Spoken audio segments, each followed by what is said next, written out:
Anthony, and there's a lot of reaction. Republicans are angry. Congresswoman Claudia Tenney just told Fox. This is exactly the opposite of what our justice system is about. And they're doing this because it's a political attempt to stop Donald Trump, to interfere in elections. And that's prompted a lot of Trump fundraising. The day after the former president was convicted on all 34 counts of falsifying records related to payments to keep an alleged affair quiet before the 2016 election. We didn't do a thing wrong. I'm a very innocent man. That's the Trump reaction as he left the court, calling the case a disgrace and the judge corrupt. Here's Fox's Brooke Singman. I spoke exclusively with former President Trump after that historic guilty verdict, and he tells me his eyes are still set on November, saying, quote, "We have to think about how something like this could have happened to our country. November 5th will be the most important day in the history of our country. We'll be fighting hard." Judge Mershon set Trump's sentencing for July 11th, which is just 4 days before the RNC convention, where Trump is expected to be formally nominated as the Republican nominee for president. President Biden's campaign put out a statement. The only way to keep Donald Trump out of office is at the ballot box, and the former president mistakenly believed he would never face consequences for breaking the law for his own personal gain. District Attorney Alvin Bragg in New York City said he did his job following the facts. The only voice that matters is the voice of the jury, and the jury has spoken. Independent presidential candidate Robert F. Kennedy Jr. says the conviction could backfire on Democrats. A police officer is being mourned in Minneapolis after Jamal Mitchell was ambushed, shot, and killed while attending to two people who'd been shot earlier. He's courageous in every action that he did. He was a wonderful human being. Assistant Police Chief Katie Blackwell, the gunman was killed in return fire, and all 4 people died. 3 others were injured, including another officer and a firefighter. America's listening to Fox News. For anyone living with everyday aches and pains, there's a lot of things you can try. You know, tough it out, bite the bullet, grin and bear it. Or you can try something that has helped so many other people, Relief Factor. Relief Factor is a 100% drug-free daily supplement that helps your body fight pain naturally. Developed by doctors, Relief Factor uses a unique formula of natural ingredients that addresses the inflammation where pain starts. And Relief Factor doesn't just mask pain for a short time. It helps reduce or even eliminate it all day, every day. Wherever you're hurting, your back, neck, joints, or muscles, in about 3 weeks or less, you'll see a difference and rediscover what it's like to feel better and live better. So if everyday pain is affecting your life, don't go with the mind over matter approach. Try Relief Factor instead. Go to ReliefFactor.com or call 1-800-4RELIEF and save on your first order. That's 1-800-4-RELIEF. Fight pain naturally with Relief Factor. The Morning Extra, only on Extra 106.3. Morning, y'all. We are waking up in a different America. Tug, Rhino, front office lows on the Morning Extra on Extra 106.3. This was a rigged, disgraceful trial. The real verdict is going to be November 5th by the people. And they know what happened here, and everybody knows what happened here. Buddy, no truer words have ever been spoken in the history of this country than those right there. The true battle happens on Election Day. Yeah, I mean, now it's going to come down to that. And it was upsetting yesterday because I think about the flag, why the flag flies, why we decided at one point what we need to do is make sure that King George doesn't have control of the courts and the justice system. And yesterday, I saw the reason we formed this country just get flipped upside down. It was so weird. So I was over at a swim meet, and remember, I'm in Forsyth County, and that typically votes about 78% when it comes to Republican, and definitely very solid when it comes to Donald Trump. And as people are checking their phones, you know, swim meets are supposed to be like fun. Here's the DJ, here's all the energy. The energy totally changed in that entire building. Like, people are looking around at one another like they wanted to talk about it, but at the same time, you're around a whole bunch of kids, and everyone's kind of looking around at each other like, do you understand where you live? Yeah, and what has happened to the country you live in? Telling you, I texted you guys. I was like, dude, the energy completely changed here in the last hour. Yeah, it was weird, man. Yeah, I can totally see it, and it was funny. I started getting texts from people in our friend group, from my own son who was at his own baseball practice, I mean, the flood of calls and texts about, hey, what's happened? What Yeah. What do I need to know It was about almost like this? it was on the periphery. Yeah. And then for some reason, and again, we cover this stuff on a regular basis, what we do, it was almost like the rest of the country went, hold on a second. I didn't think this was serious. And then here's what occurs. Tell me what I need to know about it. Like all in like the span of like an hour. Does it seem serious? Yes, very serious. It should be very serious. Now, will it get to New York's appellate court and get overturned? Most likely. Yeah. If not there, it's going to get overturned at the Supreme Court level. But the fact that we allowed what happened to happen with a corrupt judge, I don't think there's any doubt in my mind that Donald Trump is correct in that. I haven't seen anything. And when you say, here are 34 counts, they do not need to be unanimous. Well, as soon as they said verdict yesterday, I knew they got him on all 34. Because when you break it down, even if those two lawyers were like, hey, guys, no, I say not guilty, and everybody else says guilty, that counts because of the way the instructions were given. It was a very, very... I don't know if I should say I was shocked, because I don't think I'm shocked by any of it anymore. I'm not shocked at all. Well, like, that's the crazy part, is I'm not shocked even the least bit. Mm-hmm. Not at all. The strange part, and I didn't associate this. Yesterday when we were finishing up one of our, I think it's like the 7 o'clock or 8 o'clock hour, and I said I wouldn't be surprised if there's a conviction on one of the counts. The thing is, it's not until you really dig into it and realize they're all the same counts. They're all the same count. So when you say, okay, there's a conviction on one, or a conviction on two, suddenly, that doesn't make it hard to say there's a conviction on 34. Right. Because they're all the same. Yeah. Every single one of them. And nobody, still to this day, across the perspective of people politically, no one can still tell me. That's the problem. This was the moment when I enjoyed myself some Twitter last night, but to read through and to see the amount of people who had no idea. None. And my question was, well, tell me because the reason why this was elevated to a felony was, okay, you're out of the statute of limitations. All right, explain to me the second crime where you committed this misdemeanor offense for a bigger crime. Tell me what the second crime was. And they couldn't. Nobody can. Nobody can. And my kid, Rhino, that's what he kept asking me. He's like, what is he convicted of? And I kept saying, buddy, I don't know. The silly part about that, just to kind of extend this out, that when you then have the really weird, nutty leftists that are like, well, it's about influencing election. I go, this is 2016. What election are you trying to influence? Right. Yeah. You won, damn it. You're trying to influence the one that happens in November. They're trying to apply 2020 standards to 2016. Yeah, none of this is real. No, none of it is real. And you're absolutely right. What they're doing is denying an election and denying that he won in 2016. That's what they're doing. You're saying that there's election deniers on the left? Yeah. What? They're saying the country wasn't in such bad shape that when people wanted a change, they went to Donald Trump for a reason. They didn't want Hillary Clinton. She was that bad of a candidate at that time.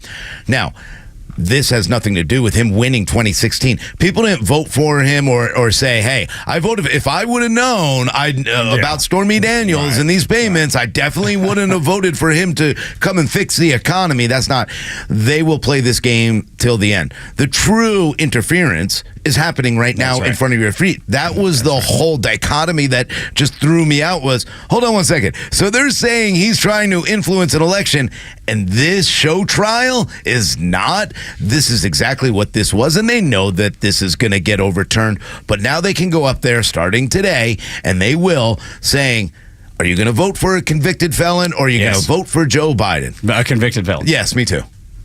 It's as simple as that. Because the man, and it was funny because my wife, she asked me, she's like, when is he just going to give up? And I was like, I don't think he's ever given up. And that's the reason I think I like him more today than I did yesterday. So let's just draw the connection here. So when you have a trial, in which case there is a misdemeanor offense that gets elevated over to a felony because there is supposed to be a second crime that was committed, and no one can point out what the second crime is, if their idea is that, all right, well, we're associating things that went on in 2020 to 2016. Okay, well, first off, that's out of your jurisdiction. Nothing was ever done in New York where his team ever questioned anything that happened in the election in 2016 or 2020 in the state of New York. So it's so flimsy that is why I started getting text messages. The amount of people that were starting to contribute to Donald Trump's campaign yesterday. Yeah.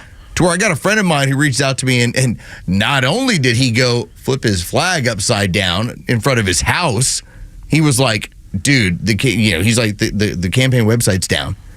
Yeah, because of all the. And this is not somebody who's like looking to donate regularly to a campaign. And I think that's the backfire that the Democrats didn't think about. See, their thought was, okay, he's a convicted felon, or if we make him a convicted felon, he'll never get those big money donors. And that backfired again. Man, that happened quick. Was jumpstart the engine. It did. That's all it did. And not only did he get the donors and that, he got everyday Americans going, we won't stand for this. This was a day where I think a lot of Americans, and I don't care if you're Democrat or Republican, I think a lot of you looked and said, hold on one second. We just witnessed something that we should never have witnessed in this country. And we watched as our justice system failed. You know, the crazy thing is everybody talks about, oh, this is going to be overturned on appeal. It's going to be overturned on appeal. And I believe that'll be the case, okay, too. Cool. However, 2 or 3 years from now. Definitely after the election. But the other part of it is we should have never gotten to that point to begin with, which is piggybacking on what Rhino's saying. There should never have been a conviction to begin with to get to the appeals process. The authorities that are able to have purview over this had looked at this 8 years ago and said, there's nothing here. Okay? Like the higher end authorities, the federal authorities looked at this and said, there's nothing here. Alvin Bragg basically invented stuff out of the ether in order to say, all right, here's how I'm going to fulfill my campaign promise of going after this person. What he did not know, what the rest of them did not know at all until yesterday was, wow, look what this did. It turbocharged. All the betting markets even went crazy with Donald Trump being the person who is the favorite to win the election, even more so than before this. Yeah, and look, again, this is going to be overturned, which is going to, again, be in the benefit of Donald Trump. So it's a win-win situation for Donald Trump at this point. Mike Johnson did it, said it best, and they know it. It's a shameful day in American history. But at the end of it, the American people will see this as lawfare, and they know it's wrong and dangerous. President Trump will rightfully appeal this absurd verdict, and he will win. And I truly believe that. But their damage, they've energized only their own people, only their own delusional people. When I watched as CNN's Caitlin Collins celebrated in the way she did, that shows you who they are. It shows you what CNN and the mainstream media has done to help push this and will continue to push this. They will all fail at this. There's no question. It's going to be, this is the tip of the iceberg, dude, because today is when everything's sitting in, right? Because everybody's been at home. It was the end of the evening. Everybody's winding down. People are starting to think about it. People are starting to talk about it. People are starting to hear about it. Today is when the fervor hits, I believe, as far as people genuinely either donating, volunteering, becoming involved in the political process. The Democrats of the left just woke up like this sleeping giant, I believe. Do you believe me now when I told you your country was over with and when we crossed the Rubicon in 2020? Yeah, of course. Yeah, but I didn't. Like, did you think I was joking when I said, dude, here's never. what happened during this COVID era where we basically threw out rule of law. It no longer existed. We took, and Rhino had the hat on the other day, essential. Yeah. He was essential in 2020, which meant he suddenly was able to have the different rights than you were. Yeah. We crossed the Rubicon in 2020, and so all it's done is allowed all of these. Basically, what happens is we then have all these follow-up rulings, all of these things that have gone on in this country, where you can't take something like this and go, "Oh, I can't believe that happened." I'm like, no, you already Yeah. You already burned all the boats, man. Yeah, it's like we're done. We're done as a country. And if people are sitting You're in a banana republic. Yeah, and if people are out there defending this verdict, then they are complicit in why this country is going the way it is. We can't allow people to defend this verdict. If you want a fair justice system, which at one point we were the only ones probably in the world that had it. And if you're cheering this, then you're cheering for the destruction of America, because that's what happened yesterday. It was interesting. I read about this guy who writes for The Hill, strangely enough, which is not exactly a conservative outlet. He was a constitutional lawyer, and he said in his tweets that he couldn't believe the people that were gleeful. Yeah. He was like, I'm having a hard look. I don't like Trump. This is his words. I don't like Trump. But the fact that they're standing in this courtroom gleeful about what's happened is the saddest thing I've seen. And this comes from a liberal. This is a fundamental misunderstanding of how the law is supposed to be applied. And so when you recognize that, when you recognize just constitutional attorneys on either side that go, this is not the proper application of the law, then you realize that the law does not matter anymore. No, it's been clear. It's been made clear, perfectly clear, that the law doesn't matter. And by the way, you think people that won't apply the law, that will find a way to convict by the way, somebody who is well ahead in all the polls. Yeah. Okay? Yeah. You don't think that they'll go ahead and cheat in an election? Oh, They already did once. That's right. They already did. This time around. Just wait. Yeah. Your country is over with. But that's what feels it's that way. done. We are done. I talk about separation because what's going to happen is we're all gonna do the whole like jolly thing of like, hey, we're gonna go to November 5th and we're gonna beat them at the polls. Oh, hey, here's how we're gonna go and do it. And once they cheat you out of that one, What are you going to do then, right? well, when are you gonna wake up? Wake the F up. This is a coup. This is what this is. This is a well-planned coup. They did it better than probably anybody else in history has. They didn't do it the way we traditionally see a coup happen. They didn't send it, well, they did. They sent in the CIA, the FBI, and they used them for themselves. Instead of going to another country, they did it here, and they used lawfare to do it, and they've done it. And now if you don't fight back, that's the problem. And when I say fight back is making sure that you're voting for the correct judges, voting for people that you can trust. When Jen Jordan told us during the midterms that she won't follow the laws of the state constitution, that should have told you right Everything then and you need to there know. what these people are capable of. Alvin Bragg, same way, right? Yep. This was a Alvin case Bragg, Fonnie Willis, All every of them. single one of them. Every one of them. They're all doing the exact same things. And this is not going to stop anytime soon. If anything else is going to get worse. And by the way, so when you do have these cases in 4 different jurisdictions, when the other 3 basically fall apart, it all came down to New York. This was the Hail Mary. And it didn't matter how far they had to stretch, how far they had to get out there, how weird it had to be. This was the only one where they can go, we can get him. Yeah. And they did. Well, they knew. did. Well, they knew they had the perfect judge. They had the perfect DA who would be a good fall guy, and they were able to pick the perfect jury for them.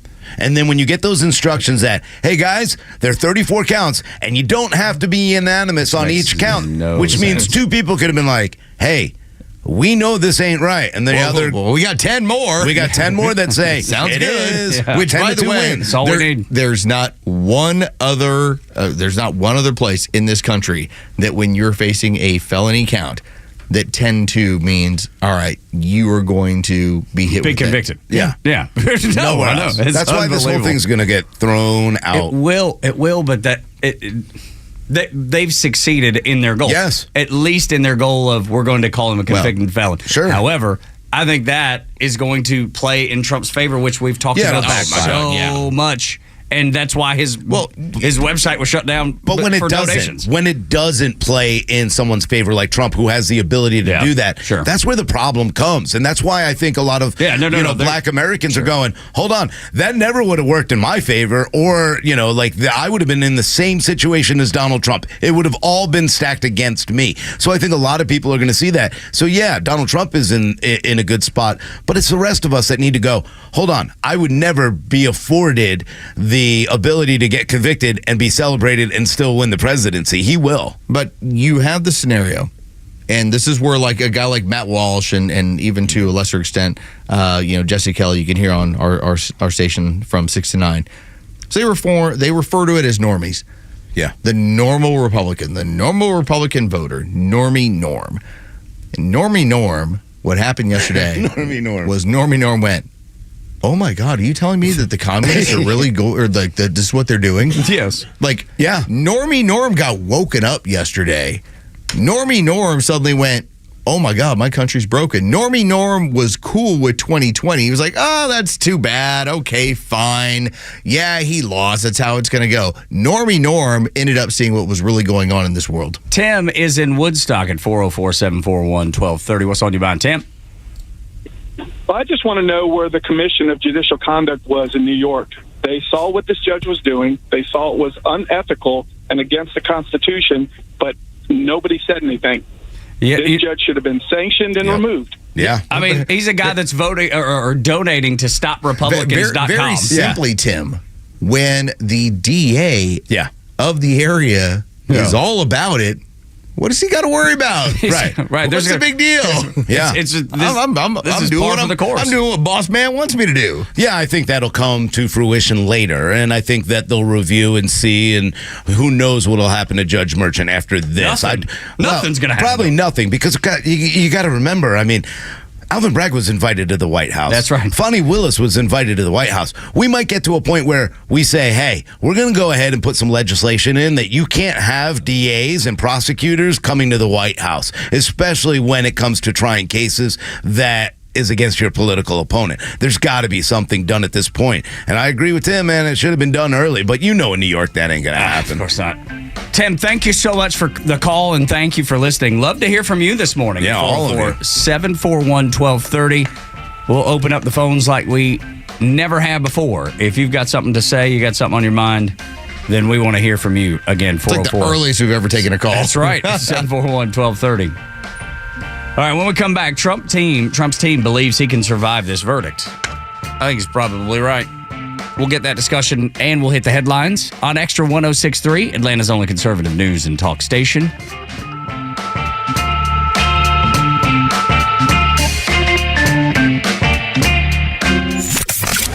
The Kimmer Show is only live on Extra 106.3 every weekday afternoon on your drive home. I hope a bunch of Democrats come at me sometime and try to get me in my face if I'm wearing a MAGA hat or an American, if I'm wearing a Marine Corps golf shirt like I do every freaking day. Accuse me of being a white supremacist. Accuse me of being a racist. Accuse me of being bad for my government. Accuse me of being a traitor to my country. Accuse me of the business of this Nazi business like they've been pulling off. Go ahead and try it. Face to face. The Kimmer Show, every afternoon from 3 to 6 p.m. on Extra 106.3 and the Extra app. Marketing is everywhere. From the billboards on the highways to the notifications on your phone, we are constantly bombarded with people trying to sell us stuff. What makes good marketing? Are you doing enough in your life personally and professionally to market yourself? You have questions, and the Marketing Madmen have answers. Tune in every Saturday, now at 4 p.m., right here on Extra 106.3 to get practical marketing advice from expert guests who are shaping and reshaping the business world. They say marketing is a madman's game. Join the Marketing Madmen every Saturday at 4 p.m. to find out why. As an official community partner of the Atlanta Braves and the Atlanta Braves Foundation, the Warrior Alliance connects warriors and their families to free services such as health and wellness, housing, employment, education, legal services, and so much more. We need your financial support to increase our impact and change thousands of lives for those who served in the U.S. Armed Forces. It takes more than just thank you for your service. Make a donation to help warriors navigate to success after service. Go to thewarrioralliance.org/donate and make a difference today.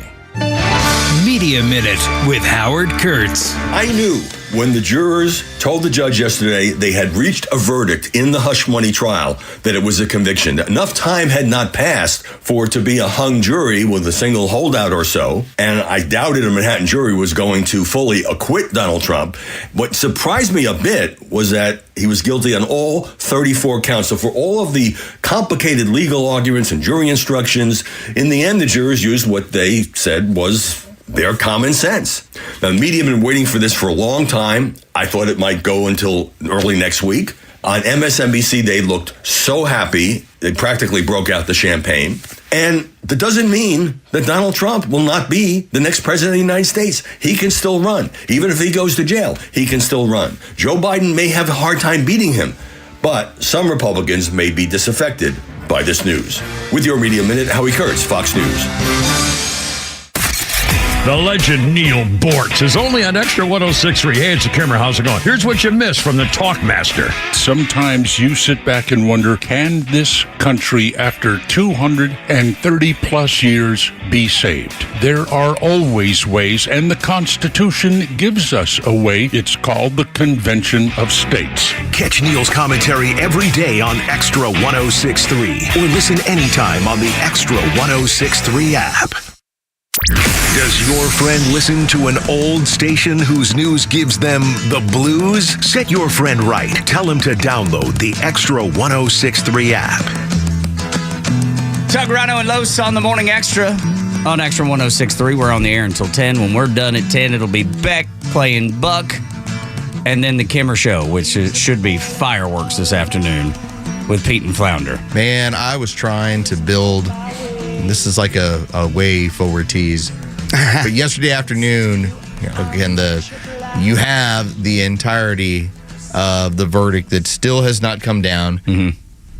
And I'm working to try and put together Drunk Kimmer. Right. And I'm laughing. I'm having fun. Yeah. And then like 2 hours later, I'm not laughing or having any more fun. Damn it. Yeah.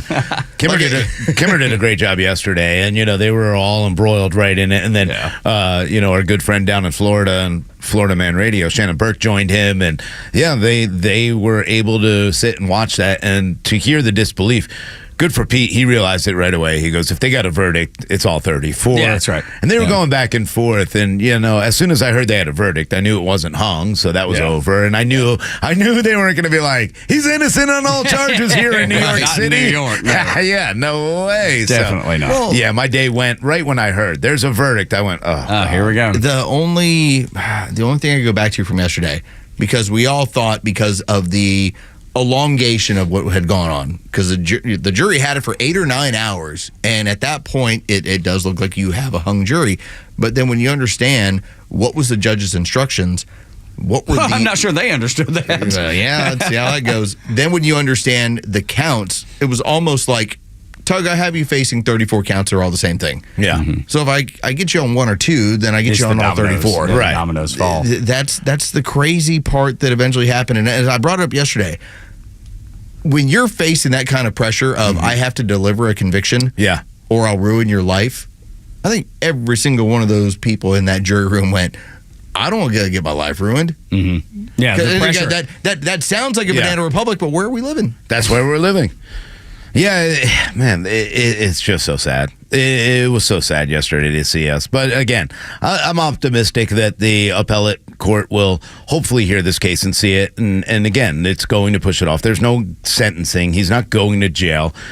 Now, would I put it past Juan Merchant to try to do it? But the hoops and the obstacles to do that would be. But I don't think they will. Incredible. No, they. What I think is they made their point yesterday. That was the point they wanted. That's what they need, is convicted on all counts, and that he's a felon and you can't allow him to. Biden administration showed you yesterday with their statement right away. The only way we can still keep him out is by not voting for him. Please don't vote for him. Please don't vote for him. Because they see the tidal wave. Oh, yeah, they see the wave coming. So I asked the question once again, if you're not, again, the familiarity with this case is so crazy. The amount of grace that I was giving last night, something given not deserved, having to give an education on this stuff was crazy. Yeah, I can't believe you went through all that. I was like, I felt quietly, even when I was tagged, I was like, I'm not even jumping in. I felt like I was dealing with 4-year-olds. I was like, all right, I'm dealing with toddlers, and I'm gonna take you all to school, but that's fine. The idea that tell me what the second crime is, because remember, the only reason, because these are misdemeanor charges, they got elevated to felonies.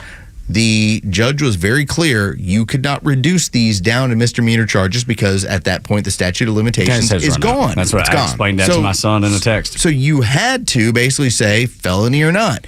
And the problem is a felony charge when it comes to this case requires a second crime. That's what it was. Where's the second crime? Nobody knows it. Yeah, right. Nobody knows what that is. But even the first crime. Well, yeah, which like, had I'm to be still confused about that. Okay, so let's just Are you say, telling me that Donald Trump sits there and writes in the accounting book of a multi-billion-dollar corporation what everything was for? He didn't falsify anything. It's ridiculous. Well, let's pretend. Did he not pay? Did it come out? He still paid the taxes on it. There was the numbers were still correct. The label was miscorrect. Like, come on, how many of us have gone on our tax forms misclassification and maybe not classified our business? Well, let's just say this, Rhino. If whether you break the law knowingly or unknowingly, then you broke the law. Okay, so let's just say hypothetically, okay, there's the premise, that you have unknowingly or knowingly broken the law. Yep. Okay, it's still a misdemeanor count. Sure. And by all of the precedent that has gone through, even when it comes to our higher courts, it's still a misdemeanor. And I still pay a fine and walk away. That's it. Okay? Wonder why it didn't happen that way this time. It's because we're in an election year right. in a banana republic. And we need to make sure that Donald Trump cannot be elected again. And the only thing this is going to do is hand him the election. I mean, this is, and I have a little story time for later on this, but we have a presidential candidate who knowingly used campaign funds, who knowingly said, send me the money. I got a baby mama that I put a baby in, and I need to cover this thing up right now. Hiding in a stairwell at a hotel. Yes. And was like, pay me so I can do this. And the federal government went, well, it's in the interest of the campaign. Yeah. But the funny thing about That's John Edwards, by the way. Of course. The funny thing about that is the National Enquirer, not exactly the most reputable organization in the world. Right. But I've always said that they get just a kernel of the truth, right? They get and then they exploit it and make it TMZ style. Of course. Right? Then that's what they do. Involved. They're way ahead on aliens. Exactly. Yeah, sure. They know about that. Sure, I know they do. But the crazy thing about way behind. I know, I'm way behind. On most things, I'm way behind. But the funny thing about the John Edwards story that we'll get to in story time is that it was the National Enquirer that broke that story. Of course. And people were like, well, that's not, we can't. And then all of a sudden, the National Enquirer is completely vindicated when he's hiding out in the stairwell trying to stay away from reporters. Well, that ended up being the basis for the people that were understanding this case was, well, did you use campaign funds? Did you, first off, they weren't exactly able to draw the line of where the funds came from. Exactly. Because the dude's a billionaire, okay? Yeah. $180,000 is a parking ticket. Basically was like, all right, so if you happen to, misqualify it. Oh, we decided this is what it was. Okay, fine. Totally cool. All right, it's still a misdemeanor. Tell me what larger crime you committed after that then justifies the felony conviction, and that's what they were not able to do. Everybody is like this. Everybody is shoulders up, hands out. If you're seeing us on YouTube, I don't know. Nobody knows. No, what's the crime? Going back to what you said, you're right. They break good stories, National Enquirer, a lot of times, and they have the information. It's just the kernel of the truth, and then they exploit the rest of it. Like aliens, kernel of the truth. They were right, and they continue to be right on that one. They've been here forever. Sasquatches, I know they've had them in there. We saw it on a train, Tug. They're always the first one to let you know that, like Ben and Jen broke up. Right. They always tend to be right on that. Tim and Faith have been divorcing for 30 years, and they still have not gotten that. Okay, maybe look, you can't bat 1,000. win them all. You can't bat 1,000. I get But I'll tell you right now, they got a bunch of other things right. They were right about Brad Pitt and Angelina Jolie from the beginning. Elon Musk had a great tweet. It says, there was great damage done to the public's faith in the American legal system. If a former president can be criminally convicted over such a trivial matter, motivated by politics rather than justice, anyone is at risk of a similar fate. That is Elon Musk, and he couldn't be more spot on. This started in January of 2021. You have people that are sitting in jail cells that are in American gulags for being directed by police officers to walk in to the House of Representatives. This is the silliness of what is going on. And when we tried to tell you, if they're willing to do this to these people and they're willing to do it to an American president, all right, what are they? Where's the line? There is no line. 404-741-1230 is the number. Charlie in Milton is on the phone. Good to hear from you. It's been a while. Good old Charlie. Hello, gentlemen. Just a couple of constitutional issues, I believe. Of course, this is all stuff that other men have written, such as James Madison, John Jay, Alex Hamilton, those guys from the 1780s and 90s.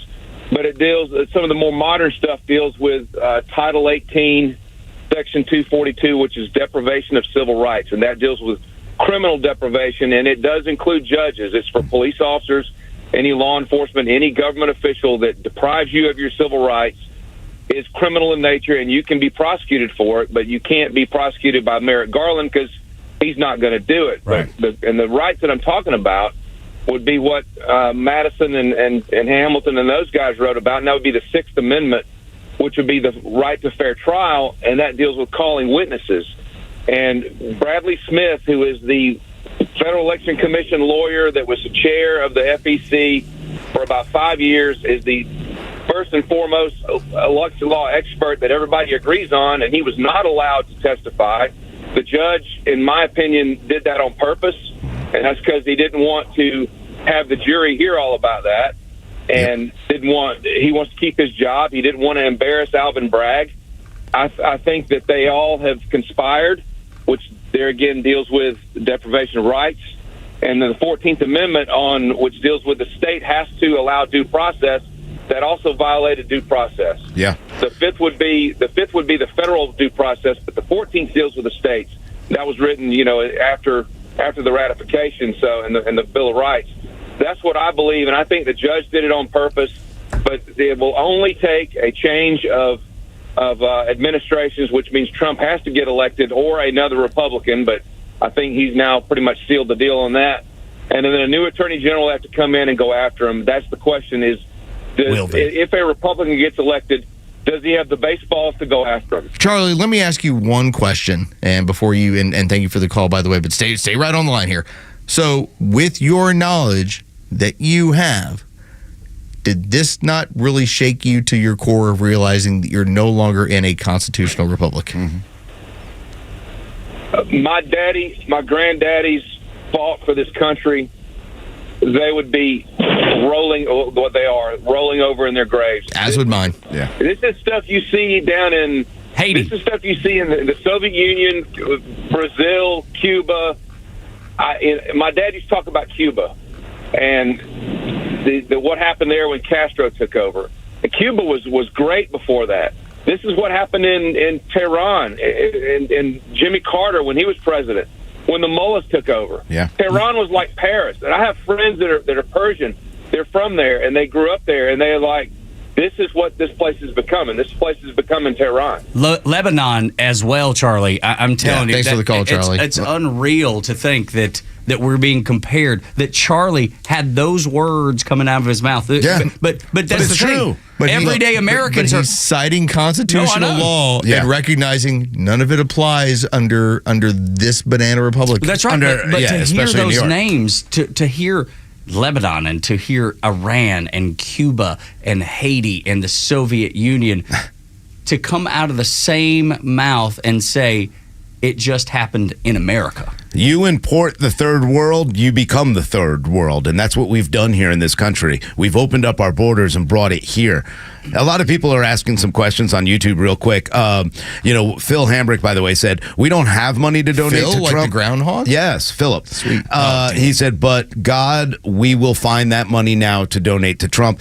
Kilroy brought up a good point, because you're hearing a lot about this, and the two attorneys that were on the jury, were they placed there to lead the other juries to the desired verdict? Yeah. A lot of people are talking about that, and there could be two ways, and we don't know. There's no way to know. But I do know, like I said, it didn't have to be unanimous. So I'm not going to say those two lawyers didn't say, hey, guys, this is wrong, and the rest of them say, we don't care, we hate Trump, and that way. So there's two ways to look at that. By the way, and I want to point something out here, because the jury was in a situation that the rest of us were not in. Because of the idea that we got to know about every single time that the Judge Merchan would send people out of the courtroom, and here's his response. And here are the legal experts that were trying to be part of this defense, and they weren't allowed. We were all privy to that.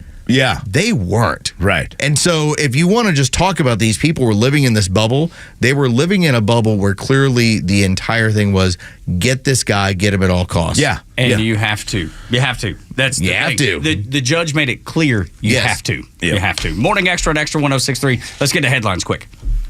The stories that matter to you. These are your Georgia headlines. Presented by RBM of Atlanta, your Mercedes-Benz connection since 1964. Here are your top stories in the state of Georgia for today, Friday, May 31st. An argument in DeKalb County ended with 6 people being shot, the youngest being 18 years old. Authorities were called to Emerald Estates off Snapfinger Drive last night to reports of shots being fired. When they arrived, they found 6 men shot with non-life-threatening injuries. The motive for the shooting is still under investigation, and police say that no one was in custody as of 11:30 p.m. last night. Senator John Ossoff toured the Postal Service's Palmetto sorting facility yesterday in what he described as a trip to put pressure on those in charge to fix the mail delivery problems in Georgia. Ossoff said the facility was not properly managed, there was no one in charge, and the results have been devastating for Georgians. He also stated that the poor management falls on the shoulders of Postmaster General Louis DeJoy. The post office claims things are slowly getting better. And the Atlanta Braves lost 3 of 4 games to the Washington Nationals after falling to the Nats 3-1 last night. The Braves have not lost a series against the Nationals since 2016. Atlanta's 12-14 in May and has scored only 3 runs or fewer in 11 of those losses. Hopefully the Bats will get going tonight when they welcome in the Oakland Athletics for a 7:20 start. Gosh, let's hope so. Good Lord. I'm ready for some good baseball again. Something. We need something because this ain't good. Trump's new ad says it all. We'll play it for you next. On Extra 106.3, Atlanta's only conservative news and talk station. Thank you for listening at 106.3 FM, 1230 AM. Streaming extra1063.com on the Extra 106.3 app and on the Extra 106.3 YouTube channel. Thanks for all the questions, all the calls. If you want to get involved in that, you can post the questions on the YouTube channel or you can call us at 404-741-1230.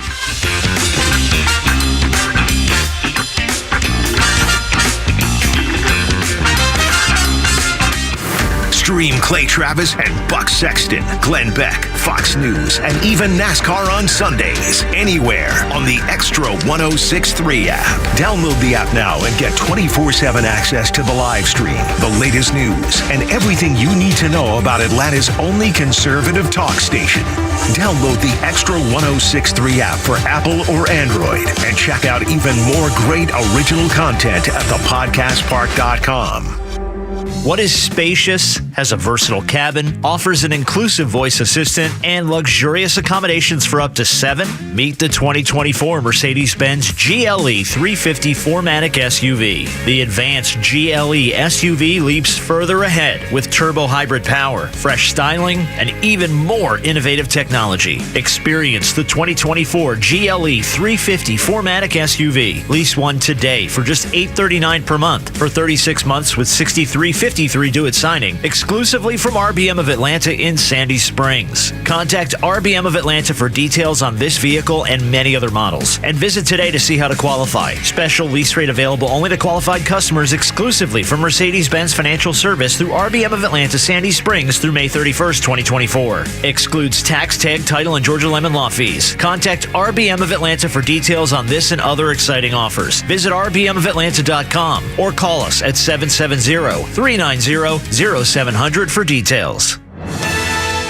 Hey Atlanta, it's Ben, host of the Weekend Ben Burnett Show, proudly brought to you by Peach State Pride. Each and every weekend, we bring you all the issues going on around the globe and what America's ultimate role is in order to drive our agenda forward as conservatives. And if you ever miss an episode, you can download everything I've ever done on Apple, Spotify, or you can go to the Podcast Park. See you around, Atlanta. It's May 31st, and this is your Fox Daily Snapshot. Today is National Autonomous Vehicle Day. 2017 was a big year for autonomous vehicles as the U.S. Department of Transportation created 10 sites dedicated to developing the technology. The Brookings Institute has said that by 2040, 1/4 of all vehicles on the road will be autonomous. Also on this date, in 1955, the U.S. Supreme Court handed down a second ruling in the landmark Brown versus Board of Education decision. The original ruling in 1954 ended racial segregation in public schools. The subsequent ruling ordered all states to desegregate schools with, quote, all deliberate speed. If it's your birthday today, you share it with actor and director Clint Eastwood. Go ahead. Make my day. Born in 1930. I'm Tushar Saxena, and that's your Fox Daily Snapshot.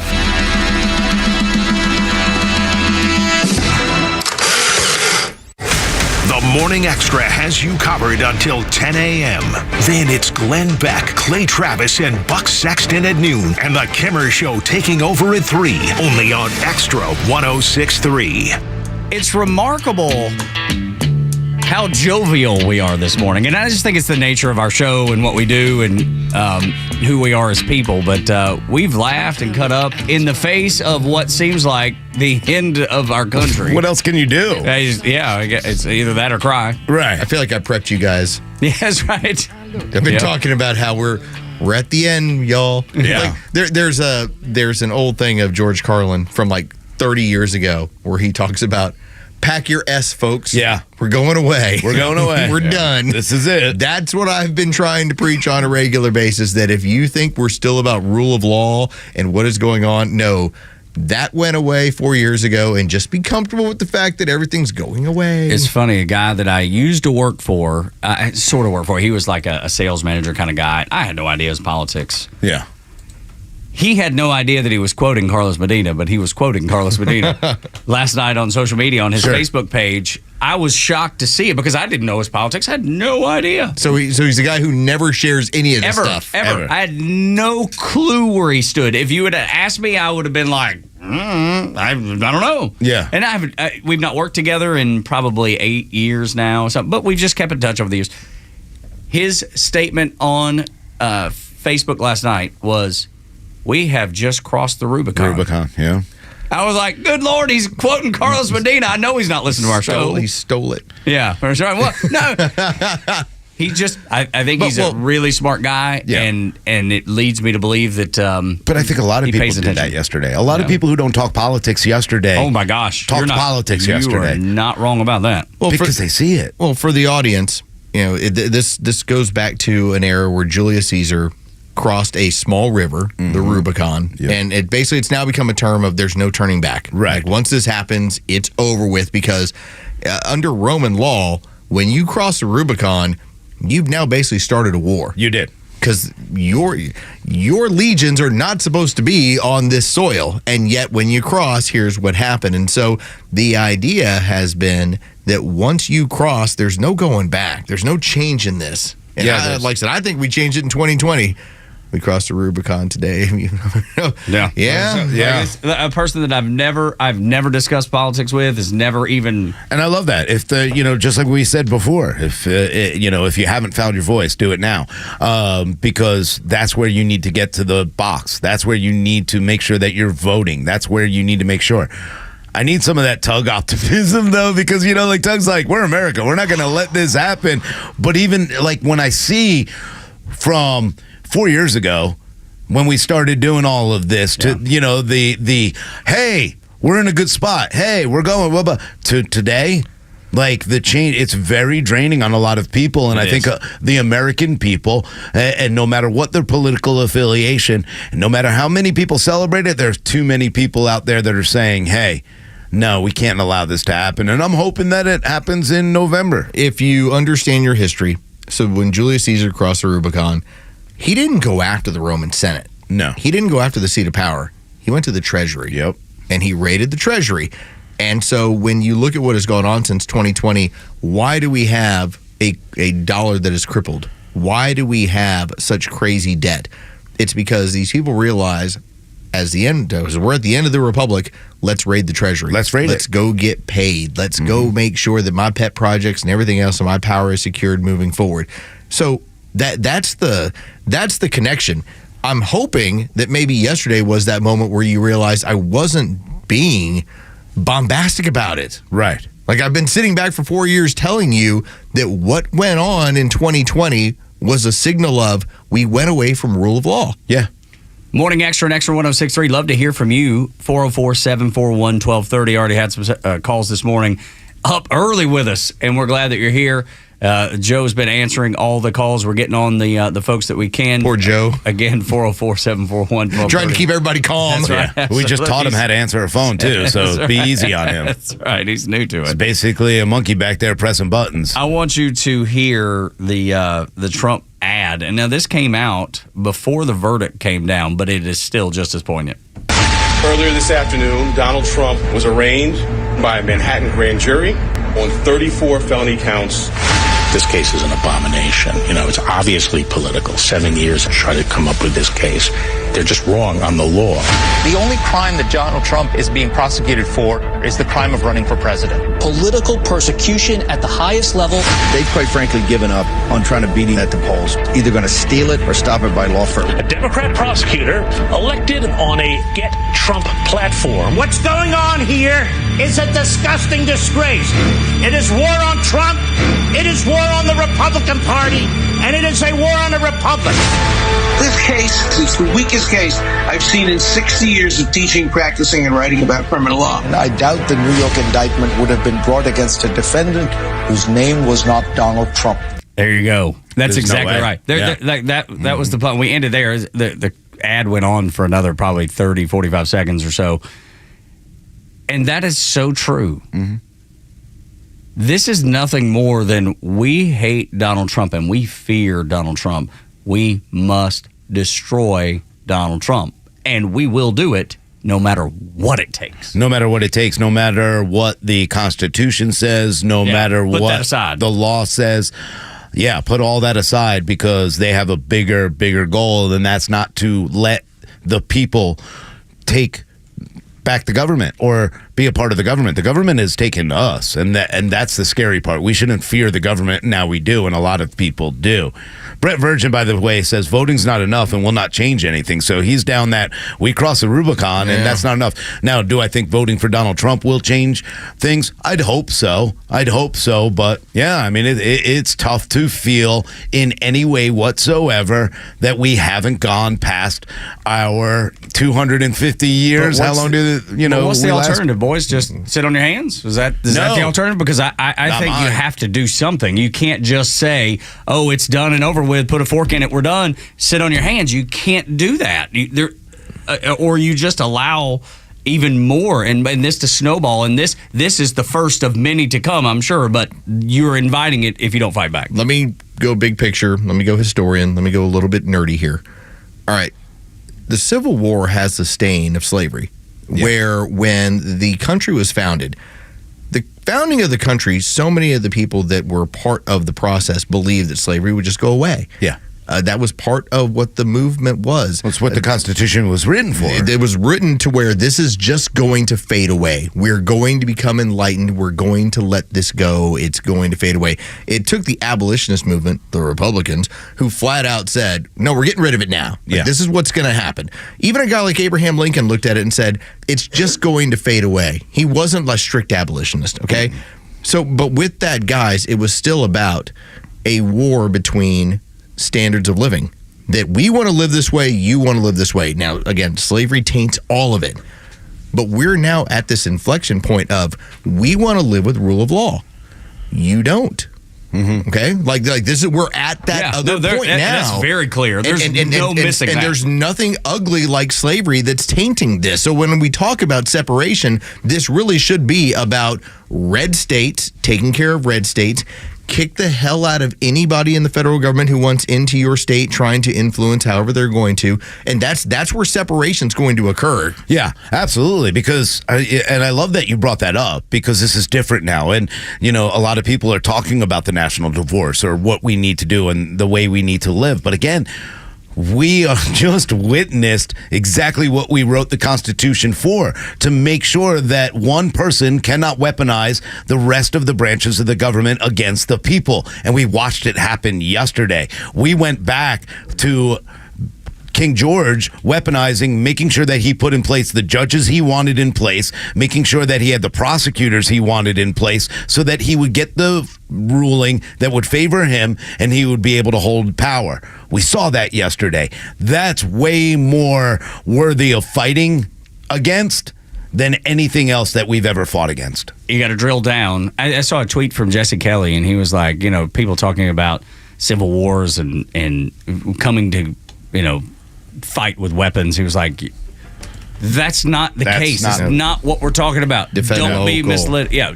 And he was like, do not raise your voice unless you know who's running on your school board. And here's the fun part about that. I had a friend of mine who reached out last night. I went to college with her, and she was doing the exact same thing of, this is what we did in our school board as a week ago. I'm like, this is what we did in our school board a week ago. Mm-hmm. So I'm sitting back saying, I already did the thing. I already took care of the primary process. I was like, so I get to be part of this fight. Sure. This is how involved we are. This is what we are discussing. We're in this fight, man. Knee deep every day from 6 to 10. We are the Morning Xtra. Tug, Rhino, and Los, welcoming your calls at 404-741-1230. Got a lot of laughs on 9 o'clock hour, I think. Yeah, I think so too. It actually, man, it made my day to see the return of Drunk Kimmer about 9:30. Buddy, we need some levity, and I think we'll get it. This is the Morning Xtra on Extra 106.3. When we come back, Trump is convicted. What's next? The Kimmer Show is only live on Extra 106.3 every weekday afternoon on your drive home. The only way they keep this guy is if they want America to fail. If they want to drag us down to a second world power, that's the plan. It doesn't make any sense. There's nothing compared to Donald Trump that's better today. What's better today? Pick any topic: economy, energy, culture, gender, military strength, world views. I mean, pick any freaking topic, and compare it to 4 years ago, and tell me what's better. Anyone. The one thing that may tilt the election: when Trump was in office, the Big Mac was $3. Now it's $8 for a Big Mac. In fact, I'm glad you said that. I have on my people see that every day when they go to McDonald's. Holy cow! The Kimmer Show every afternoon from 3 to 6 p.m. on Extra 106.3 and the Extra app. The warm air, the beautiful weather, and the sounds of baseball. It's got you thinking about hitting the road. And no matter where your adventures take you, Subaru of Gwinnett has a vehicle to get you there safely and in style.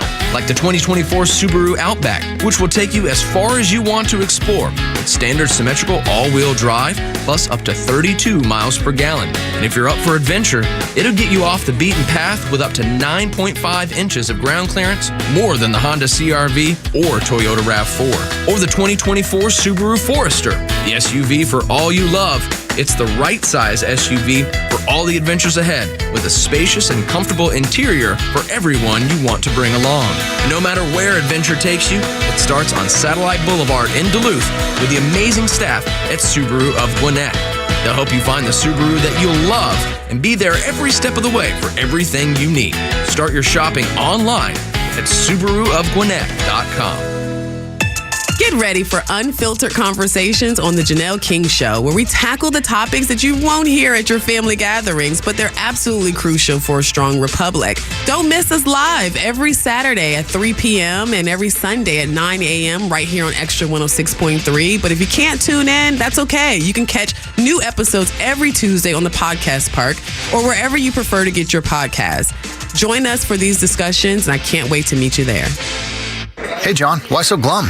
I just got let go. The company's downsizing. This is the third time in the last 2 years. I'm done with this. Have you thought about My Computer Career? I've heard they can train you for a career in IT in just a few months, including cybersecurity and the basics of AI. And you don't need prior training or experience. Now that's a recession-resistant career. Wow, thanks. I'll check them out. Go to mycomputercareer.edu and take the free career evaluation. mycomputercareer.edu. Financial aid is available for qualified students, including the GI Bill. The legend Neil Bortz is only on Extra 106.3. Hey, it's Pete, and here's what you missed from the Talkmaster. I saw an absolutely 100% perfect cartoon somewhere in Facebook this morning. It depicted a parent-teacher conference. In the first panel, labeled 1969, the teacher behind the desk, the parents, and the student in front of the desk. The student head bowed, looking embarrassed, upset. The parents are holding up the student's report card in front of the student, pointing at it and telling the student, explain these bad grades. Second panel, teacher behind the desk, parents in front of the desk. There's the student looking smug. The parents are holding up the report card in front of the teacher, yelling at the teacher, explain these bad grades. Catch Neil's commentary every day on Extra 106.3 or listen anytime on the Extra 106.3 app. The Kimmer Show is back every afternoon from 3 to 6 p.m. only on WFOM Marietta, a Dickey broadcasting station. Extra 106.3 FM. This is a Fox News alert. The Trump conviction fuels the Trump campaign. I'm Dave Anthony. The former president is fundraising after being found guilty in New York. The real verdict is going to be November 5th by the people. And sitting again. He's an innocent man targeted politically. This was a rigged, disgraceful trial. Sentencing set for July 11th, but he's vowing to appeal. His lawyers say that they have a variety of areas that they can challenge, that the former president could not get a fair trial in Manhattan. They will also likely challenge several of Judge Juan Merchan's rulings in which he excluded some of the witnesses, also some of his jury instructions. They also are going to challenge the fact that the judge did not recuse himself because he donated money to President Biden's campaign in 2016, and his daughter works for a Democratic political consulting firm. That's Fox's Eric Shawn outside the court. Michael Cohen, whose testimony helped convict his former boss, tells MSNBC. It's accountability. It's exactly what America needs right now. The former president was convicted of falsifying records, reimbursing Cohen for payments to keep an alleged affair quiet before the 2016 election. President Biden's campaign said in a statement, nobody is above the law. The president is readying an executive order dealing with the border as Republicans blame him for record illegal immigration. An executive order that President Biden could sign as early as next week, the Associated Press reports, would trigger an automatic shutdown of the border if illegal crossings hit a daily threshold. The plan would deny entrance to migrants and shut off asylum requests if daily encounters average 4,000 a day over a week. That's Fox's Jared Halpern, a police officer and a firefighter recovering in Minneapolis among those injured in deadly shootings that left another officer dead. The city of Minneapolis lost a hero in police officer Jamal Mitchell. Mayor Jacob Fry.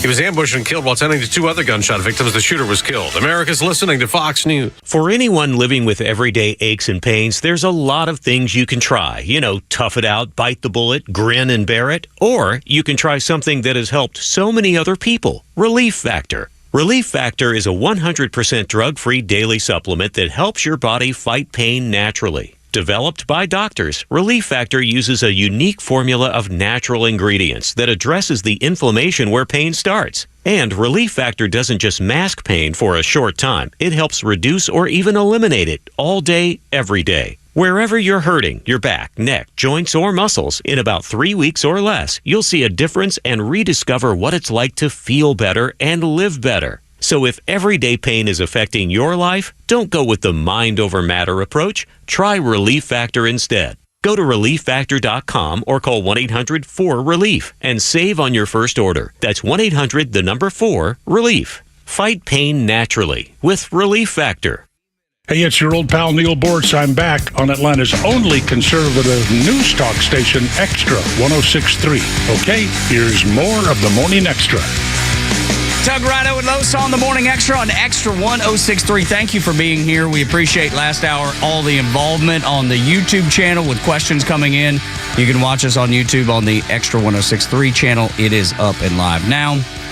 All the phone calls that came in at 404-741-1230. If you've got something you'd like to say about what's happened in America, then you're invited on the Morning Extra. So 404-741-1230 is the number.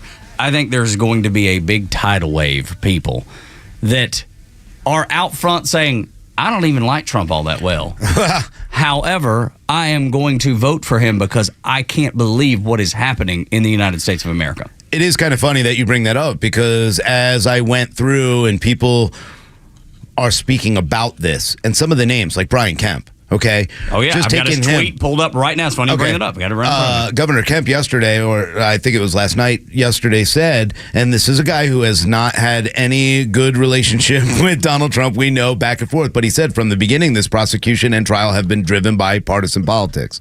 These are people who are coming out who aren't afraid to speak out against what they saw yesterday when in the, in the past in 2020 and when it came to everything else that Donald Trump was saying, they were easy to stay quiet and not say a word. People are being very vocal about it today. These are the normies. Talked about it in the opening hour. You have the normie norms, and Matt Walsh likes to point those people out. Jesse Kelly likes to point those people out. These are the regular run-of-the-mill Republicans, these people that vote accordingly, but they're just not really engaged in politics in the same way that you and I are.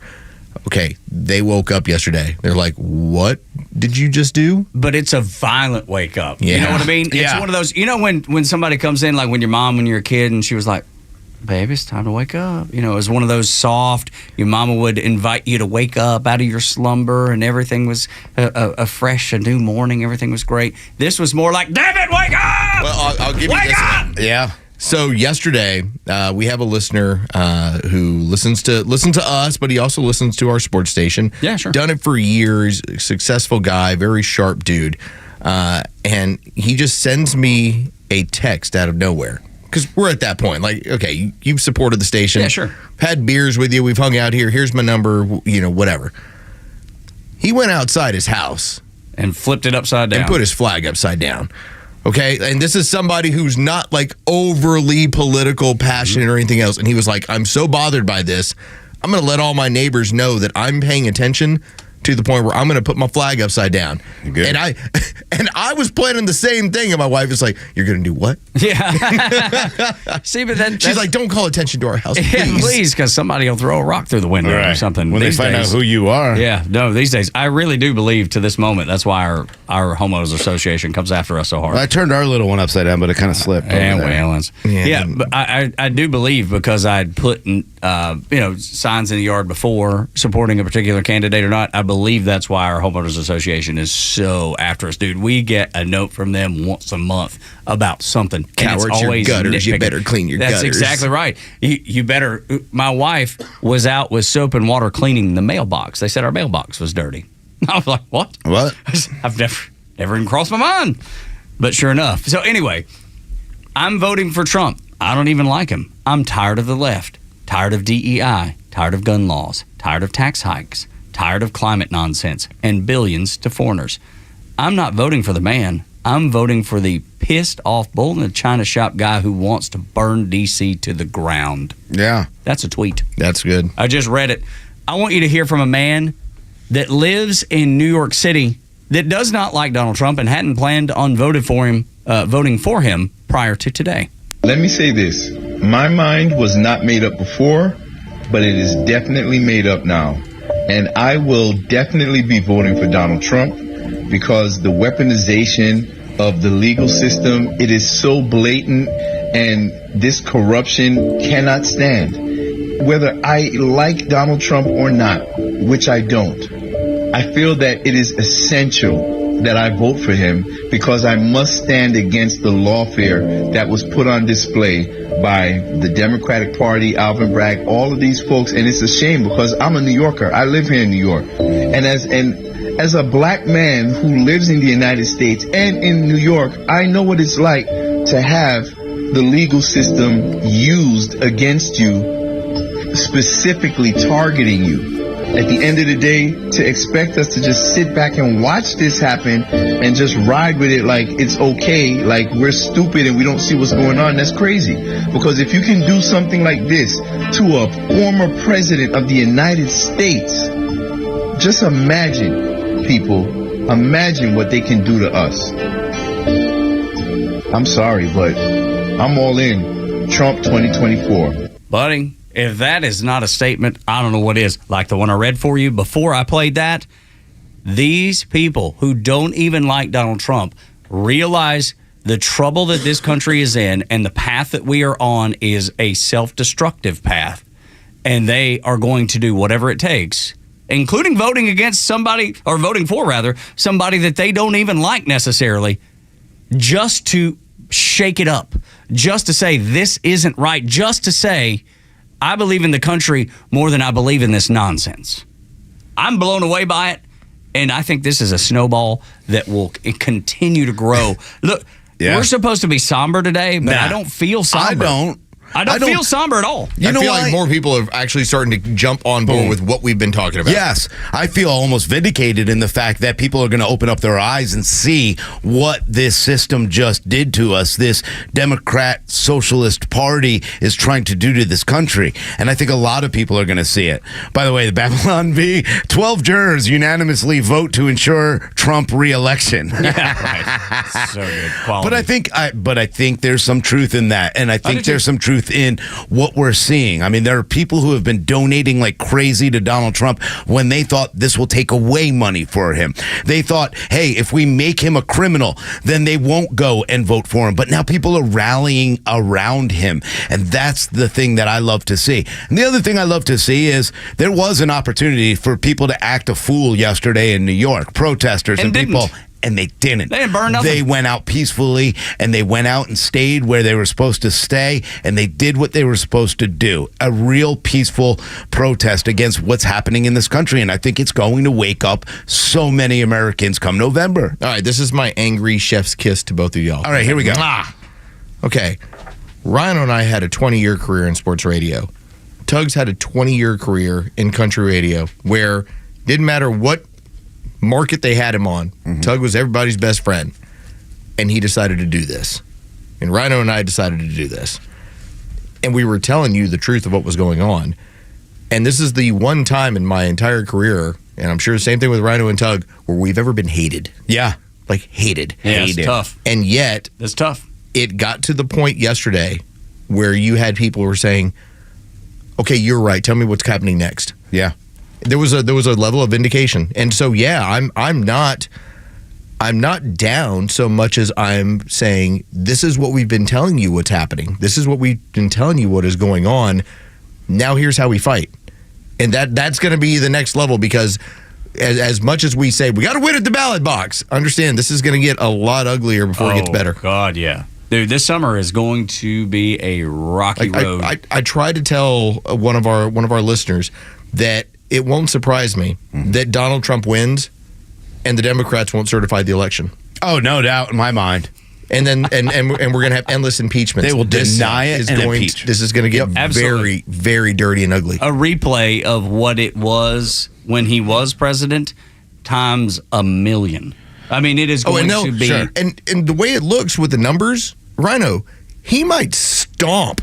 And yet, they will sit back and they'll say, we're making sure we're going to take care of this. We're going to make sure we're going to defend democracy. Yeah, that's, I was just going to It's not just about November 5th. And I was saying the same thing. I think he's going to destroy. I mean, I think this is a landslide victory for Donald Trump, and they will find any way possible to hold up you don't think, do you trust Kamala Harris to go ahead and certify this election? I don't. No way. We just watched as this administration weaponized judges, weaponized the FBI, the CIA. They have done everything, even since 2016. All the way up into today, they have not stopped because that's the fear of having somebody who represents the people in the Oval Office. They will not allow the people to actually strike fear in the government. They want you to fear them. And I don't think our side is ready to fear them. I think we will fight back. And I think it'll happen at the ballot box. I don't think it's going to be, they're going to tell you what it's going to be. Oh, here they come. Unless it's not certified. Well, then we got a big problem. Dude, we are going into a constitutional crisis, and we have been on the precipice of it for 4 years. We've been in this area where you're teetering right now, and the only way to get back to it is faith and rule of law. Those are the two foundational aspects. It's the only thing it can be. Two things that the other side does not care one bit about. I mean, don't even believe in them. Well, the very heart of communism the very heart of it is I've got to get rid of faith within any country so that basically you have the system is what's honored, where the faith is. Mm-hmm. And so the crazy part in my mind, and if you want to just know how this game is being played, think about when it comes to Judge Merchan. And you know who's up next? Steve Bannon. Yep. This is all political. It's still coming. This is one thing after another. This is how many years can I give you? Because you were part of Trump's team. Yeah, you're the next one after all of you. I'm telling you, the January 6th thing is going to look like a walk in the park if those. Sure is. If he wins and it's a landslide. Well, hold on. One was a fake insurrection. Right. Another one is a call to, hey, we want our government to do what it's supposed to be done. Those peaceful protesters that were out there just saying, I don't buy what this is. I'm not talking about the FBI agents that were prompting people and Curry that were the agitators. I'm not talking about that. I'm talking about those peaceful protesters that were out there saying, I think this is wrong. If he wins in a landslide and Kamala does not certify, dude, it's going to look like a walk in the park. But let me ask you guys a question, because you're talking about 34 counts. They carry 4-year minimums. Mm-hmm. For all the talk that, hey, we're going to sentence on 4 days for the RNC, and we're going to, it's unlikely he'll be in prison. Do you really buy that? No. And how crazy is that? I kept thinking yesterday, and even driving in this morning, I want to say, hey, guys, it doesn't matter. We're never even going to see him get sentenced. We're not going to see the sentencing because the appeals court. But then I kept going, why am I falling into my own trap? Like, I don't even believe that anymore. Yeah. I don't believe that Judge Merchan is going to stand up there and go, hey, listen, guys. we went too far. We went a little far. There's a $4,000 fine. Thank you, Mr. Trump. No jail time. That's what it should be. But I'm sitting here going, what's 34 times 4?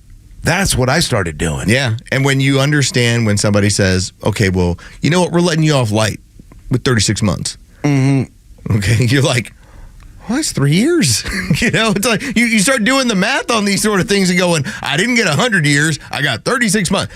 I do not believe that they will. We keep trying to apply our own standards to this stuff and logic and say, well, they won't push it that far. Yeah. Well, they won't push it that far. And then they continue to do it right in your face. The problem is that we do not have the same resolve as the communists. Okay? Right. The communists don't care. They don't got no governors, man. Right. Like, they don't stop. Yeah. And they've got the propaganda out there. So you do have, your Aunt Pegs and they're out there. She's celebrating today. They're celebrating today. When they should be looking and going, oh my gosh, what if this happened to me? Look what's going on in your country right now. She doesn't realize she's a communist, though. That's the thing. Yeah. I mean, she's still fighting against the USSR. She's fighting against Russia in favor of Ukraine. She's fighting those Russians while all being a communist and not even realizing. And by the way, you're right. And I had fun last night. Man, Twitter was fun last night, just running circles around people. You did notice that you then had the Biden administration, as soon as this verdict came down, their next thing was to authorize the use of American weapons in Ukraine against the Russians. Slid that right under the radar. So now we're going to be hitting the Russians with our weaponry. Yeah, let's go for World War III. Which is what we've been doing to begin with anyway. We've been sending them weapons to begin with. We've been sending defense. We have know the truth. On the ground. Of Man, course, there's been special operators. Yeah, okay. There's been special operators on the ground from the get-go. No. Biden told me. So, you don't know what you're talking about. No, but look, you're wrong, Tug. What did the Kremlin told you flat out? We better not find American weapons. Then you got Nikki Haley and everybody else writing on bombs here and there for Israel to we are asking for the destruction of our country. We're asking for a World War III. It is very scary that we continue to ignore the things that we need to pay attention to, but now this has overtaken everything. Morning Extra on Extra 106.3, 7 o'clock hours brought to you by Van Sant Law. If you're in an accident, make the right call, vansantlaw.com. The stories that matter to you. These are your Georgia headlines. Presented by RBM of Atlanta, your Mercedes-Benz connection since 1964. All right, I'll turn on my mic. Here are your top stories in the state of Georgia for today, Friday, May 31st. An argument in DeKalb County ended with 6 people being shot, the youngest being 18 years old. Authorities were called to Emerald Estates off Snapfinger Drive last night to reports of shots being fired. When they arrived, they found 6 men shot with non-life-threatening injuries. The motive for the shooting is still under investigation, and police say that no one was in custody as of 11:30 last night. Senator John Ossoff toured the Postal Service's Palmetto sorting facility yesterday in what he described as a trip to put pressure on those in charge to fix the mail delivery problems in Georgia. Ossoff said the facility was not properly managed, there was no one in charge, and the results have been devastating for Georgians. He also stated that poor management falls on the shoulders of Postmaster General Louis DeJoy. The post office claims things are slowly getting better. And the Atlanta Braves lost 3 of 4 games to the Washington Nationals after falling to the Nats 3-1 last night. The Braves have not lost a series against the Nationals since 2016. Atlanta's 12-14 in May and has scored 3 or fewer runs in 11 of those losses. Hopefully the Bats will get going tonight when they welcome the Oakland Athletics for a 7:20 start. You can catch all the action on our sister station after the Kimmer Show, 680 The Fan. Tug, Rhino, and Los on the Morning Extra until 10. When we come back, we're going to talk about the fact that they were always going to find Trump guilty because of the circumstances surrounding the trial. And we'll also talk to Brian Tyson. He's an election lawyer focusing on representing governments, candidates, and companies in election and campaign finance matters. Next on Extra 106.3, Atlanta's only conservative news and talk station. Best way to listen on the app. Get that free for Apple and Android.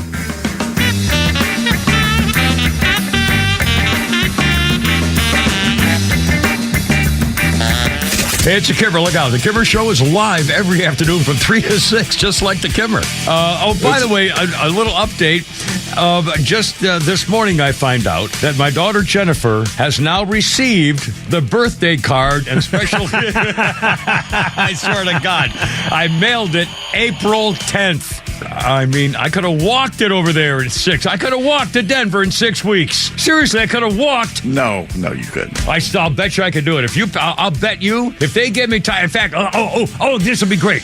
Let's do a live expedition, the Kimmer's expedition to the final bucket list to probably kill me. And we'll do it live, and I'll do a remote like every afternoon. And you guys can do the show from here, and I'll have a live mic every afternoon, and we'll have as I'm walking to Denver. Yeah.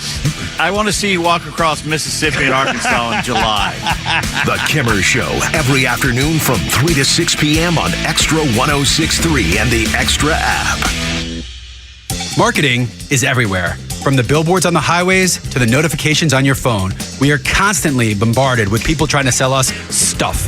What makes good marketing? Are you doing enough in your life personally and professionally to market yourself? You have questions, and the Marketing Madmen have answers. Tune in every Saturday, now at 4 p.m., right here on Extra 106.3 to get practical marketing advice from expert guests who are shaping and reshaping the business world. They say marketing is a madman's game. Join the Marketing Madmen every Saturday at 4 p.m. to find out why. Securing America. Vice President Kamala Harris in Colorado Springs, Colorado, Thursday.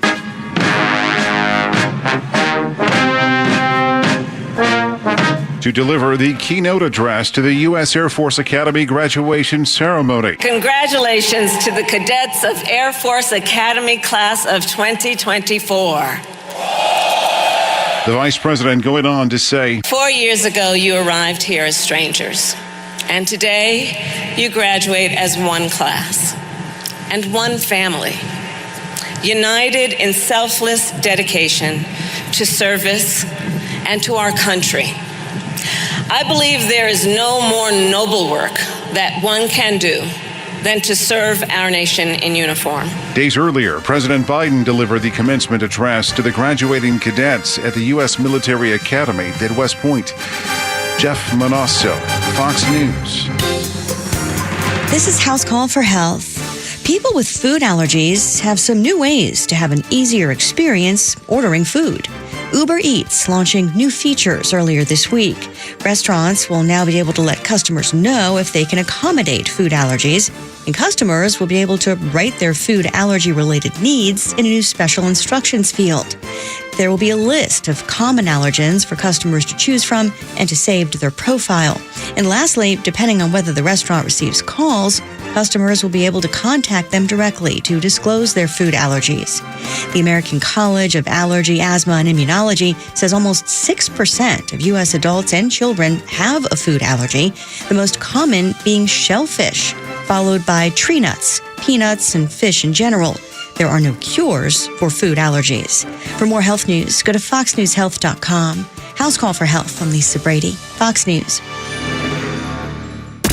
Want weather? Grab your phone. Need traffic? Grab your phone. Conservative news and talk, also on your phone. Get the Extra 106.3 app. Tug, Rhino, and Front Office Los on the Morning Xtra at Extra 106.3, Atlanta's only conservative news and talk station. Glad that you're here. If you're shocked this morning, you've not been listening to this radio station or this show. Yeah. And that was one of the comments you saw on the YouTube channel. Yeah, so if you want to join us on our YouTube channel, of course, at Extra 106.3, and I'm following it. Jeff Darity said, you guys are way too relaxed, and I kind of laughed and said, yeah, well, we've been doing this for 4 years, which was why the creation of Extra 106.3 came to be. We noticed that no other station, even the one that's been here for 100 years, and you see it even now when they're getting rid of a Hannity, they are going away from the truth. We want to bring the truth, so we've been used to this. We know this was coming. Well, I appreciate you, Jeff. And yeah, me too. I will also tell you, because of the nature of what we have done over the last several years, and I don't pull punches on this, I tell you flat out, the Republicans hate conservatives, even more so the Democrats. Mm-hmm. And so when you have a candidate that, when it comes to legislatively, is much more conservative, because that's the thing. Donald Trump, we weren't really sure. We weren't really sure if this was just is this a Democrat who's going to act like he's Republican and then rule from this other end, and what he's going to do. And it was notably conservative until we got to 2020. But it was much more Reagan than what we saw from any other Republican. Man, being an outsider, that was hated. And so when we tell you that the reason why we're calm is because I've just gotten used to being hated. Yeah. No. I'm just used to it now. It's what it is. Craziest thing ever, and we will continue this conversation. Let's bring on Brian Tyson of the Election Law Group. They focus on representing governments, candidates, and companies in election and campaign finance matters. Brian, thank you so much for taking the time to join us this morning.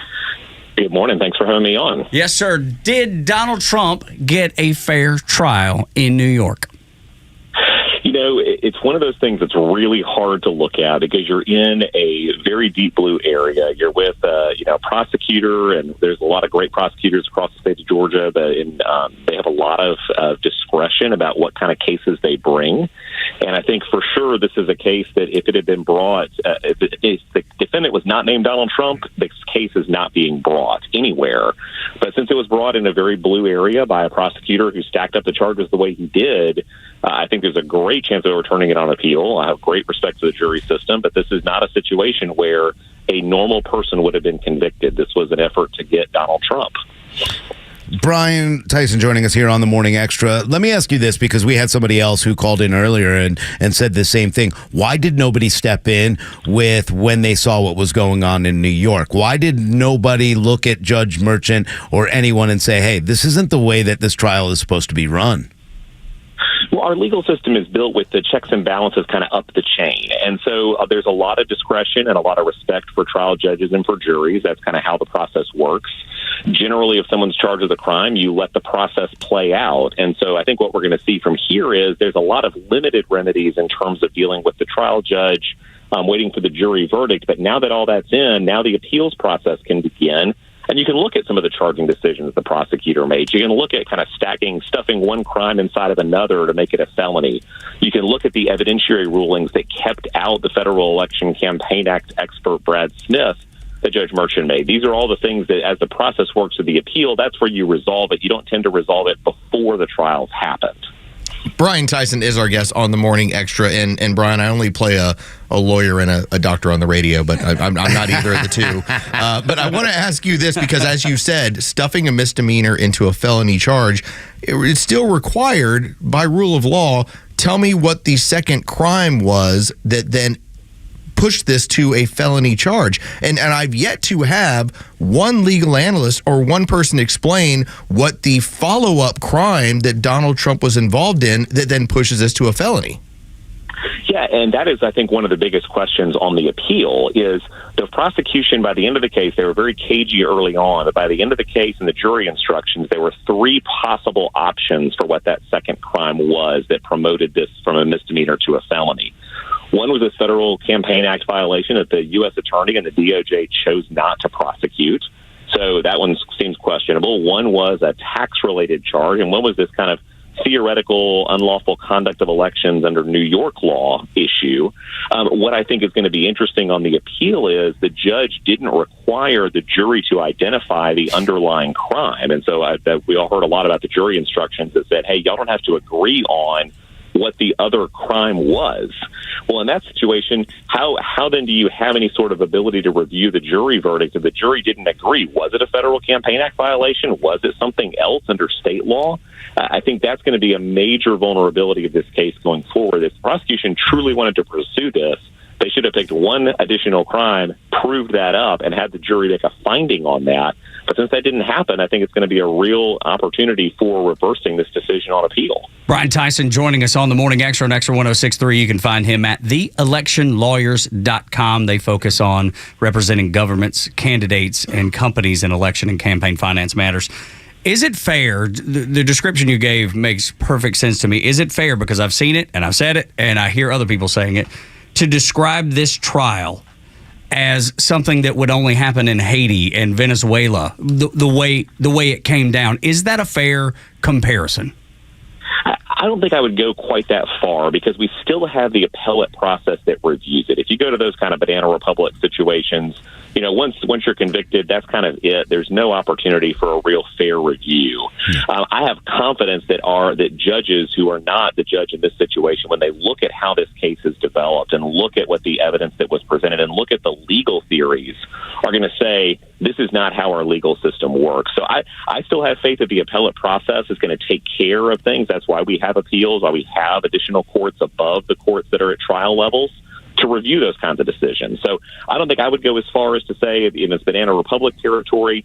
It is, though, the weaponization of the legal system against political opponents, which I think is something that is going to set a dangerous precedent for all of us going forward as Americans. Yeah, this is some King George kind of craziness that we got going on more than anything else.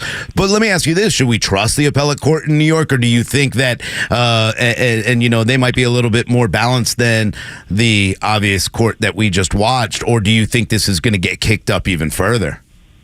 Well, that's one of the things that's helpful about having the appeals all the way up. You don't have to have just the appeals in New York. You also have the U.S. Supreme Court as a backstop. Yeah. And so even if you get to the highest court in New York, you've got an opportunity to take this all the way up. I have confidence that judges are going to do the right thing in the end. And you have plenty of people who work very hard to get this right. And I think our Supreme Court does that. The U.S. Supreme Court does that. And so even if it has to get to that level, there's still an opportunity to get this fixed and get this right. Brian Tyson is our guest, and let me ask you about the timeline on that, because obviously we've had the Trump defense team and Donald Trump talk about how they are planning to appeal this decision, but optimistically, I've heard anywhere from 2 to 3 years. How quickly can this happen when it goes to an appellate court? So 2 to 3 years is probably about right. I mean, there's opportunities for appellate courts to expedite things as needed. But interestingly enough, one of the reasons why the Department of Justice and the U.S. Department of Justice has the guidelines if you don't do prosecutions of candidates near elections is in part for this reason. You know, you have a situation where there's not really a chance to get effective appellate review before the November election. And so ultimately, I think you are looking at a couple years. Hopefully, the New York appellate courts would speed that up. I think the U.S. Supreme Court would. But even if you go very quickly on an appellate process, you're still looking at post-November election. And if you get in a situation where the conviction is ultimately reversed, which I think is likely, then what about the charges of election interference that way? I mean, you have a jury and a judge that's convicted a presidential candidate, and then if that's later reversed on appeal, then a whole basis for President Biden's campaign kind of goes away. Brian, let me ask you about how this affects court cases moving forward. Do you see this becoming something that happens more often in America now that this has happened once? I mean, could a trial like this happen again and again? Because it looks like it is. I mean, you got the thing in Atlanta, you got the documents thing going on. It feels like this is a new norm, and that scares me for Americans, because if it can happen to a former president in an election, and during his campaign, it can happen to anybody. Well, and I think that's exactly where we are. I think it does set a precedent, and it crosses a line that we've already seen folks from various campaigns calling for Republican prosecutors to begin investigating President Biden and his campaign in their jurisdictions. And I think the Atlanta prosecution with District Attorney Willis shows, you get one connection to a location and you can have a hook for jurisdiction. And so I'd expect you're going to see Republican prosecutors doing the same thing. I'm also curious to see when the Hunter Biden trial concludes, whatever the outcome of that is, are we going to see the same, we should accept the verdict? There's, all this, the same language happening. Hopefully we will. But at the end of the day, we're crossing into a whole new world where political opposition gets criminalized. And that's not a place we've been historically. And I think it's a dangerous path for us to go down. Yeah, I don't think there's any doubt in anyone's mind that the Biden administration, Democrats in general, want to be able to use this and say, hey, you don't want to vote for a convicted felon. Do you think, though, that this will even get to a sentencing before the appeals? Obviously, the appeal needs to be filed in 30 days. Do you think we even get to that point where we get to July and they have a sentencing? I don't think the sentencing ultimately happens in July, but I think it does happen pre-election. Now, one of the things that'll be interesting about that process is there has to be a pre-sentence report. President Trump is a low-level felony, nonviolent offender in terms of categorizing things. These are the kinds of cases that are not leading to incarceration terms. It's probation at most. So if we have a situation where he's not even being incarcerated, does that do anything? My guess is no one's vote is being changed by the outcome of the jury trial yesterday. I just think that this is baked in as much as it possibly can be to the whole election process. Brian Tyson, our guest on the Morning Extra on Extra 1063. Make sure you check him out. The website is theelectionlawyers.com. I got one for you. Is there a way to fix lawfare? Is there a way to put America back on the right track when it comes to the way our legal system works, or is this again, I guess, the new norm? And that's the thing that scares me. How do you fix this? Well, and I wish I had a good answer to that, because what we've also seen, even before we got to this lawfare piece on the criminal side, we've seen from the 2018 election with Stacey Abrams in Georgia and then the 2020 election, the litigation potential for elections. A campaign strategy now is you have to have a lawyer, you have to have a strategy for post-election litigation. And I don't think that's a genie we can put back in the bottle either. That's kind of become the new norm, especially in Georgia, but in any state that's close.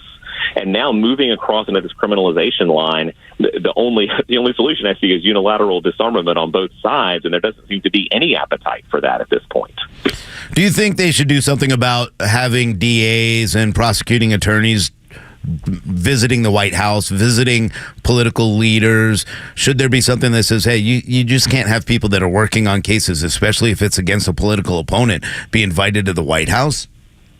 Well, I think that's wise. And I think that smart district attorneys already recognize that if you're going to be prosecuting, you've got to take your job seriously, number one, which we have great prosecutors in Georgia who do that, but also that you got to be careful about an appearance of a conflict of interest. I mean, we have standards for judges related to that. We have standards for district attorneys related to that. It's why Fani Willis was removed from prosecuting a lieutenant governor, was because of the appearance of conflict that she stepped into. And so I think most of all, it's going to be self-policing, but even more than that, it's taking your job seriously, the oath to the rule of law. At the end of the day, we as a country have to have the rule of law, and it can't be favoritism. If you're a prosecutor, you have to approach each case based on the facts that are before you and not based on the name of the defendant. And that, I think, is going to be the key of kind of stepping back from this political divide, but also recognizing that we elect prosecutors as partisan offices, in Georgia at least. Other states do the same thing. And so there's always going to be this tension between how you campaign, how you prosecute, but you've got to make sure you keep that lack of an appearance of a conflict of interest when you're making these charging decisions. Brian Tyson is our guest. You can always check him out at theelectionlawyers.com. And let me make this about you. How much is what is going on in this country as an attorney, as somebody who's committed your life to this and your passion, how much does it bother you to see the rule of law get kind of, I guess that's way I can put it, like in very weird way applied because of now we're seeing the use of lawfare in this country? It's greatly concerning to me. I mean, I became a lawyer because I care deeply about the Constitution. I care deeply about the rule of law and not of men, the principles that our country was founded on.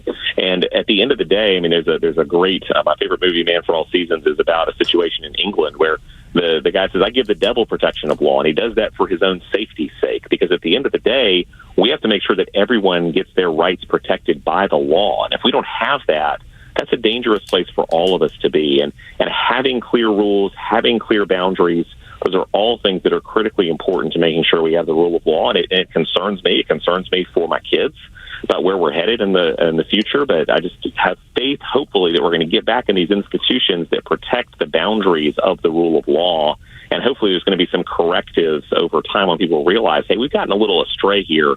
We need to get back to the first principles. Brian, we appreciate your time this morning. Final thought, do you think this outcome affects any of the other Trump cases, Trump trials?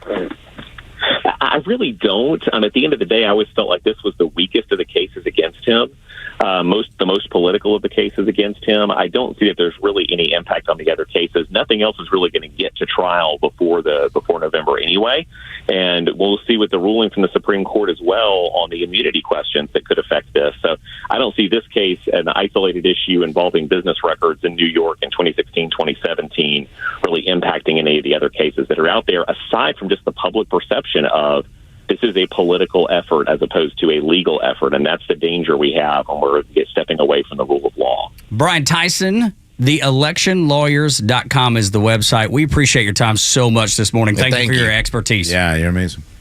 Thanks for having me on. Appreciate y'all. Yes, sir. Hopefully we'll have you back real soon. Man. Yeah, he's great. Holy cow. Just somebody that can see it for what it is and give you the real. We all pontificate a little bit, and I think we're generally in the right place. But for him, as a guy that has lived this, I'm impressed. That man's Ginsu. Yeah. It's like, I'm just cutting right to the point, and I'm going to tell you exactly what's going on. Yeah, and I love it because basically what he said was, you three guys are really smart. You already got this. You knew.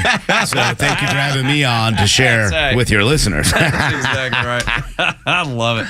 All right, when we come back on Extra 106.3, you have to understand how all of this played out. And we're going to explain it to you next in case you have any questions. And we'll also get to the topic of the fact that they were always going to convict Trump. Always. It was always going to happen. Next on the Morning Extra, Tug, Rhino, and Los. We're on the air until 10. Glad that you're here. Love engaging with you on our social media handles at Extra 106.3, at Tug Coward, at Rhino Extra 106.3, at Front Office Los. On the YouTube channel, Rhino's been answering questions there. If you got more, please keep them coming. Comments as well in 404-741-1230 to hear from you directly.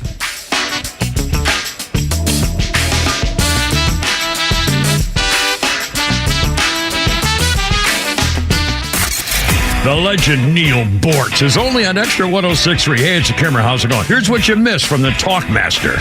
Apparently, some people are using social media and everything they can find to compile a database of all of these college, mindless, useful idiots that are protesting in favor of Hamas. They're building a database of them so that it'll be available to future employers to see if this person they're interviewing was one of those fools. Now, some of these protesters, some of these kids are asking for federal laws that make a database like that illegal. And by the way, they want complete amnesty for everything that they did, and they want passing grades for all of the classes they missed while they were protesting. They want everything purged. They're entitled to it. It's their right, don't you know? Catch Neil's commentary every day on Extra 106.3 or listen anytime on the Extra 106.3 app. It's the unsung hero of your home, your garage door. You never think about it. You just hit the button and it opens until it doesn't. Hi, I'm Dan Watkins, owner of All Four Seasons Garage and Entry Doors. So you're ready for a new garage door. At All Four Seasons, we offer fast service, affordable prices, and a huge selection of styles, colors, and custom features. Improve your curb appeal, lower your energy bill, secure your home, and increase your property value. When trust matters, trust us. All the number 4 SeasonsGarages.com. You're out with friends and a few drinks becomes a few too many and you decide to drive anyway. What's the worst that can happen? Drive sober or get pulled over. Fox on Tech. You might finally soon get your packages drone delivered. The Federal Aviation Administration is granting Amazon approval to fly drones beyond the line of sight, meaning the company can now operate more drones in more places. Amazon had been field testing their service in College Station, Texas, and in a Phoenix suburb, but now federal regulators say Amazon has proven its drones to be capable of safe, autonomous flight, meaning the drones don't need human pilots on the ground, nor will they bump into anything they don't expect, like a construction crane or a new street lamp.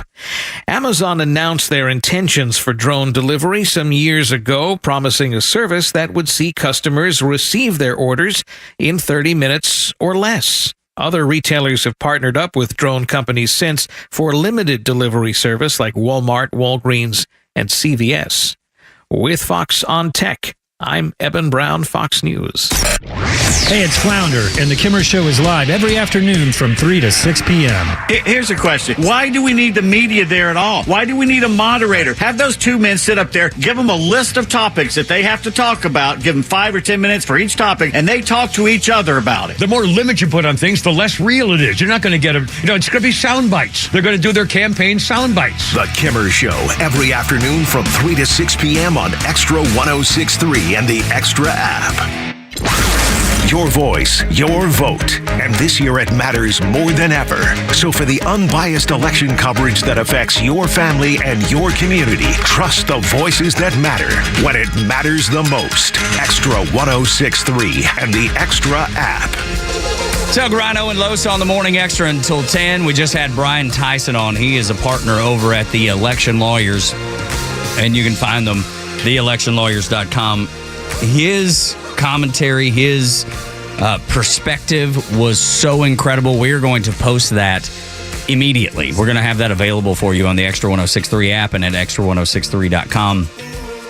Dude was surgical in his answers. I don't know if many people call him dude since he's, an election lawyer and that sort of stuff. You can still be a dude. Yeah, you can still be, but I mean, I bet they don't walk into court and be like, dude, that dude is amazing. That Brian Tyson guy was incredible. Dude, Brian, dude, you're the best, right, dude. Like we're in Finding Nemo or something. We're like the turtle. I love when we get someone who is paying attention. Just on top of it. Yeah, and like just delivers. Because remember the time they pushed a guy and said, hey, you got to get this guy on. He knows all about, and we were talking about Fonnie Willis and the Trump, and we brought him in, and he used to be a DA in Gwinnett County. Yeah. And brought him on. He's like, well, I didn't really pay attention to it. Yeah, I remember that one. Yeah, and I'm like, well, why are you here? And we hung up on him. And then he got mad. He got mad. I'm like, well, you don't know what's going on. Whatever. Brian was the opposite of that. Man, that was it was great to hear all the different, because I think a lot of people have these questions, and I think a lot of people right now are going, I just don't understand how it happened. Like, this should never have happened. How did this happen? Yeah, that's the most bizarre thing. And I like the fact that he's the check and balance too, right? Right. Because we're mad about it. We're frustrated by it and all those type things. And I think a lot of people are. But he found that whole silver lining of, look, that's the reason the appeals process is in place in America. So they can't railroad you. Look, what happened is a railroad. There's no doubt, man. And he even suggested that. Pardon me. But the fact that the appeals process there is to be the checks. But that's the thing, though. Like, why do I have faith in that? Right. What's to say that the appeal will be anything different than the sham we just saw? I wish I would have asked that question. Yeah, well, that's why I asked. Can we get a fair trial in New York with the appellate court, or do we need to get straight up to the Supreme Court? Because I have a feeling, I think the appellate court should do, because they do have some really good judges on there that I think will look at this and go, come on, guys.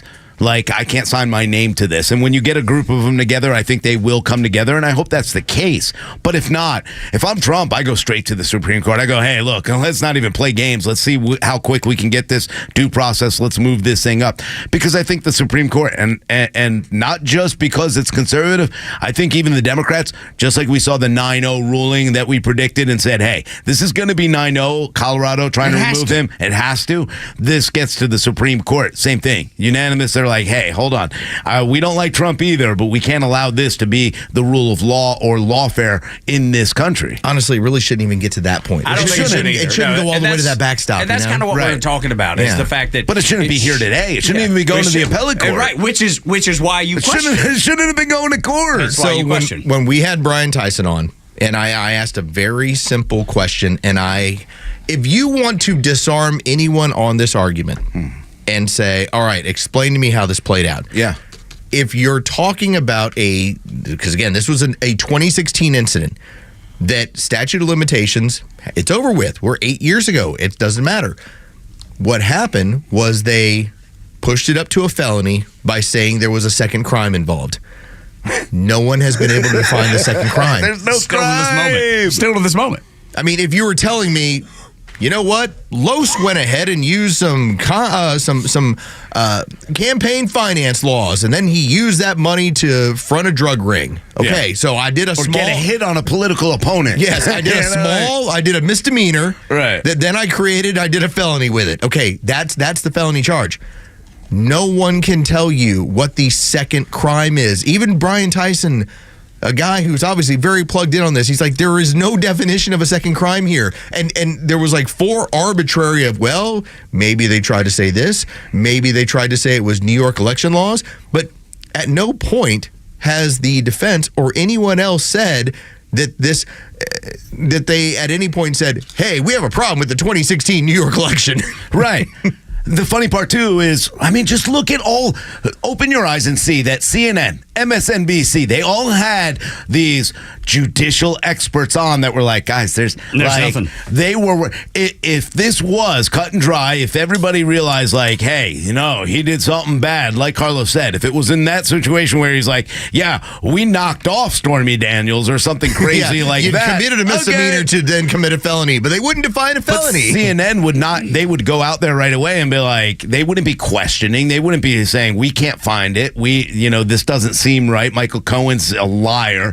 And they're buying everybody, including the media that normally would back everything the Biden. They're even sitting back saying, hey, we got questions about this. That's when we have hit a bad point with our judicial system. All right, so I'll give you the one that you had the communists trying to throw out yesterday.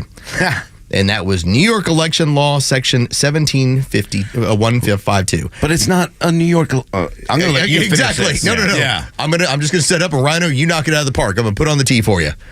So that is a conspiracy to promote or prevent an election. Remember, this is a 2016 crime. Yeah. And again, tell me how that happened there. How does it happen there? Not only that, it didn't happen in New York. This is a federal election. And the Federal Election Commission said we don't see anything. We're not pursuing it. This is the idiot. That is the useful idiot that they continue to go that has no idea the difference between. And it's part of the reason why we are. People don't understand that the states have their own constitutions and their own rules and their own laws, and the federal government has a different one. The federal government decided, including the DOJ, there's nothing here. We can't do this. And then they go, well, I mean, if you guys are going to push it, we'll back you in it. Now, understand this, too. That's where I say, understand how we got to this point.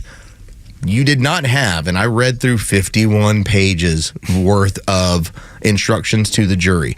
There was no point where there was a discussion about a reduction in charges. Because sometimes you might have, for instance, you might have first degree, second degree. Exactly. You might have first degree murder, second degree murder. Hey, you know what? This was not pre-planned. This just kind of happened as a crime of passion. All right, second degree murder. You have the opportunity within a jury room, according to the instructions, to take down the charges according to what the judge instructs you.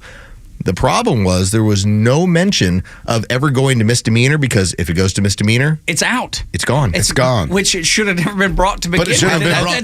They went the wrong way with it. How silly they went from misdemeanor. They couldn't even bring misdemeanor charges based on it. Because it was so Mickey Mouse. Because the statute of limitations It's had not already even run out. Mickey Mouse. It's Ricky Mouse. It's the fake Mickey Mouse that stands in Times Square. It's Ricky Mouse. It's McDowell's. Ricky Mouse. We have the golden humps. Yes. Exactly right, man. But and so yes, and what was it? Was it Jeff who was talking about, like, you guys aren't angry enough? I'm like, Jeff, I've been plenty angry. Yeah. Okay, I've been at this for a while. You can be furious and handle it well. Like, you know what I mean? Yeah. But that's the difference, and I think of what we're able to do in in light of what liberals do. Like, liberals get emotional and lose their S, and we're like, this is wrong. Here's why it's wrong. End of story. I will tell this again. I'm just using Jeff as like my Jeff. I'm just talking to you, man. It's just Jeff, you and me, you're the man, Jeff. Jeff, I have a shirt of Anthony Fauci with a clown nose on, and I've had it for 4 years. Oh yeah, okay? Like, I love it. I recognize we got a lot of clown shoes things going on.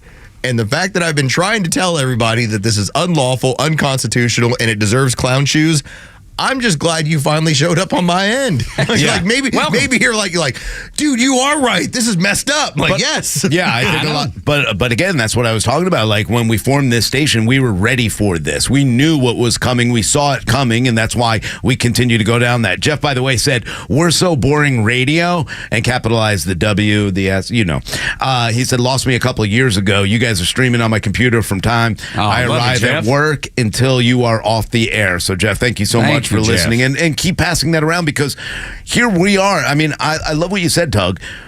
We are upset. We are excited about it. We do have to have some kind of decorum when we go out here, and because I have a bad mouth and I could go off the edge and I have no control, Tug brings that back for me and Los. Los and I kind of go back and forth and instigate each other into being that way. But yeah, we're upset. And which is why we want to continue to do this, which is why we want more people to listen so that they understand, hey, we're going to be fair.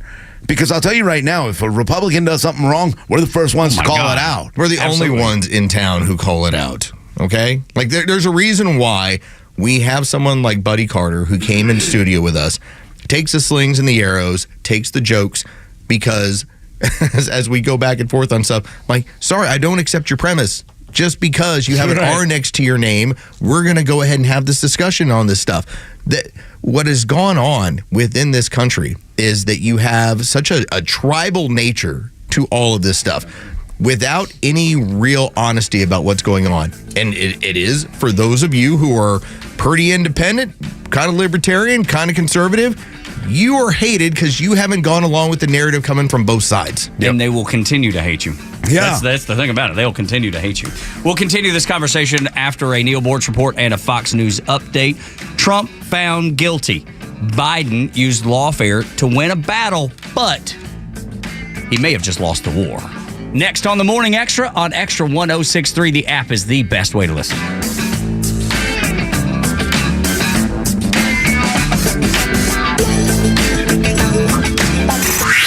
Time for the Boortz Report, exclusively on Atlanta's only conservative news and talk station, Extra 1063.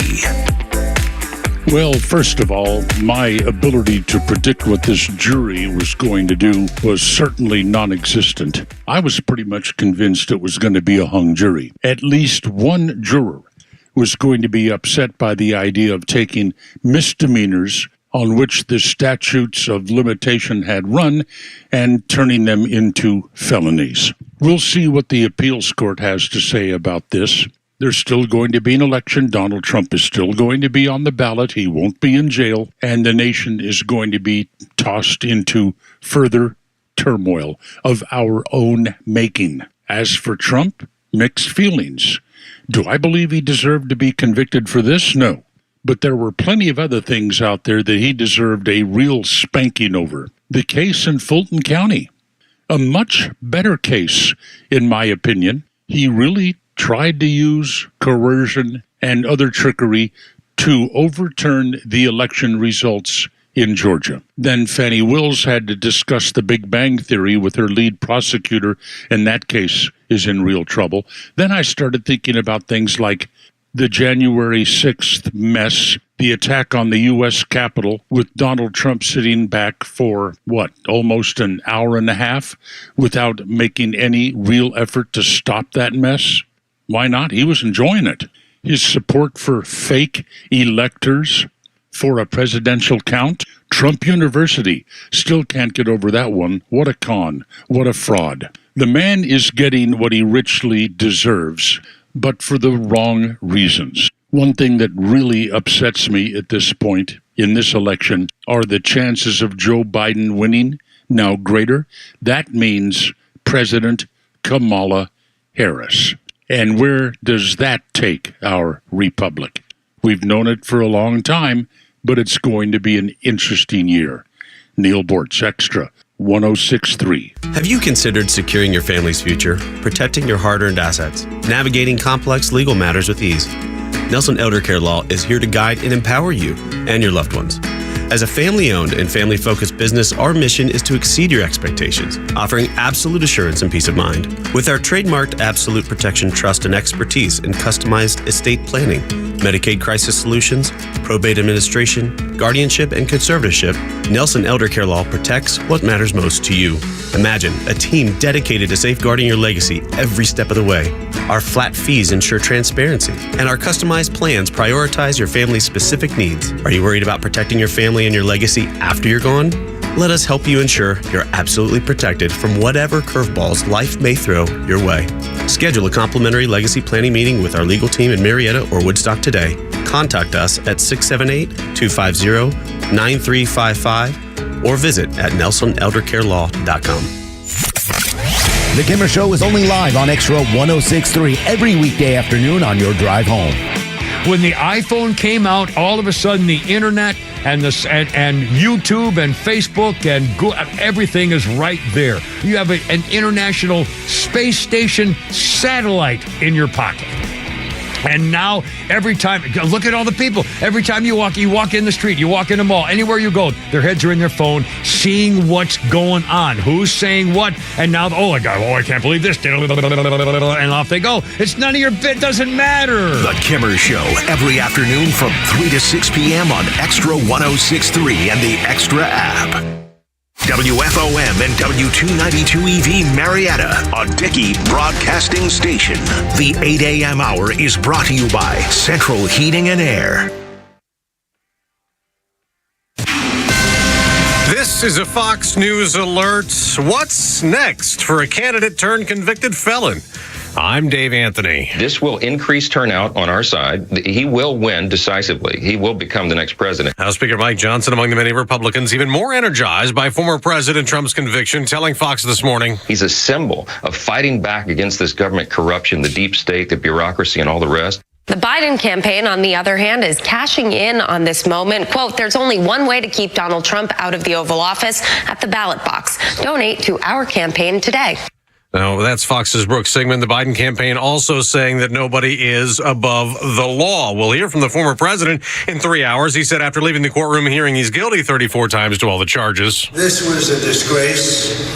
This was a rigged trial by a conflicted judge who was corrupt. Sentencing set for July 11th, days before he's set to be nominated for president at the Republican convention. But Trump lawyer Todd Blanche says they'll appeal. We've been saying for over a year that we couldn't get a fair trial in Manhattan. We couldn't get a fair trial with the judge. Now, the Manhattan District Attorney, Alvin Bragg, praised the jury and said, I did my job.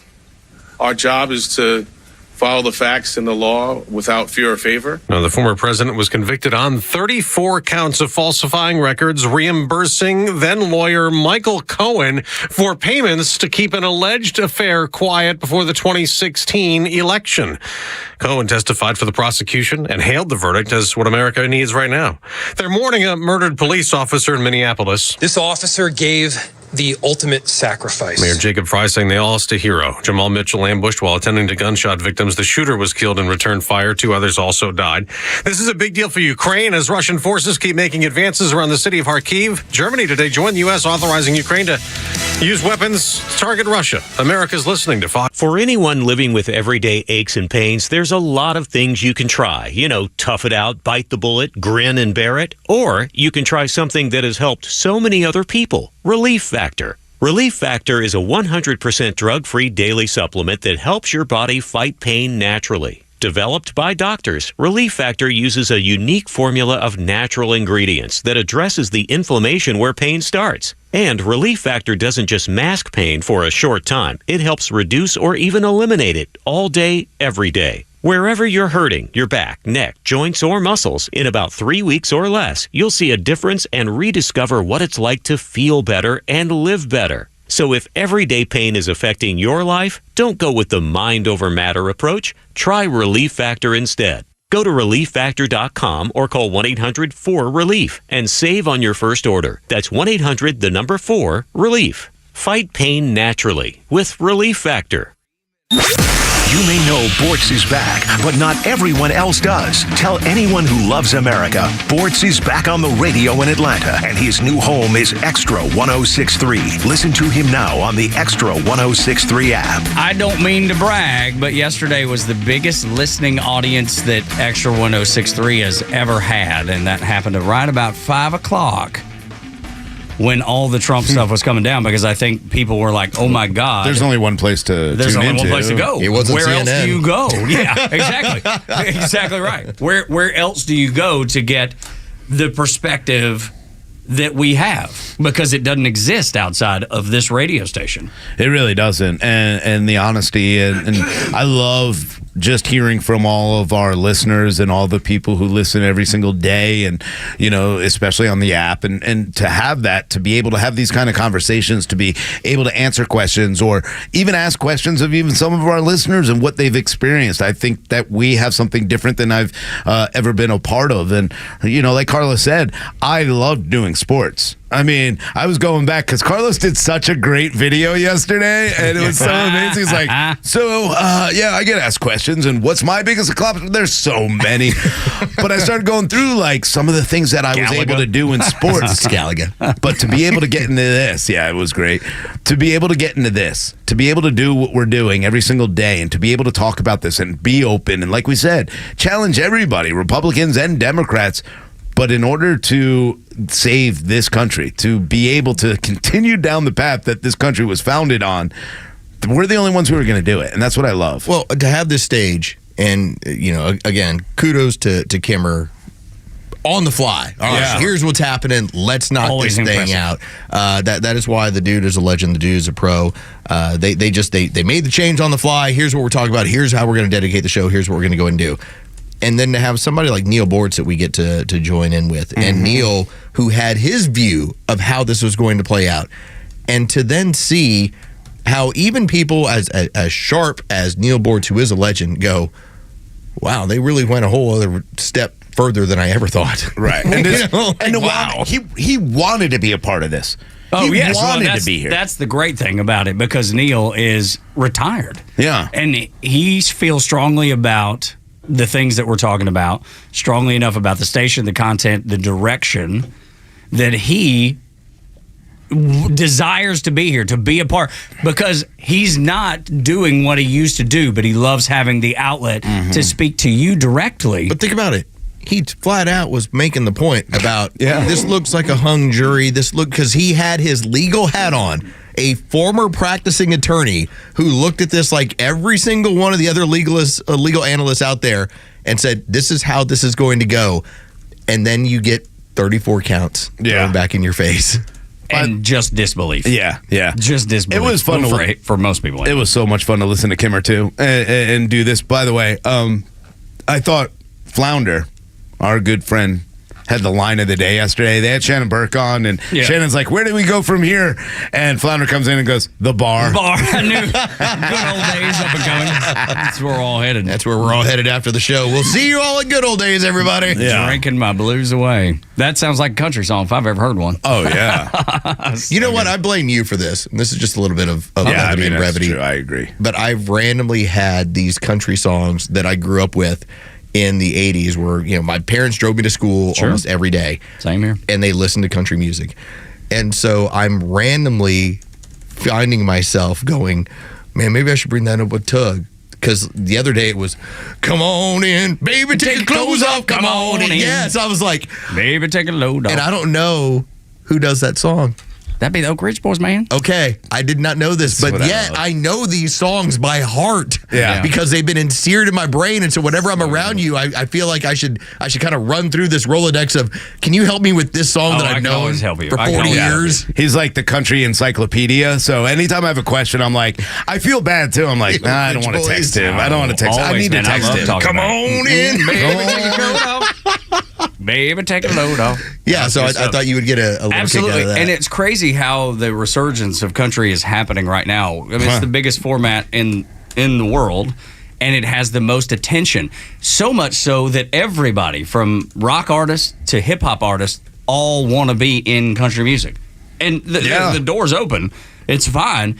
But I saw it the other night. We went to, and I swear we'll get back to talking about Donald Trump going to guilty prison. in New York. We'll talk about the falling of the country in a minute. Yeah, Hold on right, a second. We got some country music to talk about. Yeah, we got country The end of music. the Republic. Yeah, that's right. It's on pause. We'll put that on pause. We'll get to that later. We'll listen to "Proud to Be American." Come on, Let's go. But we saw it the other night when we went line dancing. You should have seen the group of people that were there. Is that what you call what you were doing, line dancing? Well, it didn't. yeah, The picture looked kind of funny. Terrible. Why was it 30 women in one tug? Well, That Tug's a stud. What are you gonna do? I can't help. Does Laura tell other girls hey? Does she get any? No, because I got two left feet. She tells me Yeah, exactly. It's just like this dude is not with me. She's like, no, this she does the opposite. This is my friend. This is my friend. He's terrible. Lamont. He can't dance to save No, his life. bro. Lamont. Listen brother, to that dance. song. Lamont's Not good. Jerry. Turn it on up. Come on in, baby, put a smile on. Come on in, baby, tell me what's wrong. That bass, boy. Yep. Come on. William Golden knocking down that bass. I don't know why that one was in my brain out of nowhere. Dude, that's a good one. If you're going to have one stuck in your brain, the only thing that's better than that one is Leaving Louisiana. That's my favorite Oak Ridge Boys song of all time. Elvira. Look, Elvira's. Elvira that one, is- you can't rank that one. That was above everything else. But Yeah. that's like, Dolly Parton, Jolene. You can't rank it. It's above everything. Yeah. But Leaving Louisiana. Jolene's like one of those songs that iconically, like, I don't care if you want to consider it as like country, you don't consider it as folk, whatever. It's an amazing song. Oh, it is. It's like a top 100 song ever. Miley Cyrus killed it. Oh God, her version's great too. I love it. Beyonce covered it. Beyonce. But it's funny, Rolling Stone magazine, which I take everything they do with a grain of salt, just released their top 200 country songs of all time, and it was number one. Wow. Yeah, I'd put it there. Yeah, it's a good one. I thought maybe number 5, which was George Jones, He Stopped Loving Her Today, should have been number 1. But Okay, that's an outstanding song. That's a good one, too. You can argue it. Can't mess with the possum on that one. Yeah, No. it's good stuff. Should have been Wichita Lineman. There we number go. 8. Some Glenn Wow, Campbell. there you go. We'll take it. Morning Extra and Extra 106.3. Donald Trump found guilty in back to the all crimes. that- Well, but because it's the. You know the world's upside down when Joe got something right before that, so now we got to go back to That's exactly right.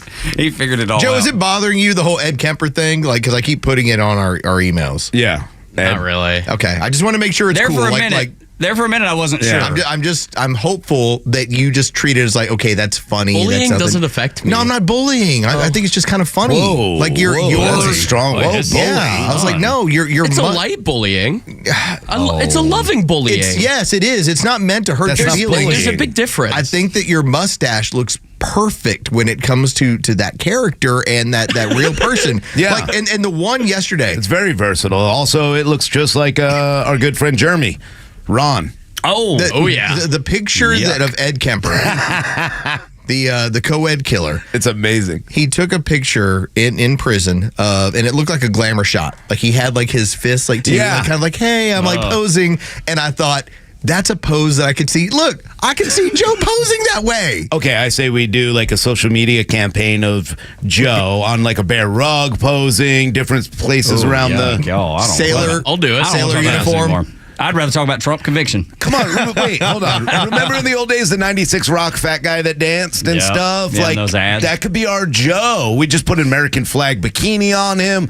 We'll do No, like bikini. What? Let's not I'm get down. crazy. I'll Let's be not your get crazy. mascot. Yeah, some swim trunks. The ladies will love it. Swim trunks. That's how we're going to restore sanity in 2024. Putting Joe in a bikini? Yes. You never know. Yeah. Well, Is it any crazier than what you saw yesterday? No, of course not. It's a mankini too. That's right, sir. I will get my Get that slang right. correct. Good Lord. You got to come up with a bunch of poses for him now. I don't want to say any of them. I refuse to watch anything with Joe in a bikini. I refuse. Now, it'll get attention. It will get attention, especially these days. That's fair. Yeah, we'll make Amanda Schwartz do it. She's a genius. Okay, all right. She is a No, genius. we can't Our social subject media her to director. seeing him shirtless, That's a good can we? point. No, you're exactly right. Can we need therapy? Whew, I'm going to need therapy just talking about it. Can we shave USA in your chest? I don't have enough chest hair for that. Oh, man. Well, we'll do our best. Can Maybe we we'll paint back it? here. Can we paint it on your chest? Oh, absolutely. Okay, cool. There we go. Y'all, this was more about the Constitution than it was about one person. This is more than just political disagreements. This is the corruption of our way of life. It really is a turning point in the United States of America. And we had Brian Tyson on, who is of the election lawyers here in town, and he's really, really dialed in. You can find that on the social media pages very, very shortly. Our social media genius, Amanda Schwartz, that Rhino was just talking about, is going to share that with you and just cut it all up and get his perspective, because it was so impressive. But this is not, you can't boil this down to just political disagreements. This is way beyond that. And that's where we are in America. The fact that we are at a place where it doesn't matter if you've done something, we will find the person that we want to convict, and we will find the crime and put it on them. And if you speak out, like, that's the scary part. I know it's Donald Trump, and I know everybody thinks that's okay, but it's not. Because, God forbid, you see something that you don't like and you want to bring it up to someone's attention, or you go to a school board meeting. They're going to tackle you. They're going to throw the book at you. God forbid you stand in front of an abortion clinic and sing hymns. You're going to jail. This is the weaponization of the courts and the three-letter agencies against the American people. And, you know, I've seen this a lot, too.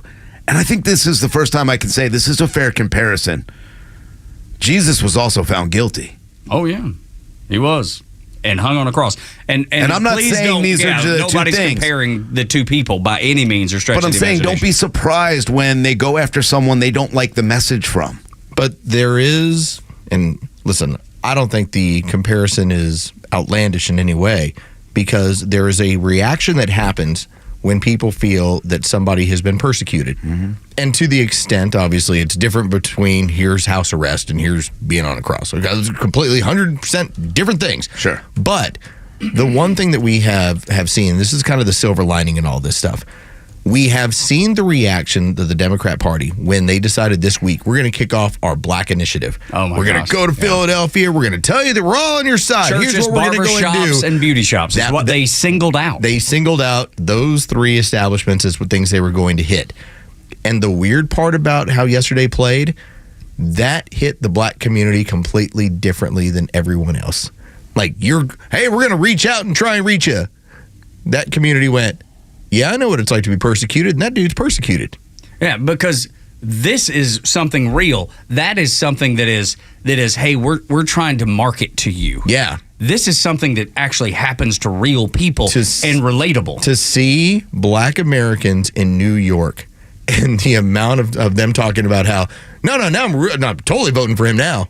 I believe it. it. Wow. I believe this may be the moment, Rhino, that... But persecution, it does rile people up. That changes my opinion on how many people might show up that weren't supposed to. Mm-hmm. Yeah. Or weren't expected to. I think it will energize a lot of people. And I think, again, we talked about it from the beginning as soon as they started going after Trump and as soon as they got a mugshot that, you know, there's going to be a portion of the Black community that stands up and goes, hold on, I've seen this. I've seen this against my family members. I've seen this against myself.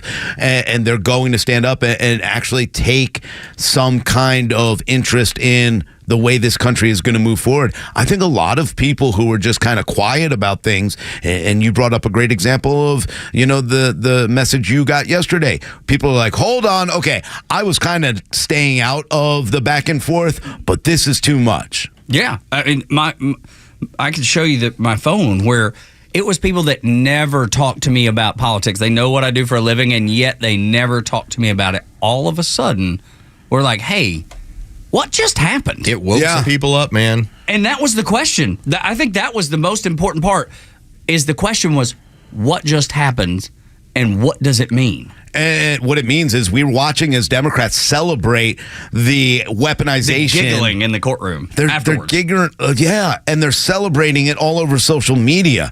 The progressives, the communists, of course they're celebrating this. That should tell you enough about where we've gone wrong, how we've empowered this, or how we've allowed the Barack Obamas and the Joe Bidens and the Hillary and all the Clintons to divide this country for their benefit.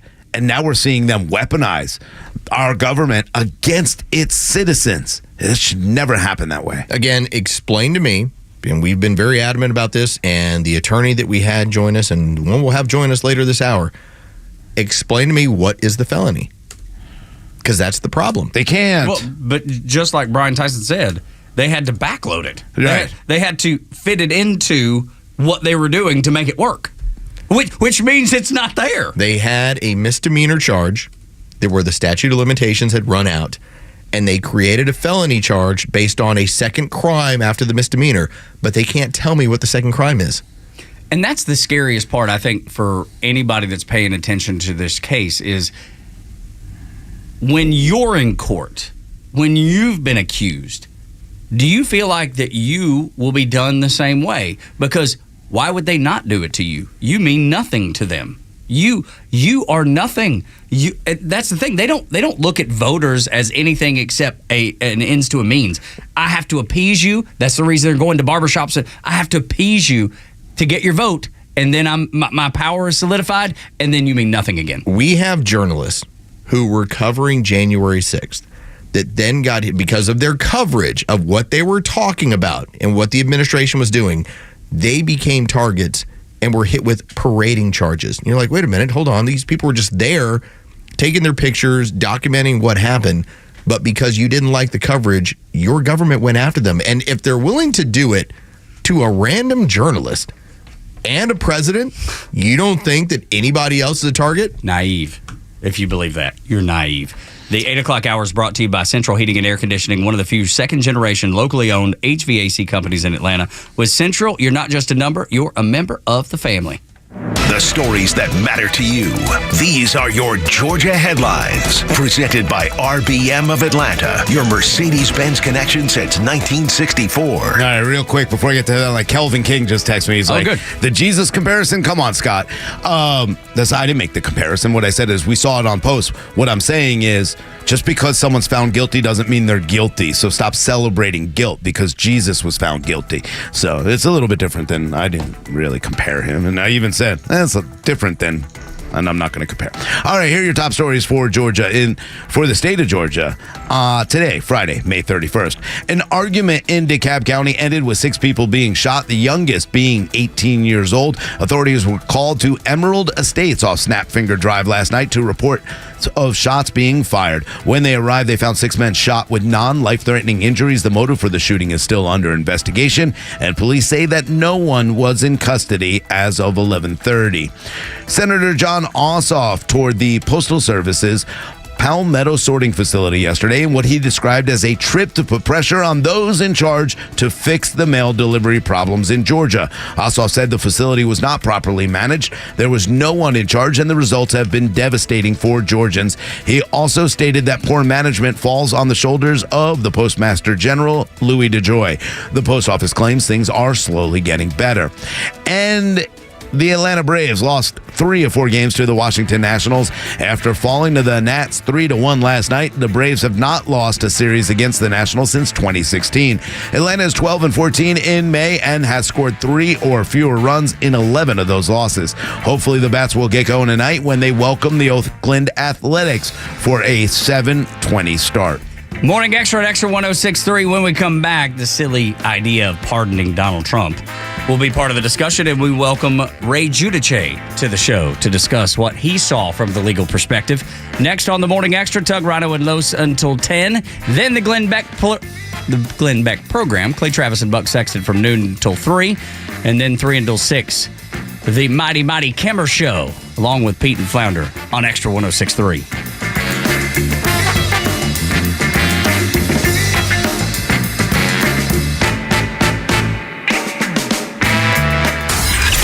The legend Neil Bortz is only on Extra 106.3. Hey, it's Pete, and here's what you missed from the Talkmaster. Really, what in the hell was I thinking? A couple of months ago, I was not sure I could vote for Donald Trump. But when you really look closely at Joe Biden and what he's done to our economy and what he's done to our country, if it has to be Trump, that's a better choice. Let's not make this mistake. Catch Neil's commentary every day on Extra 106.3 or listen anytime on the Extra 106.3 app. Looking for bold discussions on vital issues? Tune in to the Janelle King Show every Saturday at 3 p.m. with an encore episode every Sunday at 9 a.m. right here on Extra 106.3, where we dive into kitchen table topics that are essential for a strong republic. Don't miss an episode. But if you do, it's all good because we have new podcasts that drop every Tuesday on the Podcast Park or wherever you get your podcasts. Don't miss out on these thought-provoking conversations. Hey, sandwich lovers. Today's your lucky day. There's a whole new way to roll for lunch or dinner delight with Nucky's Hoagies in the Roswell Corners Shopping Center.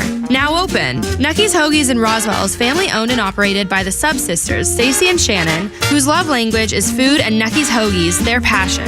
When you bite into a Nucky's Hoagie, you'll taste the difference. The softest hoagie rolls ever, along with hunger-quenching sandwich combinations. Make Nucky's Hoagies in Roswell on Woodstock Road your new favorite spot for lunch or dinner. Motrex LLC has openings for the position of Salesforce.com administrator located in Alpharetta, Georgia. Job duties for the position include supporting the IT applications team to help alignment with the business around the Salesforce.com stack. This is a full-time position. Multiple positions available. Domestic travel required up to 10% of working time. Apply with resume to talent.acquisition@motrexllc.com. Reference job ID 7062279. I'm Gianna Gelosi with your Fox True Crime Minute. The Hollywood actor was nabbed at the southern border trying to flee to Mexico after allegedly stabbing his estranged girlfriend. Police say 34-year-old Nick Pasquale broke into his ex-girlfriend Allie Shehorn's Sunland, California home on May 23rd and stabbed her more than 20 times. Shehorn was found by her surrogate mother and rushed to the hospital, undergoing multiple surgeries. Police say Pasquale fled to Texas and was nabbed at the border checkpoint in Sierra Blanca. Shehorn had reportedly filed a restraining order against her ex days before the attack, accusing him of attacking her on at least 4 separate occasions where he allegedly used a belt, left her with a concussion, raped, and choked her. Pasquale was charged with 1 count of attempted murder, among other charges. If convicted, he faces the maximum sentence of life in prison. Pasquale had minor roles in Rebel Moon and How I Met Your Mother. Shehorn is a special effects artist and worked on Rebel Moon and Mean Girls. There's more on this story at foxnews.com. Subscribe to the Fox True Crime Podcast with Emily Campagno. I'm Gianna Gelosi with your Fox True Crime Minute. No traffic, no big deal. It's the Morning Extra on 106.3. Ray Giudice is one of the most well-respected lawyers in the city of Atlanta and across the country, and I'm proud to call him a friend. I know everybody else in the room, and Rhino and Los feel the exact same way about Ray. Good morning, buddy. How you doing? I'm doing great, guys. Good morning. Yeah. And a huge baseball fan. Well, see, and that's the most important thing. I'm just looking forward to golf next week. No, see. Ray's not going to play, but I think he'll hang out. Well, but he auctions off Ray's his... smart. He drives around, has a good time. That's right. Talking about the 680 The Fan Golf Tournament, our sister station. I wasn't invited. That's why me neither. But you know what? Ray always auctions off his spots to raise money along with our sister station, The Fan. So we appreciate everything you do. Thank you for getting up early. When you look at the conviction of Donald Trump, because you and I were texting back and forth yesterday, and you said you expected it by today, and we definitely got it. And you said you expected convictions, and that's exactly what you got. Why did you think it, and how do you feel about it? Well, Tug, when you texted me, I think it was sort of mid-morning yesterday, and I had some coverage on the TV in the background while I was working. The jury had asked and had received and was hearing a rereading of David Pecker's testimony. And I said, bingo, that's it. And I'll tell you 2 reasons why. One is that was the focus, or one of the primary focuses, of the prosecuting attorney's closing argument. Go to David Pecker, think about what Pecker said. And then why is he important, and why was he the linchpin, in my opinion? Because he didn't commit a crime. He wasn't committing an act of prostitution or infidelity on his wife, or laundering $150,000 and setting up a fake corporation like Michael Cohen did. Pecker is Pecker. He says, yeah, I run a tabloid. This is what we do. Yeah. We hunt and we kill stories if someone pays us enough money. We run stories to hurt people. I mean, he is what he is. And there you go. I thought that was it. I thought that sealed the deal. Yeah, but he was right with the alien stuff. I mean, he's always right when it comes to aliens and Sasquatches, so I give him a little bit of credit. Right. But what was, when you see this, are people are people far off from thinking that this was completely politically motivated and actually elevating these misdemeanors that happened in 2016 into what it is today with felony counts? Well, there's no question that the theory of, as you just laid out, elevating what are called, records and checks cases, business document cases into a felony, allegedly trying to influence the outcome of an election, is a novel first-time use in New York State. And so that will be one of the major appellate issues, that this was either a misuse of power by the district attorney, a misinterpretation of the law, should not be permitted. So yeah, I'm going to take, words like rigged and witch hunt, and I'm going to try to convert them to legal arguments, because that's really where we're at. You guys are the political end, and I get that. But from my perspective, what the defense has got to do after sentencing, and we can talk about that in a moment, file their notice of appeal. Usually it's 30 days from the date of the final judgment or final order, and I don't know what New York considers that to either be the jury verdict or the sentence. It's probably the sentencing. So they have plenty of time to think about and get the court reporter's transcript and lay out their appeals, and they'll bring in new lawyers to do the appeal, and we can talk about that too.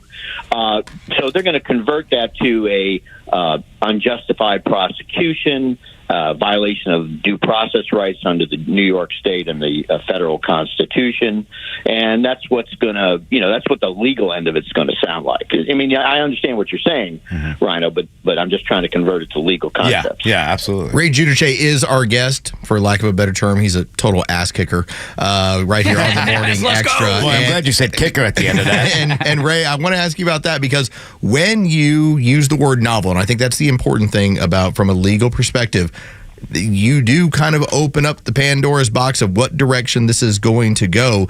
Would that be, from a prosecution standpoint, always has to be the concern on appeal? Because when you basically establish new precedent, you're going to get another court to take a look at this stuff.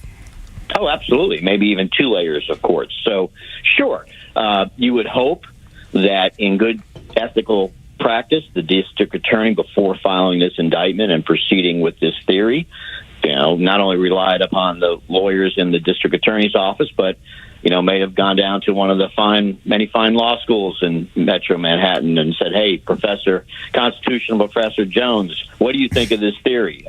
That's what I would have done, and I think that's what good lawyers do. It's not required, but I think we bounce ideas off each other all the time, but especially when you're going into uncharted waters on now again, the prosecution of false documents.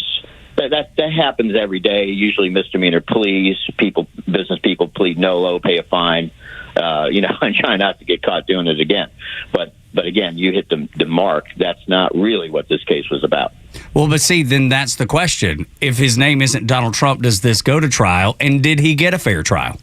Well, keep in mind, it's generally only people who either are running for president or Senate or some elected office that have the ability to falsify business records to try to influence the outcome of an election campaign. Okay, so regular folks just falsify documents to make money or keep money or not pay taxes.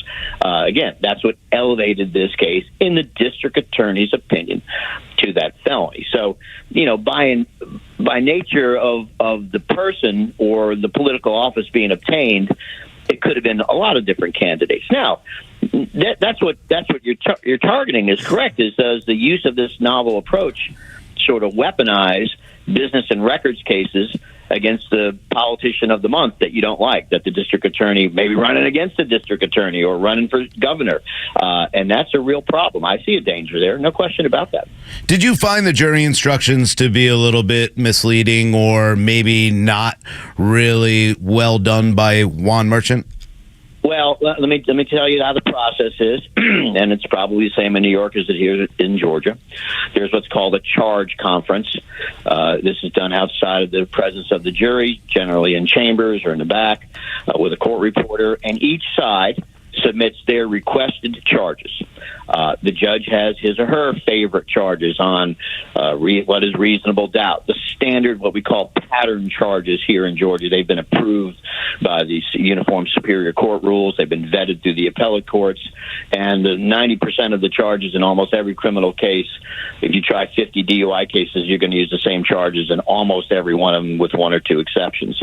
So that's mechanically how it happens. Secondly, one of the strongest and one of the few ways to really get a criminal case reversed by an appellate court is jury instructions, either those given in error or those not given. In other words, I submit 2 or 3 charges on behalf of the defendant that I believe are accurate, reflect the facts and the law, and the judge says, no, I'm not giving those.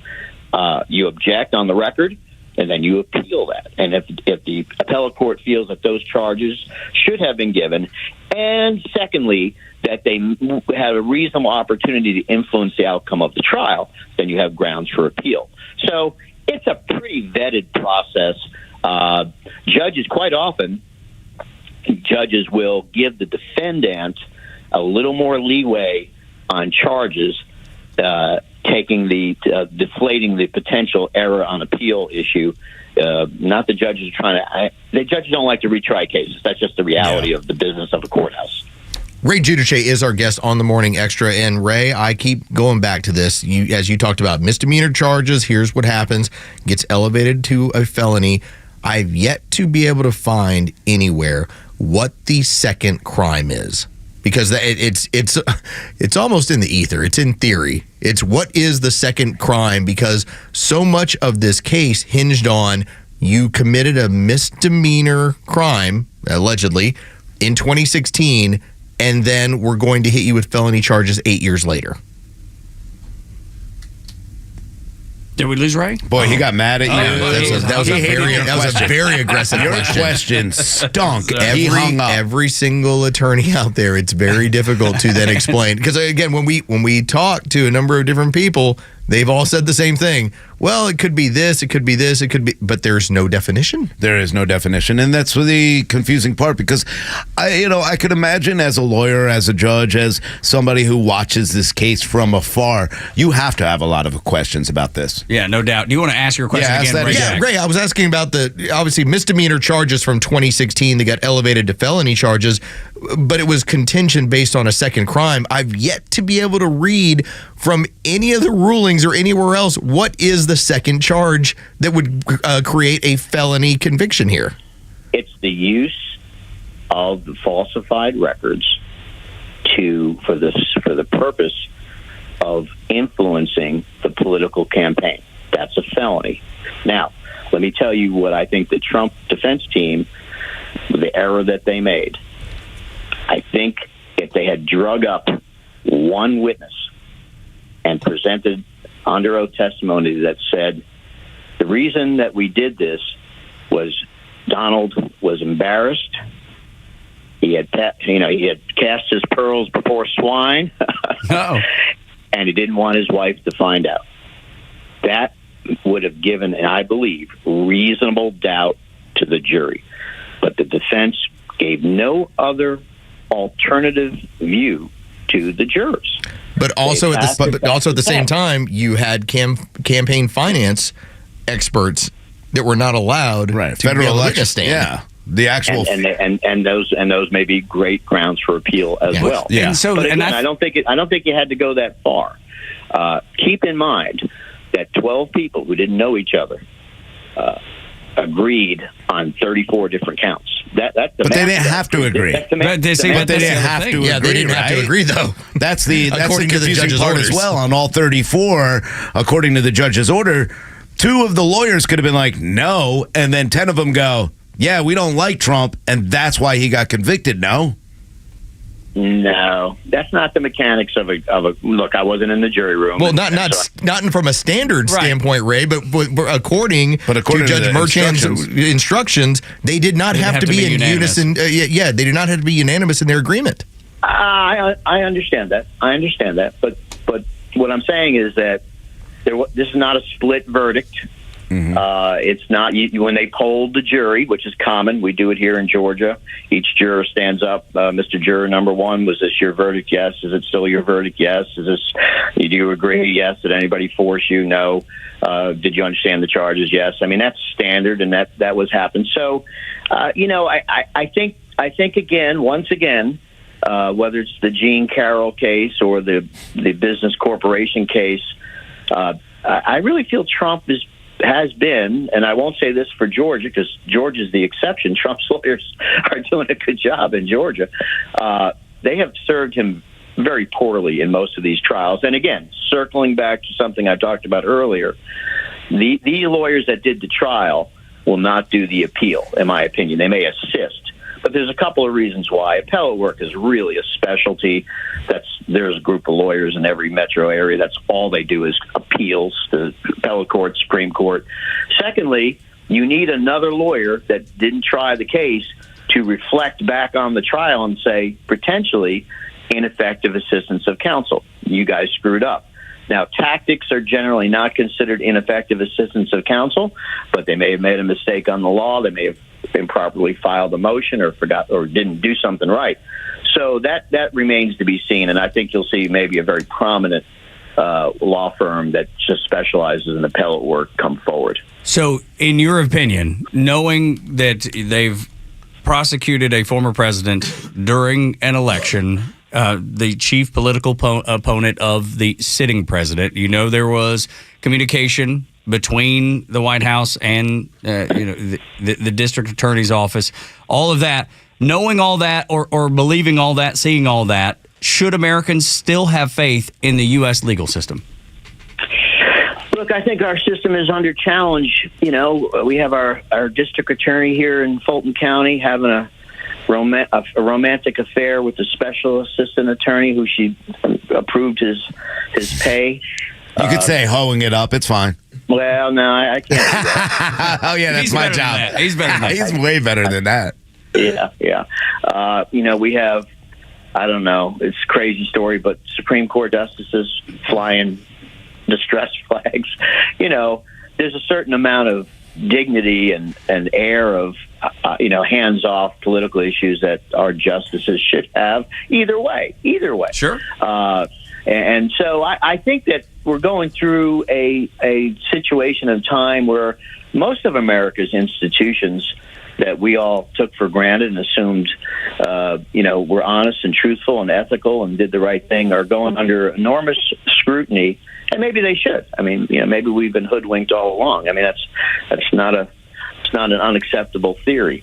I think at least a sizable portion of the population wakes up this morning and says, hey, I don't trust my government, and this could have been me. And then they get a notice of delinquent taxes, and, you got to fight with the IRS with both hands tied behind your back. So, yeah, I mean, I don't, it's not crazy, that's for sure. But as a practitioner and someone who does see justice on a day-to-day basis in our courts and does see judges and prosecutors and defense lawyers and public defenders trying to do the best thing. And, I was in court in Cherokee County earlier this week, and we had some downtime, and, 8 of us lawyers are telling war stories. And I trust these guys and gals if I was charged with something. And I know they try to do the best in each of their cases, as do I. So, I always think there's hope. I'm an eternal optimist. But there are certainly seeds of doubt that have been planted. And Ray, I think that's the best way to put it. Yeah. Is that for somebody who has had his career, who's done such great work for the community, it does cause a lot of questioning of what's going on with one of the pillars of society, which is the rule of law. Yeah. Can I ask you one real quick question? If you had a client and he was driving on a suspended license and had to go to court and then went on a Zoom call to the judge while driving, what do you say to that guy after? So I had a case where my client is charged with DUI.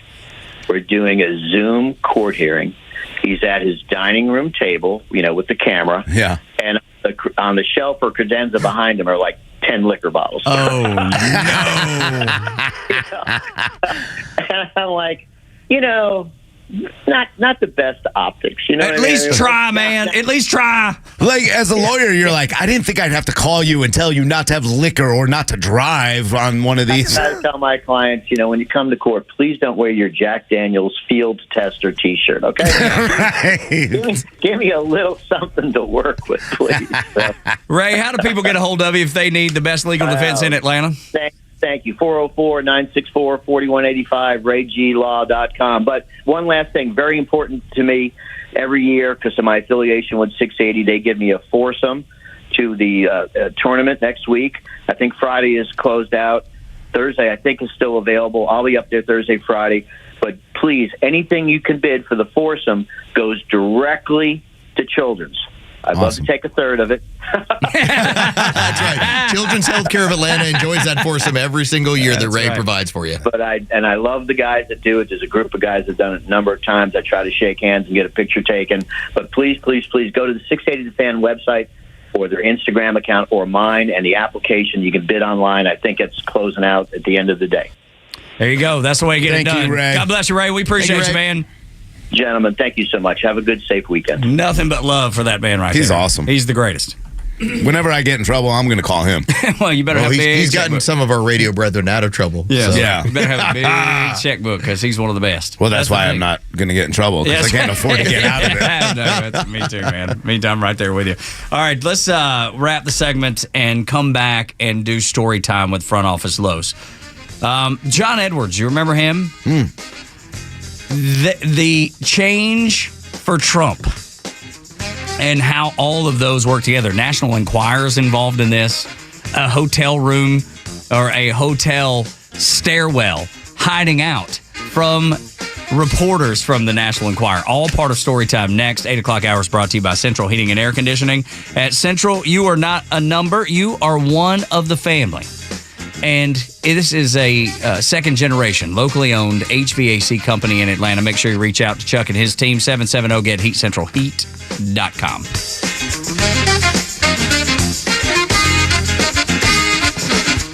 Hey, it's the Kimmer. Look out. The Kimmer Show is live every afternoon from 3 to 6, just like the Kimmer. Yeah, I had my chart here from the other day to show the price differences between the last week of Donald Trump and the beginning, and currently from the last week of Donald Trump to today. McDonald's McChicken was $1.29 under Trump.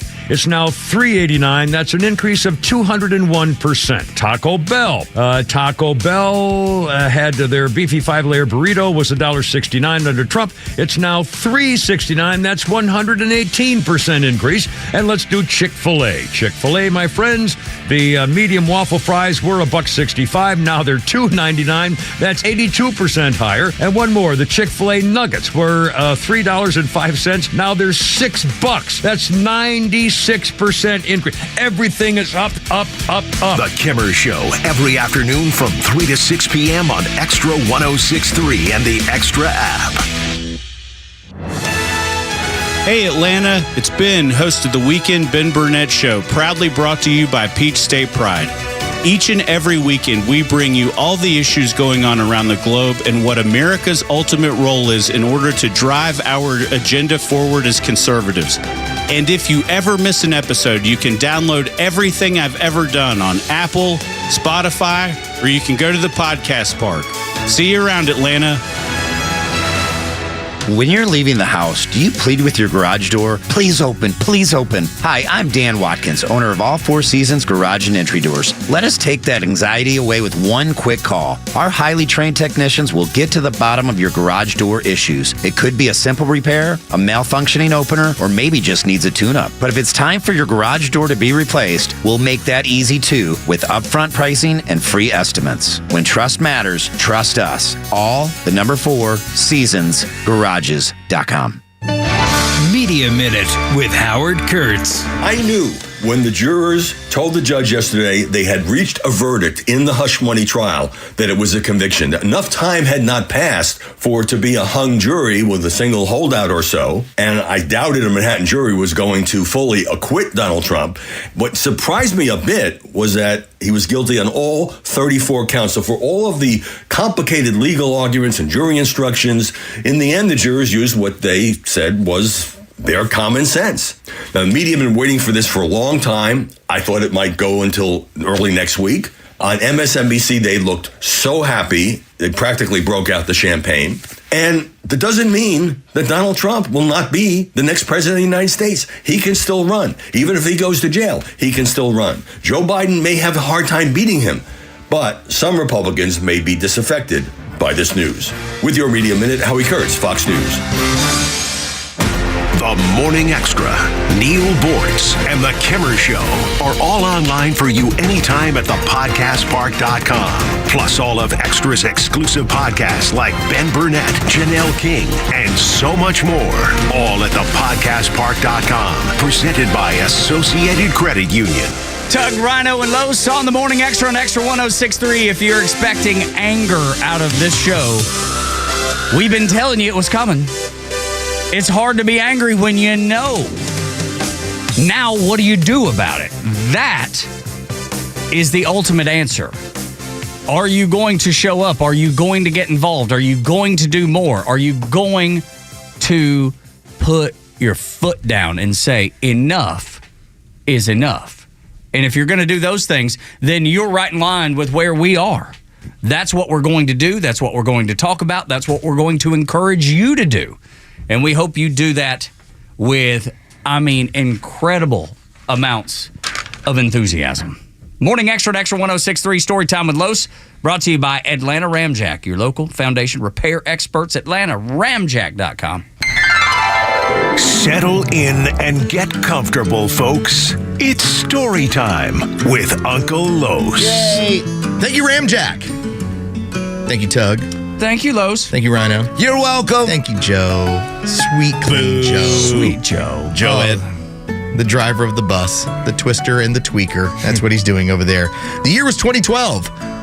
And you had a former presidential candidate and a former vice presidential candidate from 2004, John Edwards, who at the time, he kind of came across when he was John Kerry's running mate as, well, he's the nice dude. Yeah. Holier than thou a little bit almost. Yeah, like he's the good guy. Here's who he is. Like, you know what? He's the clean one. Clean as can be. That's right. Yeah, John Edwards, when you look at Kerry, you're looking at him and saying, okay, I get it. You married the catch-up princess and you kind of just, kind of did what you did.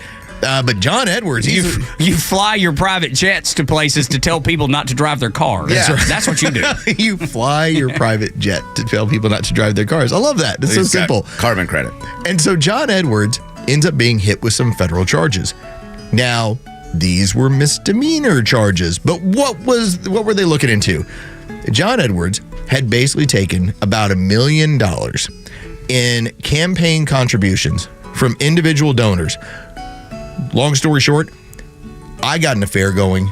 I got a baby mama. Mm-hmm. I need to get money to pay this woman off. And make this disappear. I got to make this disappear. And his political backers said, well, how much do you need, John? Now, that's basically what it came down to. Now, when all this played out, you ended up having in the state of North Carolina, it was found, in very simple terms, well, it was part of a campaign. Mm-hmm. It went away. It was. This would be damning to your political career. Mm-hmm. You took campaign contributions to make this go away. All right. Fast forward to how this played out with Donald Trump.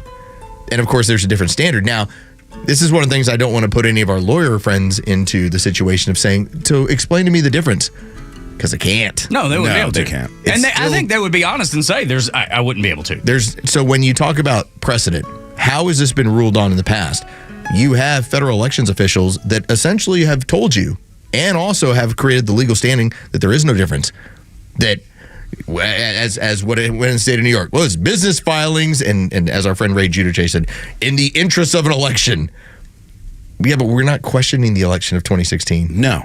We're not questioning what had gone on. What has happened is you have two standards of justice. You have a standard for those that are in the party, in the club, the uniparty, and those that are not. And while that might seem overly simplistic, argue with me. Tell me how it's been different. Because we've all seen it play out. John Edwards ended up with a slap on the wrist and you know what? No problem, John. Enjoy your time. Can I tell you why there was a difference? There was a D next to Edwards' name. There's an R next to Trump's name. And his name is Donald Trump. That's the difference. At the end of the day, full stop, all the cliche words that you could say, that's the difference.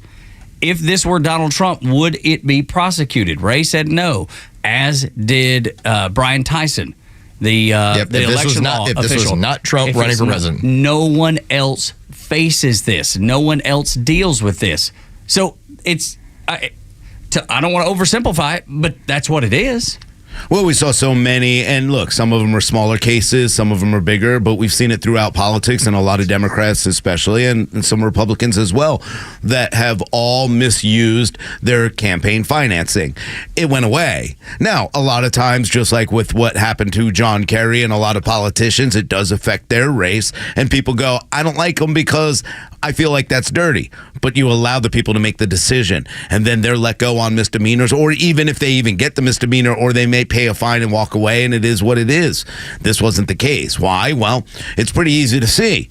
Number one, you had every DA going, yeah, we're going to get them. Yeah, we're campaigning on it. We're campaigning on that. Send money to me so I can put this man and weaponize and be weaponized against this man and weaponized against this American citizen. So, yeah, that's the difference in this. The other thing that we didn't see was people going to the White House to do this. Like, it is just so politically motivated.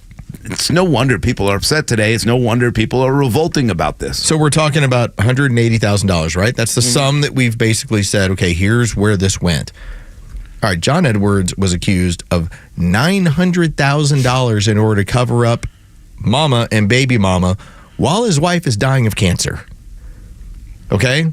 Like, this is as gross as it got. And filthy. What did the FEC end up finding? What it ended up, the ruling ended up being?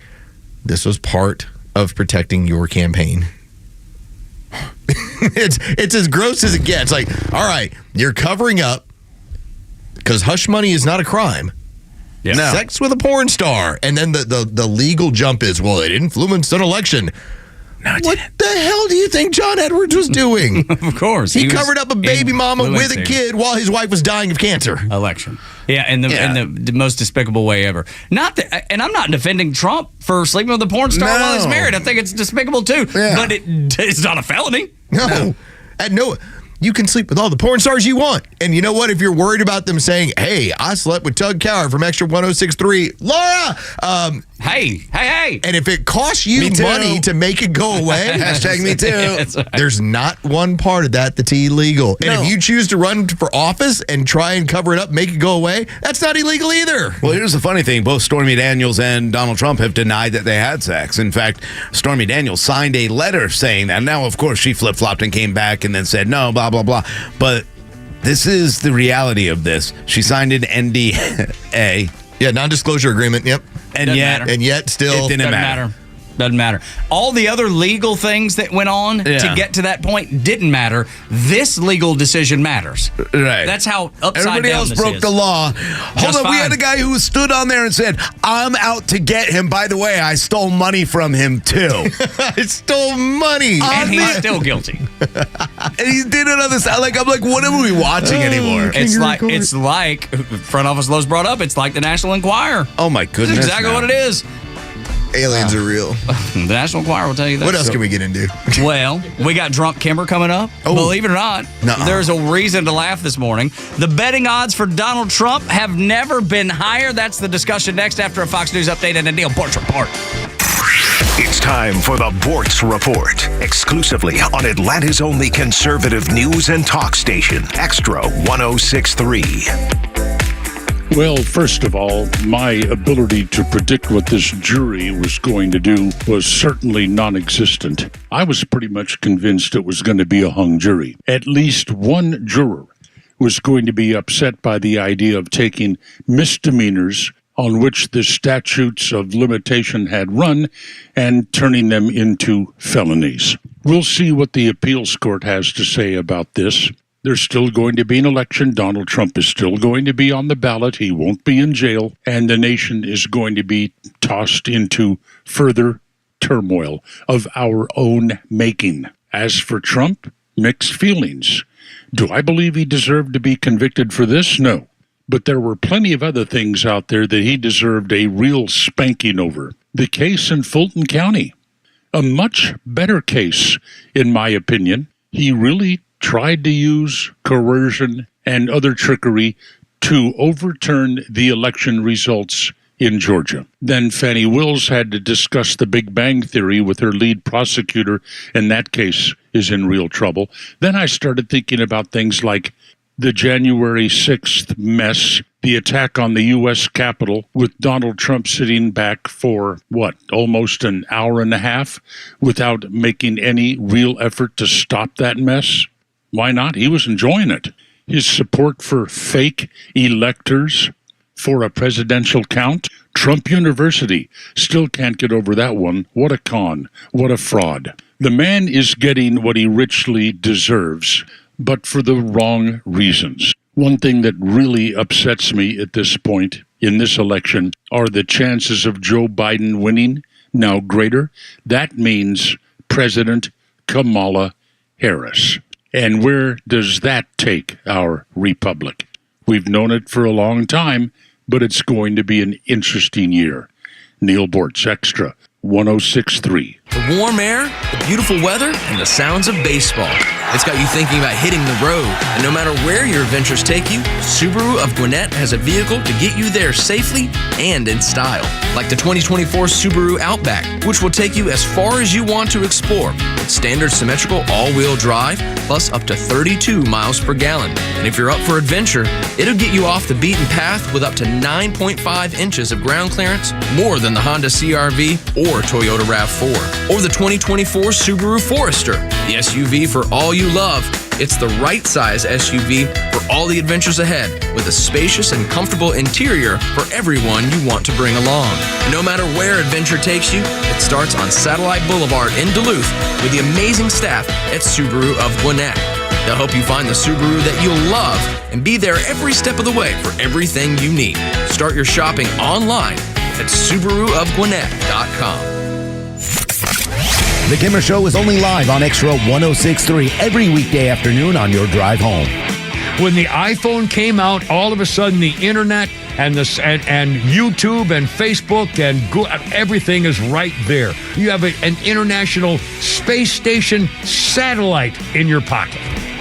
And now, every time, look at all the people. Every time you walk in the street, you walk in the mall, anywhere you go, their heads are in their phone, seeing what's going on, who's saying what, and now, I can't believe this, and off they go. It's none of your bit, doesn't matter. The Kimmer Show, every afternoon from 3 to 6 p.m. on Extra 106.3 and the Extra app. WFOM and W292EV Marietta, a Dickey broadcasting station. The 9 a.m. hour is presented by Southern Exteriors. This is a Fox News alert. We'll hear from the former president turned convicted felon in 2 hours. I'm Dave Anthony. He just posted on Truth Social, it can happen to me.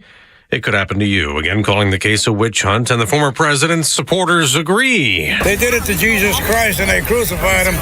So it's the same thing a couple of thousand years later. Republicans in Congress also denouncing the guilty verdict at the Trump trial in New York. House Speaker Mike Johnson tells Fox. This is a purely political exercise, not a legal one. And everybody knows that. They know intuitively that it's wrong, and the people are outraged. Trump lawyer Todd Blanche tells Fox they will appeal. You're talking about a man that's been indicted 4 times in 1 year in four different jurisdictions. 4 different jurisdictions. Running for president and winning, and we're going to fight. Sentencing is set for July 11th, days before Republicans nominate former President Trump for a Biden 2024 rematch. Now, the president's campaign put out a statement that no one is above law, and that former President Trump mistakenly believed there would be no consequences for breaking the law for his personal gain. Ex-Trump lawyer Michael Cohen, who was the prosecution's star witness, tells MSNBC. It's accountability. It's exactly what America needs right now. The charges against the former president centered around reimbursements made to Cohen for 2016 payments to adult film star Stormy Daniels to stay quiet about an alleged affair. As for Daniels, her husband told CNN she is still processing the news of the verdict and feels a little vindicated over the outcome. As Fox's Tanya J. Powers, we just got an update to the economy. A gauge of inflation the Federal Reserve tracks closely as it keeps pausing the plan to cut interest rates. The personal consumption expenditures rose as expected 0.3% in April. Year over year, it came in. This is the headline PCE price index, 2.7%, and that's in line with expectations and the same exact reading that we had a month ago. Fox Business Network Cheryl Castoni on Wall Street. Stock futures are now rising. America's listening to Fox News. For anyone living with everyday aches and pains, there's a lot of things you can try. Tough it out, bite the bullet, grin and bear it. Or you can try something that has helped so many other people. Relief Factor. Relief Factor is a 100% drug-free daily supplement that helps your body fight pain naturally. Developed by doctors, Relief Factor uses a unique formula of natural ingredients that addresses the inflammation where pain starts. And Relief Factor doesn't just mask pain for a short time. It helps reduce or even eliminate it all day, every day. Wherever you're hurting, your back, neck, joints, or muscles, in about 3 weeks or less, you'll see a difference and rediscover what it's like to feel better and live better. So if everyday pain is affecting your life, don't go with the mind over matter approach. Try Relief Factor instead. Go to ReliefFactor.com or call 1-800-4RELIEF and save on your first order. That's 1-800-4-RELIEF. Fight pain naturally with Relief Factor. Start your mornings the right way with Tug, Rhino, and Los on the Morning Extra. Atlanta's only conservative news and talk station is Extra 106.3. Buddy, when you come out of the 9 o'clock hour with Mighty Merle Haggard singing about the fight inside of me, it is the most fitting song that you could play. Joe, nice work. And Los had brought up old country music last hour. The Oak Ridge Boys. That's who you were talking about. In this moment, though, when you listen to this song, it nails what we're doing and dealing with. Buddy, when you're running down my country house, you're walking on the fighting side of me. I got a song for you guys later this hour. At the end of the show. This is like, because I trust you two to be the ones to determine whether or not when an athlete creates art, if it's good. Oh, good. Yes, I'm excited for that. Say that one more time. I said, I trust you two that when an athlete creates art, you guys decide if it's good or not. Yeah. Like, for instance, when we talked about who was the Georgia linebacker with the song, and we listened to that. Yeah, the who was defensive tackle. Oh, defensive tackle. Yeah, when they did the Christmas song, and it sounded Jordan really Davis. good. Jordan Yeah, Davis. Jordan Davis. And we're like, you know what? Jordan Davis can sing. He did it. He did But, all like, right. the rest of them Eagles can't sing. Jordan Davis could sing. They suck. And who- Jordan Davis strong. Yeah, we did someone else last week that was an athlete, and we're like, ooh, that one hurt. You know what's funny? Yeah, who was the pitcher who he just recently retired? Adam Wainwright. Yeah, Adam Wainwright. In a country song. And as I said, see, we're the judges of yeah, this. but You and I, Tug. here's the deal. Now we got to listen. Adam Wainwright was generic country. It was. like, So you know, generic. like what plays, and as I put it, any bar in Nashville at like 11 a.m. in the morning. Yeah. First person on stage. Yeah. Here's what it is. They're going to play for the fine. 2 hours. They Here's just how it's need going to be. somebody to fill the time. Just somebody who's Right. filling the time so that you got something going Some on at the honky tonk. cliche country that wants to get involved. Right. They're like, hey, what are the things we need to put in a country song? Okay, let's see. Talk about your dog, a truck, beer, Dirt. freedom, dirt, Critters. lake, Jesus. Can I tell you? I mean, you hit all the. I hit them all. I hit the high spots. That's for sure. There's a kid named Jason Ardent, and he is a kid that wants to be in Nashville. He wants to be a country singer, and my son played his song for me, and it was really good.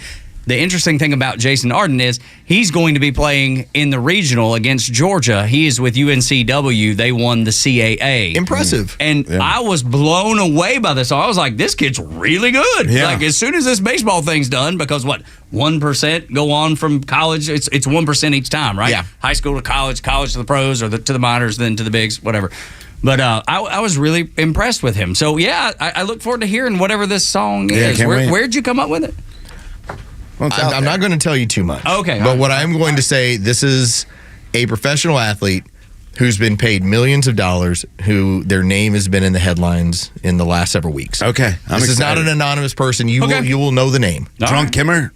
No, We'll that's get into coming that too. too. Oh, that's coming? I can't wait for that. About 20 minutes from now, I get some drunk Kimmer. When you need a smile, a Friday smile. Absolutely, especially with the weight of everything that's happened. You heard Donald Trump yesterday after the verdicts were read. This was a rigged, disgraceful trial. The real verdict is going to be November 5th by the people. And they know what happened here, and everybody knows what happened here. 11 a.m., Trump will speak again this morning. What do you think? He'll say, hey, I had time to think about it. You know what? This was the right decision. Yeah, no. I have a feeling No. that he is going to come out guns Scorched earth? blazing. Yes, scorched earth. Yosemite Sam. I mean, it is going to be something to behold, I believe. I am glad that, like Brian Kemp made a statement about it. Obviously, Ron DeSantis defended what was going on with Donald Trump, saying, hey, this is ridiculous. And we've seen some leaders, but have we seen enough from the Republican Party? I don't think so either. No. The Republican Party is the most spineless, useless party that we could be associated with. Thank you. There should be something that's happening today on Capitol Hill.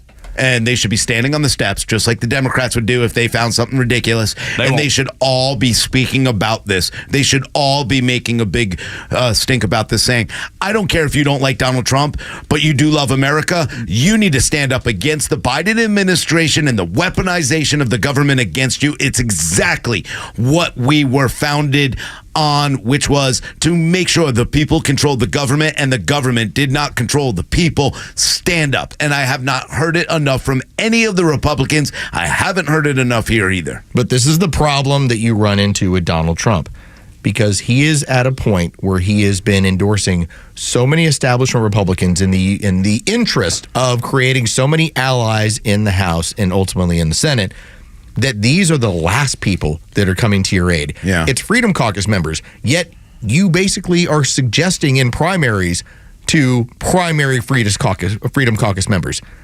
You realize the weirdness of that you keep endorsing people that have no interest in coming to your aid. Yeah. Luckily enough, we have fantastic programming throughout the entire afternoon here on Extra 106.3. And I was listening yesterday to Jesse Kelly's show, and he was out, but Andy Biggs was ready. And he jumped right on at 6 o'clock to say, hey, this is unacceptable. So we are hearing from Freedom Caucus members, but we should be hearing from everyone. It's that show of unity. It's that show of defiance that I want to see out of the Republican Party that we will never, ever see. We're going to see one-offs for sure. You're going to see Marco Rubio. You're going to see Ted Cruz. You're going to see, Jim Jordan. You'll see people all across the Republican Party, but you won't see a show of force, if you will. That's not going to happen. No, of course not. The Democrats, you know why? They're afraid of being weaponized against also, I guess. Maybe. They're wimps. I don't even think Donald it's Trump that. is like... They're in the pocket. They side with the Democrats more. They're not worried about getting lawfare against them. Yeah, because they're afraid. They're afraid to actually do what's right. They're a bunch of wimps, all of them. They're not standing up, and that's the thing. This is one thing that, look... And nobody's going to be surprised that, I am a Trump supporter, that I like Trump. I like his policies. I like what he's done. There are a lot of things that I don't like about Donald Trump. And part of it is, the way he may have run his life but when it comes down to what's going to be better for me and my family, he's the guy. Without a doubt. And I will stand up for that. And I will stand up for this country more than anything else. But to watch the way he's standing up, the way that he has held strong throughout this, because I think if it was me in this situation, Tug, I honestly would be like, guys, I'm not, you know what? I'm out. I'm not taking a salary. I'm not making money. I have no reason to do this. I was doing this because I love this country, and I'm out. I'm done. I'm not, you know what? You can go down with them because you're not willing to fight along with me. But he hasn't done that, man. He stands up and goes, let's go. My wife said the same thing last night, Lois. She was like, when does he just throw in the towel? Because she said the same thing. She's like, why would you bring this on yourself? Yeah. You have to have a certain level of narcissism in order to not only want to be a politician, but obviously want to be president. The most powerful position in the world. And I'm glad he has it, because there's no other way that if you just want to talk about cutting your losses. Remember, some of these cases are things that date back a decade ago, and they waited until 6 months before an election. So silly. You're sitting... It's such a coincidence, actually. You're sitting in courtrooms. Came up on my desk again. Only because of this very simple point. You wouldn't go away. They tried everything. And now they want to destroy you to make sure you go away. And he's leading in the polls, and he's leading in the betting houses. And I'm glad that you brought that up, because... the reason that is so high is because of rallies like that happened in the South Bronx. These people are tired. We, as Americans, are tired. People are sick and tired of what's happening in D.C., and they're furious by it. And what is going to make them spike even more is men like this. That guy in New York, we played him earlier. I just want you to hear a little piece of him again. Let me say this. My mind was not made up before, but it is definitely made up now. And I will definitely be voting for Donald Trump because the weaponization of the legal system, it is so blatant, and this corruption cannot stand. Whether I like Donald Trump or not, which I don't, I feel that it is essential that I vote for him because I must stand against the lawfare that was put on display by the Democratic Party, Alvin Bragg, all of these folks. And it's a shame because I'm a New Yorker. I live here in New York. And I'm embarrassed by And he's embarrassed by it. I'm embarrassed but that's by New York. The craziest thing is that's why the betting markets are off the charts, because that man wasn't supposed to vote for Donald Trump. He said twice, I wasn't sure, now I am, and I don't even like him. All right, so let me give you just the update on where we're at with this stuff. Bet $100, you would win $134 if it was Donald Trump. So basically $34, and of course we're going to owe to the house and everything, but basically $34 is what you're going to get betting 100. It's now gone to bet 100, win $10. Because it's a foregone conclusion. It's done. It shot up that high. That's amazing. Where the betting houses are saying now he's like almost a shoe-in to win if everything holds the same. Don't you think the people that are running that, what do you call them, the sharks? Is that what you call them? The sharps. Yeah, the sharps. Yeah. Make sure I said that right. The sharps that are doing all this sort of stuff. Don't you think they heard that man? Yeah. And that's factoring they adjusted in. lines accordingly. Of course, because they're like, this is what's happening. He went from a plus 134 to a plus 110. Yeah. And after the ruling, Joe Biden went from a plus 136 to a plus 156. It's like, wow, that's a pretty significant change based on a ruling yesterday afternoon. That's something that I wouldn't put I wouldn't want to win. Like, you know what I mean? Like you watch games that you don't care about, or teams, you bet on teams that you don't like because you know they're going to win, or you feel strongly they're going to win, and you're winning money off the backs of the teams that you don't like. I'd rather not have money. I'd rather just not win.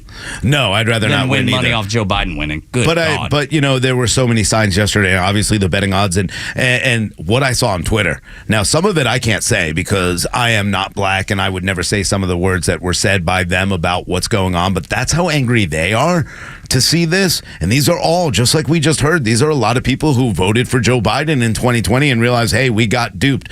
But the other thing I looked at yesterday was when the ruling came down, I grabbed my phone and I went right over stocks, and I watched as the stocks just, boom, dropped.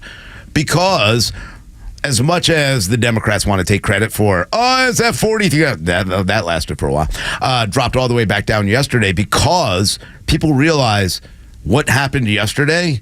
We have no futures. We have a big problem. And people are betting on the fact that, hey, Donald Trump's going to win. That's why you're seeing the stock market. Again, there's a sugar high, but a lot of people are going, hey, Donald Trump is running away with this race in polls. He's probably going to win in 2020. We watch as Biden goes down. Hey, we feel confident about the market. Yesterday, it plummeted right at the time that the verdict was announced. We fell back to 38,000. Yep. And what's driving the market right now is the belief that Donald Trump's going to be elected. That's right. We're getting the same back to thing. some sanity and some faith in the stock market. We're getting the same thing from the tech sector as well. Yep. The World Economic Forum believes it as well. The problem is what's going to happen is you're going to see where we're going to stop basically using our debt to push up our GDP. Yeah. And that is believed to cause a big economic hemorrhage. Oh, it's going to crash. That's where people are looking to where they wanted to have it on his watch, not on Biden's. Right. They're going to make sure that it doesn't happen on Biden's watch. It'll happen on Trump's early on next year. Yeah, they'll keep pushing it until it stays. The thing that stands out to me is if you undermine the rule of law in America, you're undermining the stock market as well, because that's all predicated on the rule of law, right? There's the trust in the fact that law is going to be followed, so your money is safe when you invest it, or at least the appearance of safety. And I don't mean like you're not going to lose anything, but there's a trust in the system that you have the ability to earn money off the money you invest. When you undermine the rule of law, you also undermine that trust in the stock market too, because what's there to keep everything on the up and up? Yeah, absolutely. And a lot of that, like, this is where I think people need to start paying attention and look. You're more upset that Donald Trump and this entire situation, we don't need to go through it, but let's say, pays off and hush money and blah, blah, blah. It doesn't affect you. Still paid his taxes on what was in the books, blah, blah, blah. And you're going, oh, yeah, well, that influenced the 2016 election. But you're okay with Joe Biden emptying our strategic petroleum reserve so that he can lower gas prices, another 1 million barrels, just to buy your vote, or unconstitutionally forgiving student debt relief, which will go away, and you're going to be upset when that happens, and you'll blame Trump because you'll say the taxpayer. Yeah. He is influencing this election, not only that way, but then again, weaponizing his own. I mean, if you don't see this, if you're more upset about him paying hush money and writing down that it was lawyers' fees than you are about what this president is doing to this country for his power, you got a big problem. It's a lot to consume at one time. And I understand it, man, because there's so many questions out there. I mean, still, the big question is, what is he guilty of? We still don't know that. No one can answer that question. And make it make sense. People can defend, hey, here's what it was, but there's no, like when you go into what he actually was charged with, it's predicated on something that happened in 2016. It's a 2024 charge based on a misdemeanor from 2016 that was elevated to a felony based off of when's the action? When was the point that you committed a second crime in conjunction with your misdemeanor crime? And we've now had a multitude of attorneys, and it always comes back to the same thing. Well, it might be one of these four things. It might be. Might be. But we don't know. But we never get an actual answer because nobody can give it to you. The answer is this. He's their political opponent. That's the answer. There's your answer. That's your answer. That's all. It's simple. It's that simple. Again, I tried to explain Occam's razor to a dummy last night. You can't do that. No, I know. Occam's razor basically is the most obvious answer is the correct answer. And in this case, it's strictly political. We've had now, even Ray Giudice, a friend of ours, who pointed out, if this was not Donald Trump, this would never have gone to trial. Brian Tyson, the election lawyer, same thing. It is a really, really sad day for America, but we are going to pick ourselves up by the bootstraps. We're not feeling sorry for ourselves. Though we know America is limping along, we are going to fight like crazy and be involved at every turn and talk about every decision and everything that happens in this country until we get it back on track. It's the only way you can do it. Morning Extra at Extra 106.3, 9 o'clock hour is brought to you by Southern Exteriors, your home exterior solution. They've been servicing Metro Atlanta for over 20 years. Make sure you give them a call today because they will give you quality and precision you can rely on. SouthernExteriors.co. Yes, that's the website, SouthernExteriors.co. The stories that matter to you. These are your Georgia headlines. Presented by RBM of Atlanta, your Mercedes-Benz connection since 1964. All right, here's top stories in the state of Georgia for today, Friday, May 31st. An argument in DeKalb County ended with 6 people being shot, the youngest being 18 years old. Authorities were called to Emerald Estates off Snapfinger Drive last night to reports of shots being fired. When they arrived, they found 6 men shot with non-life-threatening injuries. The motive for the shooting is still under investigation, and police say that no one was in custody as 11:30 p.m. Senator John Ossoff toured the Postal Service's Palmetto sorting facility yesterday in what he described as a trip to put pressure on those in charge to fix the mail delivery problems in Georgia. Ossoff said the facility was not properly managed, there was no one in charge, and the results have been devastating for Georgians. He also stated that the poor management falls on the shoulders of Postmaster General Louis DeJoy. The post office claims things are slowly getting better, very slow. And the Atlanta Braves lost 3 of 4 games to the Washington Nationals after falling to the Nats 3-1 last night. The Braves have not lost a series against the Nationals since 2016. Atlanta is 12-14 in May and has scored 3 or fewer runs in 11 of those losses. Hopefully the Bats will get going tonight when they welcome the Oakland Athletics for a 7:20 start. I mean, don't the A's suck really bad? Yes. So, I mean, no, Joe's telling me no, they don't suck this year? They're better this year. They're better than they were. They still suck. They still suck. No? I mean, they're middle of the pack. Middle of the pack. So, yeah. That so sucks the Braves compared to the handle Braves. them. Okay. The Braves should handle them. Should. And yet, I'm not certain they will. That's Our old buddy Shea Langoliers may have something to do about that. And yeah, he's playing really good ball. Yeah, he is. Yeah. Morning Extra at Extra 106.3 when we come back. There's been a lot to be frustrated about, whether the faulty Trump conviction, whether the Braves losing the way that they are, just things are not going well right now. We're going to give you a reason to not be sad, not be angry, but to smile, maybe even laugh a little bit. The triumphant return of Drunk Kimmer. I'm not going to laugh at his, he's got a problem. He's That's drunk. an addiction, Todd. He's drinking. That's an addiction. What's Don't laugh wrong at with you? addiction. I will let you make your own determination about Drunk Kimmer after the break on Extra 106.3 Tug Rhino with Los until 10. I don't support this at all.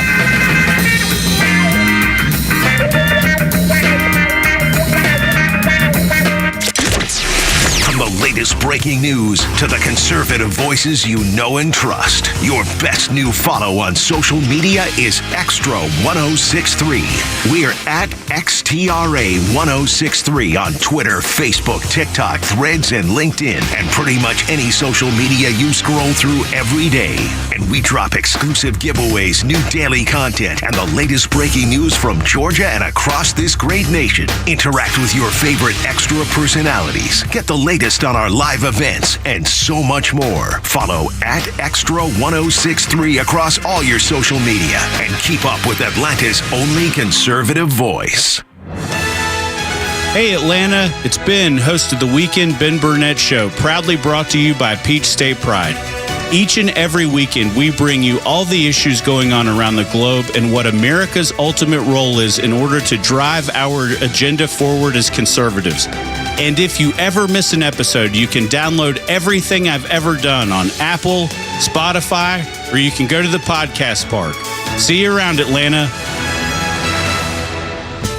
Extra 106.3 listeners are falling in love with Nucky's Hoagies in Roswell. Me and my wife now find our favorite sandwich place. That food over there was great. Yeah, those rolls are so soft and sweet. I mean, it was just melt in your mouth. It was, and the steak was tender and juicy and flavorful. I can't say enough about it. It was very, very impressive. It was so good. Make Nucky's Hoagies in Roswell on Woodstock Road your new favorite spot for lunch or dinner. Nucky'sHoagies.com. UCB Inc. has openings for the position of pricing and channel forecasting lead located in Smyrna, Georgia. Job duties for the position include providing strategic leadership and accountability across critical pricing analytics and forecasting processes. This is a full-time position. Multiple positions available. Position based in Smyrna, Georgia. Telecommuting permitted 60% of working time. Apply with resume to hranswers@ucb.com and reference job ID 7524600. The Dean's List with Janice Dean. A dog from New Jersey that saved her owner's life just a few weeks after being adopted makes today's Dean's List. Sadie is a 6-year-old German Shepherd that came from Ramapo Bergen Animal Refuge and had challenges finding a new home until a human named Brian came into her life. He adopted her and brought her home. It was only about a month afterwards that Brian and Sadie were together when her new owner had a stroke. Sadie knew something was wrong and kept licking Brian's face to keep him awake, then miraculously helped drag him across the room to get his phone. That intelligence and quick thinking saved Brian's life. Thankfully, Brian is recovering in a rehab center, and even though Sadie and Brian are away from each other for now, they FaceTime and are counting the days when they can be together again. Well done, Sadie. You're a very good girl. Janice Dean, Fox News. Get the Extra 106.3 app. Yeah, I got your app. I live out here 30 miles west of Augusta. I'm so glad Conservative Talk is back on the air. Tug, Rhino, and Los on the Morning Extra and Extra 106.3. We've given you a lot to digest this morning. A lot to laugh about, a lot to be upset about, a lot to cry about. The emotions have run the gambit. The one thing that I will say is I can't wait to see what the polls look like coming up. You know what I mean? In the next few days. Yeah, I know. Just to see the Democrats who are, and the leftists that are just celebrating. Man, they're doing the Willie Mays Hayes dance when he didn't get cut. Remember that? And he's like, yes. Yeah, see, right? They're doing that. They're doing that right now. When the polls come out, something tells me they're going to be going, oh no. Oh no. Everything is backfired on this them. This is not what we thought. No. This is not. And that's the thing. Like, they've kicked open the door for lawfare, and this is not going to close for many, many, many years, if it ever can close again. Well, it won't be Trump. It's going to be the next person. It's only going to take one person who's more maniacal than Trump ever considered him being to go, for my friends, everything. For my enemies, the law. Sounds familiar.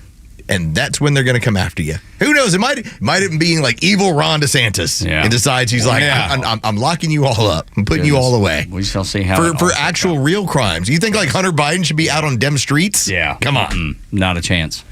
Morning Xtra, Xtra 1063. So we've fought through it. We've argued through it. We've discussed it. We've debated it. We've had lawyers on. We've had callers on. We've social media. Now it's time to laugh. This is your smile time. I don't find this funny at all. You're attacking one of my coworkers. So we all love Kimmer. All right. Like the Kimmer is an institution, but there is something that is so fantastic about the Kimmer. For some reason, and this doesn't work for everybody, when you mess with his voice a little bit and you slow it down, it totally comes across as awesome and drunken sounding. That's right. Like you've got to have a certain inflection. And not only that, if you make weird noises, which he does, which All is the time. that's part of the awesomeness of that show, is just the random things that come out of that man's body. When that gets worked into this audio, this is what you get. So I've got a handful of these, and I want to just see how you can figure out your favorite. Okay. So this was Kimmer last week, and he was talking about driving in Florida. Now this one's a little bit longer. Okay, Yes. Take Oh a my God, listen and hear what it sounds like when we drunken Kimmer the audio to make it sound this way. This is about the time of year down in South Florida. Believe me, when I used to live down in Palm Beach Gardens, where the weather in the afternoon, oh, mercy, every day, pounding thunderstorms, winds, seriously, winds so strong that your car can be actually moved on the freeway. If you're trying to do 70, and it's just brutal. And of course, over bridges, and anyway. I'm done with this. My favorite part about Kimmer, when you listen to these. When I heard that live, I'm like, yeah, this is going to end up somewhere. Well, that's the cool part is that Kimmer goes on like, he'll just divert tangents off of these he'll be talking about like, I can't stand this going on with the federal government, and then he jumps into these areas where you go, that's funny.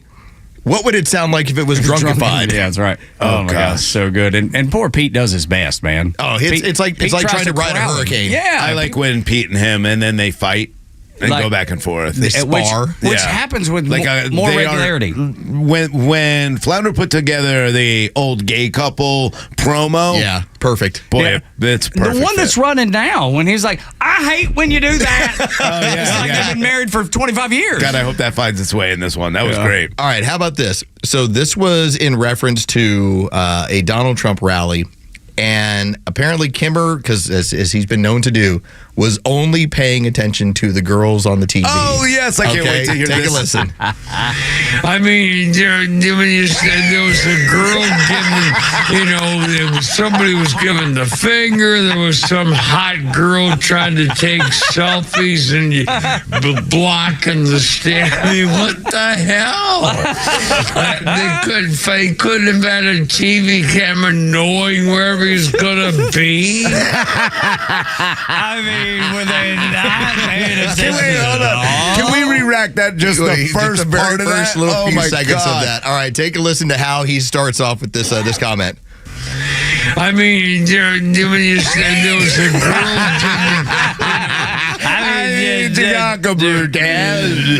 All right, so we got this drunk Kimmer. That's literally when you grab him under the shoulder and be like, hey, buddy, come on, it's time to go.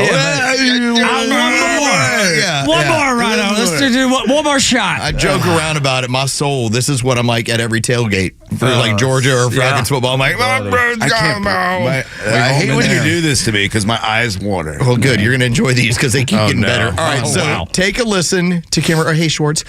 This is what it sounded like when Kimmer was asking about, because when you get drunk, you might, have an issue with your car. You might, bang it up a little bit. Oh, yeah, right. Take a listen to Kimmer talking about getting his car fixed. In fact, this just happened. I need service on my car, and so I called Scott at Schottenkirk Ford, and I got her. They're going to pick it up on Tuesday because pick it up on Tuesday. You repeated it. I'm going to pee myself. I love whenever you say something and then you repeat it next. Yeah. All right, you got a few more of these. It's so much fun. Listen to me pee when I tell you. So Kimmer got into this discussion. They played an old FedEx ad last week. And it was the fast talker and how many words per second this person was able to do. Oh, no. Well, the fun part is that Kimmer's trying to do the math on this. Oh, no. Which, as we all know, if you're a little intoxicated, math becomes more difficult. Well, take a listen when you drunkify Kimmer, what it sounds like when he's trying to do math. About, not quite. Well, 586 is almost 600 words in 60 seconds is 10 words a second. A second, ladies and gentlemen. Anyway, thank you, Flounder. That was pretty cool. All right. Thank you, Flounder. 10 words. Can you fast forward that part because I want to get back to when he thanks Flounder, and then for some reason there's some crazy noise that comes out of his body. All right, take a listen to after he thanks Flounder. You're going to hear a crazy noise come out of his body, and then he starts smacking the table. Take a listen. Anyway, thank you, Flounder. That was pretty cool. Sorry. All right. What was that? He just like goes, in real time. It was like a weird sneeze or something. He just goes, not even a sneeze. It was like, like I've seen that in karate movies. But like it was the start of a Marine call, but then just like coughed. Re-rack that part again. Let's get that back to where he's going to say thank you to Flounder. And then out of nowhere, so there's some sort of eruption from Kimmer's poor body. And then he slaps the table and apologizes for it. Thank you, Flounder. That was pretty cool. Sorry. Sorry. Dude, my grandpa it's used like to do when that. Alf chokes on a hairball from the cat. That's right, on the TV show Alf back in the day. Oh, my God. All right, got 3 more of these for your enjoyment. No, I can't take 3 more. You're going to have to. I need a diaper like Kimmer now. We're ramping up here. All right, so this is where Kimmer got very introspective. Like I went, like every drunk does. He got a little bit touchy, and this was about talking about military service. So I was like, I understand, but man, it sounds funny when you play it like this. Oh, by the way, this will be among other. We'll talk news and stuff here in a second. I don't know why I'm distracted. I'm just, I don't know. It's just, I started to have a little emotional thing when We've all been at the bar. You get emotional at the bar, yeah. I love you, man. Yeah, we understand. I was just being a little emotional. I don't know how to tell you, man. I just love you. I love you, man. All right, here's your last 2. So it was talking about, I don't know, it was talking about war movies. And Flounder, when he talked about his favorite war movies, he brought up Stripes. Okay, yeah, Bill Murray. It's a classic. Yeah, right. it's a good one. Now, again, he's talking about, I wanted a comedy. Well, for some reason, I think I know why, Kimmer talked about the one thing in the movie that jumped out to him? Yeah, there you go. And they had hot babes. I mean, he's shuffling her with a spatula on the stove. That was one of my favorite parts too, right there. You know, I mean, I've never tried that until that day. I never tried that. Oh my God! I never tried that. There is nothing better than the drunk pervert. Oh my yes, God. like the Hot drunk old babes. pervert's the best. Oh, man. I love that. I love it. Like he's just an old pervert most days. Yeah. Yes. Yeah. It's better to drunkify the old pervert. Do you know what I'd do to that? I can hear it now. The other day was great. You know what I do to her? The other day was great. Oh, hold on, Pete. There are girls out here taking pictures of me. I love that. I love that. Gosh, All right, I here's love your it. last one. And this is in reference to Byron Donalds. Okay? This one's hilarious because for some reason, when you get a little bit intoxicated, a little bit crazy sounding, suddenly you start falling into, like, for instance, Joe Biden like bear traps. Oh, yeah. Take a listen as Kimmer falls into the Joe Biden bear trap. Oh, no. And including some where they actually, that Byron Donaldson, I think he's got a future, man. He's a young kid. I think this is his first election. He's from Florida, black guy, very well spoken. He's on the, I shouldn't say that. He's black and very well spoken. He doesn't look funny. How about that? He doesn't look. He sounds just like Joe Biden did. I love the fact when he's drunk, he's like Byron Donaldson. Like, no, Byron Donalds. But keep going, drunk man. So there you go. There's another edition of Drunk Kimmer. And again, not everybody can do that voice and make it work. Yeah. Because if you slow mine down, if you slow Tug's down, if you slow other people's down, it just doesn't sound the right way. Kimmer has just the perfect cadence for it. If you slow mine down, it sounds normal. Yeah, right. Yeah, it's like he's on a Valium. Now, if you speed me up, that's probably a problem. This is the one that got it all started, though. All right, well, okay. All the time that Joe drops in. Like, that's the original. That's the original. That's the OG. That made us laugh, and we decided, all right, once every several months, we can go and check in on it. And apparently, we have a phone call from the Kimmer. The drunk Kimmer? I think it's sober Kimmer this morning. Kim, how are you, buddy? Good morning, you beautiful bastards. Good morning, yes, good morning. What are you having to drink in your coffee? Very funny, very, very funny. I was totally against all of this, Kimmer. I didn't want any part of this. Yeah, so it's your idea. I really like the part about the counting. Hey, listen, it's got 10 seconds or 60, whatever the hell, I mean, I figured it out at the end. I have a master's degree, you bastard. Well, Kimmer, I'll tell you this. We did spend earlier in the show, wanted to compliment you guys. It was outstanding radio yesterday with everything that came down. Y'all were y'all were on top of it, completely awesome, and totally looking forward to the show this afternoon. Well, no, you're very kind. It was just the events. I mean, my God, and I hope people understand. Again, I'm old. Thank God I'm old enough to have gone through things like, the hippie movement and civil rights stuff. But Watergate was the big thing until now. This last several months, but the last 6 years has been so unbelievable. This will be the study of political history and American cultural history. Boy, somebody's going to be. I mean, somebody's got to put this together at some point. They're going to look back on this when no country's ever gone through this before. And at one point, I know it's your show. I'm sorry. No, but you're welcome. By all means. I got to go to the store. I'm making a rare outside my house store run. I got to go get some Need more alcohol? And some liquor? Potato pops. Potato dots. There's never been another country in world history, where the leader of that country deliberately tries to antagonize half his nation, calling them insurrectionists, violent extremists, danger to. He calls me a danger to our country. Are you kidding me? A threat to democracy. You scumbag.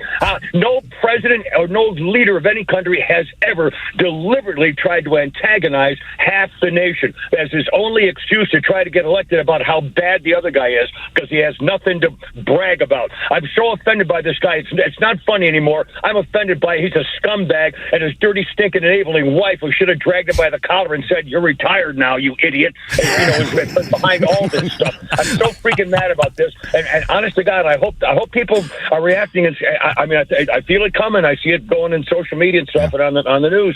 So I'm hoping this is it. I mean, that May 30th was a black day in our country's history. No doubt about it. There's no other way to describe it.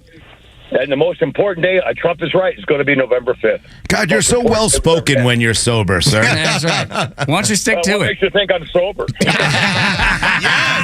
Listen to the Kimmer Show this afternoon. Kimmer, 3 until o'clock. 6. Do not miss it. Love you. Oh, you're killing me. Look out. All right. The old Marine. Oh, dude, awesome. He is just incredible. There's just nothing better than Kim Peterson. Again, I thought they were outstanding yesterday because they did good work. that is basically having something like such as the biggest news story in several years drop right in your lap, and how do you handle it? And I thought they handled it great, the way they just jumped right into it. That's why they had the biggest listenership in the history of Extra 106.3 yesterday afternoon. The amount of people that fired up that app yesterday afternoon. And this morning, our 6 o'clock hour, because people are just getting out, getting out of the house, headed to the car, whatever. They don't leave the house until maybe 7. This morning, we had a 40% spike in listenership in the 6 o'clock hour. It was unreal, and we appreciate you. Know that we're on your side. We're on Team America, too. And it's so important that you stay here with us, and we will make you proud every time we crack the mic. That is our goal, is to serve this country and serve the people listening across Metro Atlanta with conservative values and points of view. Tug, Rhino, and Los on the Morning Extra at Extra 106.3. I'm not sure what to make of this next thing. It's an athlete song that we're going to give you an opportunity to judge. Give it the thumbs up, give it the thumbs down. Man, you get to be a judge on American Idol or The Voice or a show like that. Next on the Morning Extra, Tug, Rhino, and Los as we wrap up the show on a Friday. God bless America.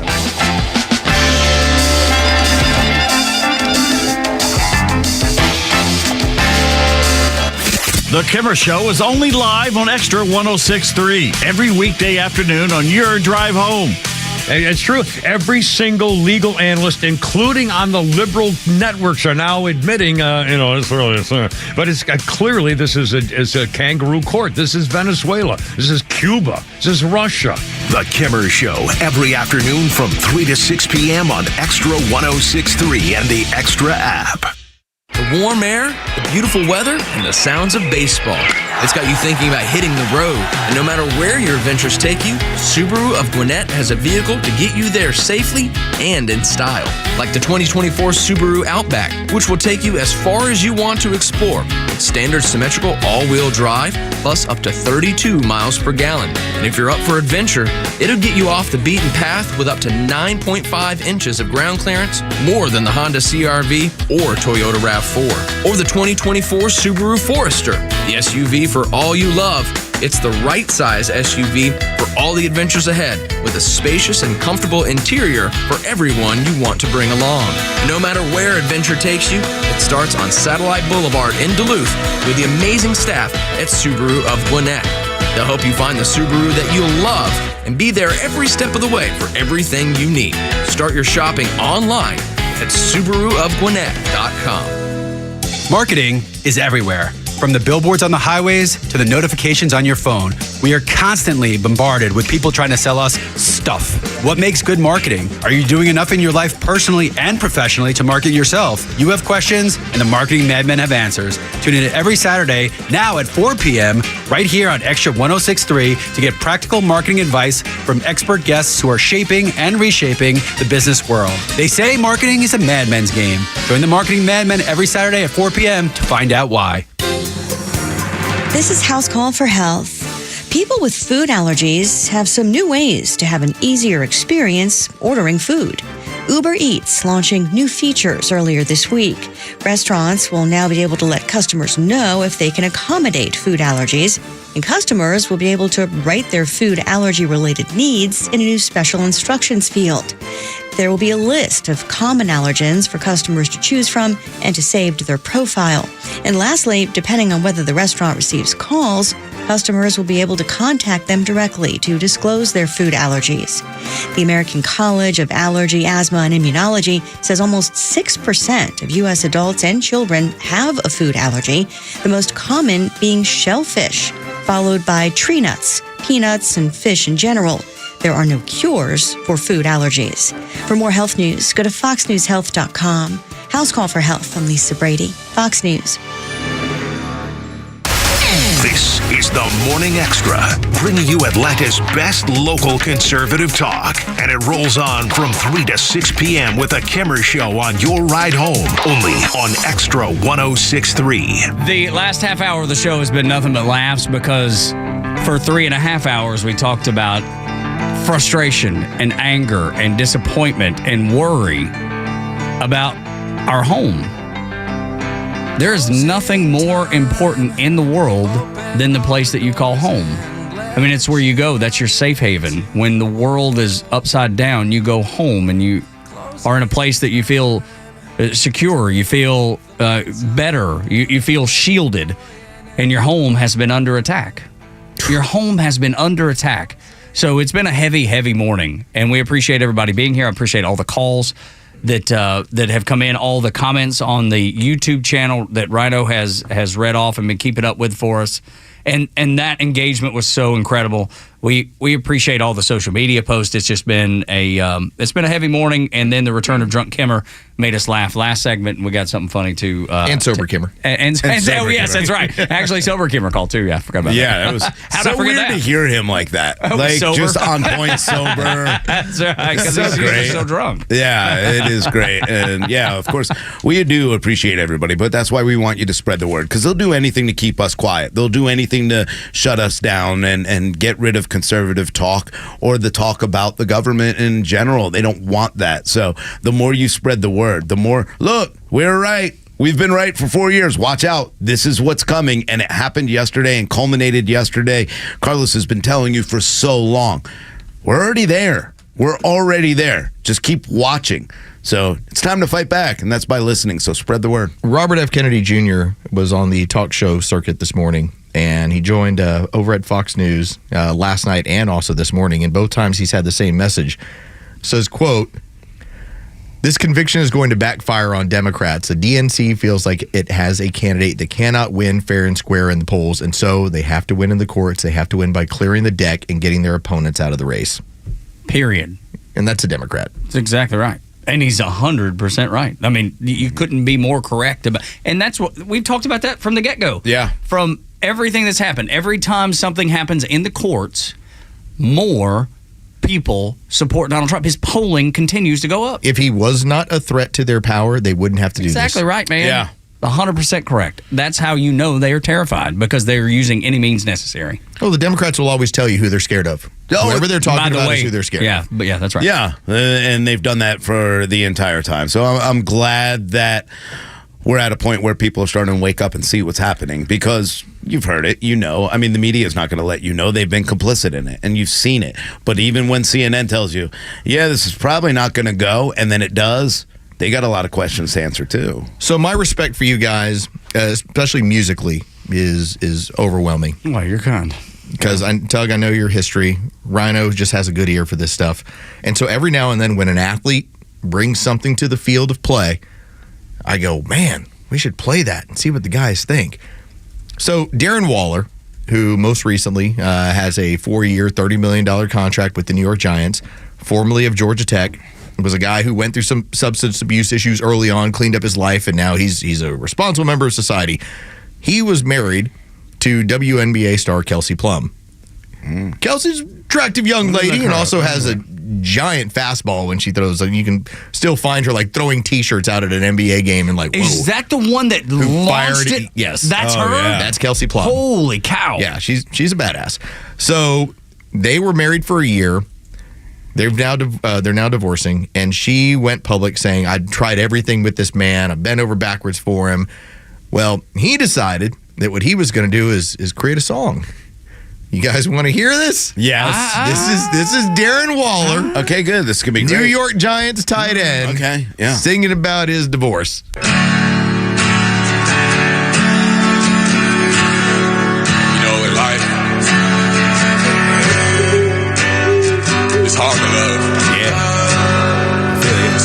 free. Right. Feeling it. It's hard to give all of your soul. Have your heart broken in return, but That sounds like Tom T. Hall, but drunk. Time ahead. Yeah. Take a time out and feel. I'm feeling it. The nights we opened up and we knew how much that you and I. But it sounds like he did that on an iMac in his basement. Is that Drunk Kimmer? The fun part is there's a music video. No. Yes. Oh my gosh. And the weird part is Watch your mouth, sir. it's like almost all auto-tuned. It's Well, it has to be. You hear it. Can you imagine how bad it would be if it weren't auto-tuned? I mean, seriously, it sounds like something. I want to hear it un-auto-tuned. That sounds like something you do on what's the app that comes? GarageBand? No, GarageBand. Yes, GarageBand. it sounds like GarageBand. I'm gonna start recording songs like this. I didn't know you could just auto-tune like this. Oh yeah, man, auto-tune's available for I'm gonna everybody. write some songs for us. So you're telling me that when it comes to whether or not They're that dropping the deserves- beat, Los. They're dropping the beat right now. So you're telling me if He it got his deserves- Casio out with the little blue, red, and exactly, green. just hitting little. So you're telling me if it Rim shot. deserves another spin, you're saying it doesn't deserve another spin? No, I would never play it again. Could you try again? Oh, I'm sorry. Siri's upset. Siri's all Siri's like, upset. damn, turn that Siri's off. like, you got to get rid of that. Turn that off. As soon as I heard that yesterday, because the story is what it is, and again, when you got a public couple and Yeah, their it's whole crazy. thing, and she's decided that she's going all out. Like Kelsey Plum is like, I'm gonna really go ahead and show everybody my goods these days. Yeah. Like that's how she's been. But to hear her whole story with Darren Waller and to have Waller decide, my response is going to be a song that doesn't sound any good. A diss track? It's not even that. It's almost like it's a breakup song. Yeah. Like how But a things didn't work out. really bad But one. a really bad one. If I were her, I'd be like, if any of you have seen the video or heard the music, now you know why I broke up with him. That's right, because he has no talent whatsoever. None. It reminded me of Tom T. Hall, I Love. That's the first thing I thought, and I got Joe to pull that up. Have you got it here? Oh, no. I love It's like when you just speak it. baby ducks, You just old pickup trucks, slow moving trains. that's what it reminded me of immediately. Okay, that's better, though. That's what- yeah, I like Tom T. That's Hall. better. Yes, but that's what an auto-tuned, Let me ask you this. untalented Tom T. Hall. Who sat and... Because he had to have help mixing that, right? I mean, you could do You it think on he your did own. it on his own? I mean, I don't think he did it on his own. but Somebody was like, you yeah, could. man. well, but I feel that. Let's feel it. Let's get that out there. let's be very Let me honest. help you. Yeah. He is Who's a the tech idiot? guy. Like he's He is smart a tech- enough okay, to be so, yeah, in over maybe at he did Georgia do it on Tech. his So it wouldn't surprise me if the guy did it is on that his own. inclined that he could do it. But then you also understand what happens when you do it on your own. Yeah, He's not because smart you get enough to that. listen to his own song. Yeah, seriously, maybe I shouldn't put this out. By the way, let's enjoy the goat. Let's enjoy the She Kelsey is- Plum wow, she when she is decided adorable. to let that thing fly over in San Antonio. That's the T-shirt throw from like And 4 or 5 better years than ago. a cannon. She shot it further than the T-shirt cannon ever gets. Like she's almost to the second deck there in the arena in Yeah, San Antonio. she's got a cannon for an arm. And dude, she can let it pitch in the go. minor leagues for sure. Yeah. With Yeah. that lefty power. That's probably the last thing people know because obviously WNBA I players had no idea that's who that was. don't have. I had like- no yeah. clue. As soon as you said she's the one with the cannon, I knew. And then you're like, That's the only thing I know about her. That's kind of like her claim to fame. She was drafted in San Antonio, and they were like, "Please welcome Kelsey Plum," and she grabbed a T-shirt and fired it. That was when she was introduced. That's the first thing she Yes. did. Damn. She was introduced as like their first round pick at Yeah. a Spurs game, and she was like, "Give me T-shirts, I'll throw them to the crowd." And she did. And she let it fly. Dude. Oh, no. Now I see the video, too. Is the video bad? I'm sure it is. Oh, It is. It's really bad. But I love everybody is just talking about this, and they put up like scenes from Parks and Rec when I forget the actor's name, but he starts singing to Aziz Ansari. Aziz Ansari when he starts singing to the girls. Kelsey's a cute girl, too. Yes, she's very pretty. Yes, she is. Yeah, no doubt. All right. Well, y'all, That's how to end on a high. we've done the best that we can do. We're going to turn this thing over to the Glenn Beck program. He goes from 10 until noon. Then Clay Travis and Buck Sexton, the biggest show in all of conservative media. And then Sober Kimmer this afternoon from 3 until 6. Do not miss a second. Download the Extra 106.3 app to listen all the time, all throughout the day, or stream us on the Extra 106.3 website. For Rhino, for Los, for my buddy Board Up Goey Virgin River, I'm Tug. Y'all come back now, you hear? God bless America. God bless it.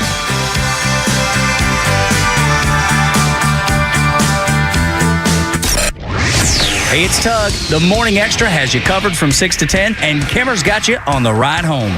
In fact, have you seen Comey, former FBI director? That little slime bag is now making all the rounds on all the TV stations of the mainstream liberal media and saying, once again, if Donald Trump's elected, boy, he's going to start killing people. It's going to be Nazis and end of democracy and all this other kind of stuff. The nerve on that guy. He's one who saved Hillary Rodham P. Stinky Fart Cabbage. He actually says that Trump's going after the deep state, which is a good thing. And he says that's why you should vote for Biden, because he's going to go after the deep state. Yeah, he complained that if Republicans win, they're going to start using the Department of Justice for political reasons against their enemies, ladies and gentlemen. Oh, that could never happen in America. Has that ever happened before?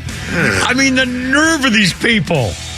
I mean, seriously, actually said those words. The Kimmer Show, every afternoon from 3 to 6 p.m. on Extra 106.3 and the Extra app.